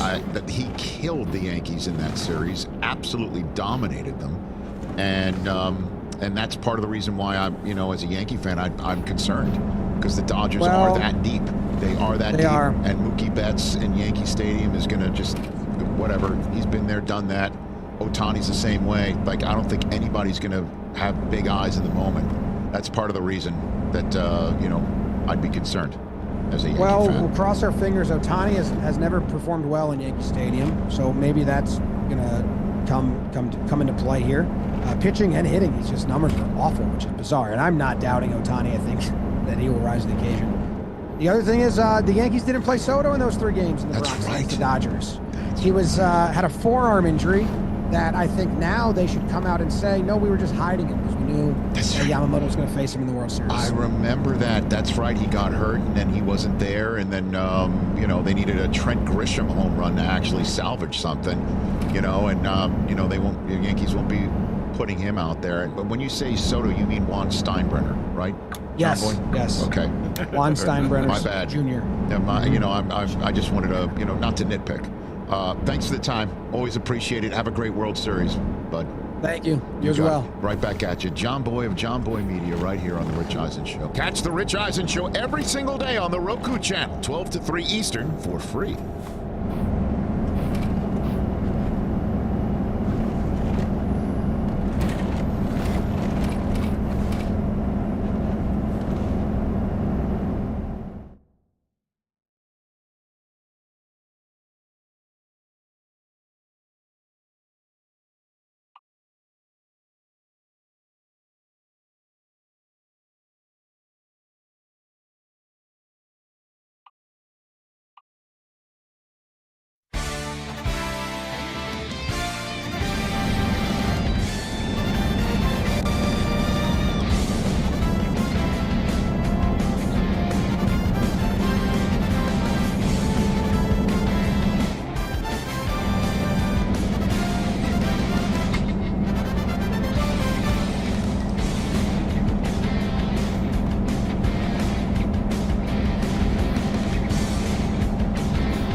Alright, I am done for tonight.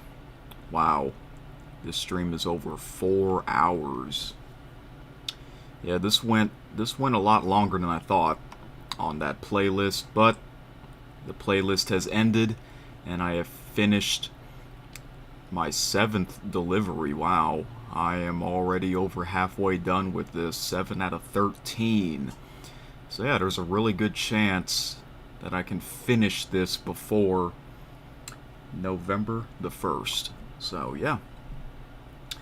Alright, not so bad, guys. So yeah, I made quite a bit of income, so that's good.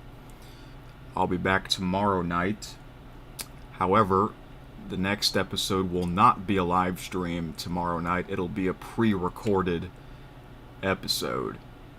Yeah, I'm going to try something different. But it'll be still about this game. So, yeah. Anyways, well, I'm glad I got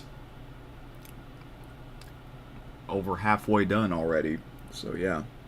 So I'll be back tomorrow for a pre-recorded video, and then I'll be back on Monday night live while I listen to the World Series on radio.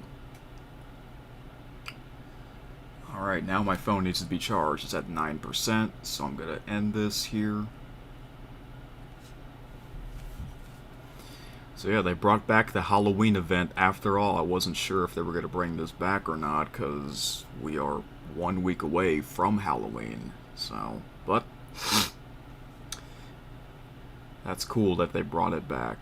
This is my 3rd year doing this, so I guarantee you they will bring back the Christmas event as well. I do like the ghosts in the background. I just wish they brought this back sooner, like earlier in the month, but it is what it is. I can still finish this before November the 1st. Alright. Anyways, that will be it for this stream. OBS, yeah. I guess I'm going to permanently use OBS, because pretty much ever since I made that change, no problems. No problems. The next episode will be pre-recorded, but that video won't be super long like this stream, because I have to upload the video. That takes time. So yeah. Alright guys, have a great night, and I'll see you next time for more American Truck Simulator. Good night.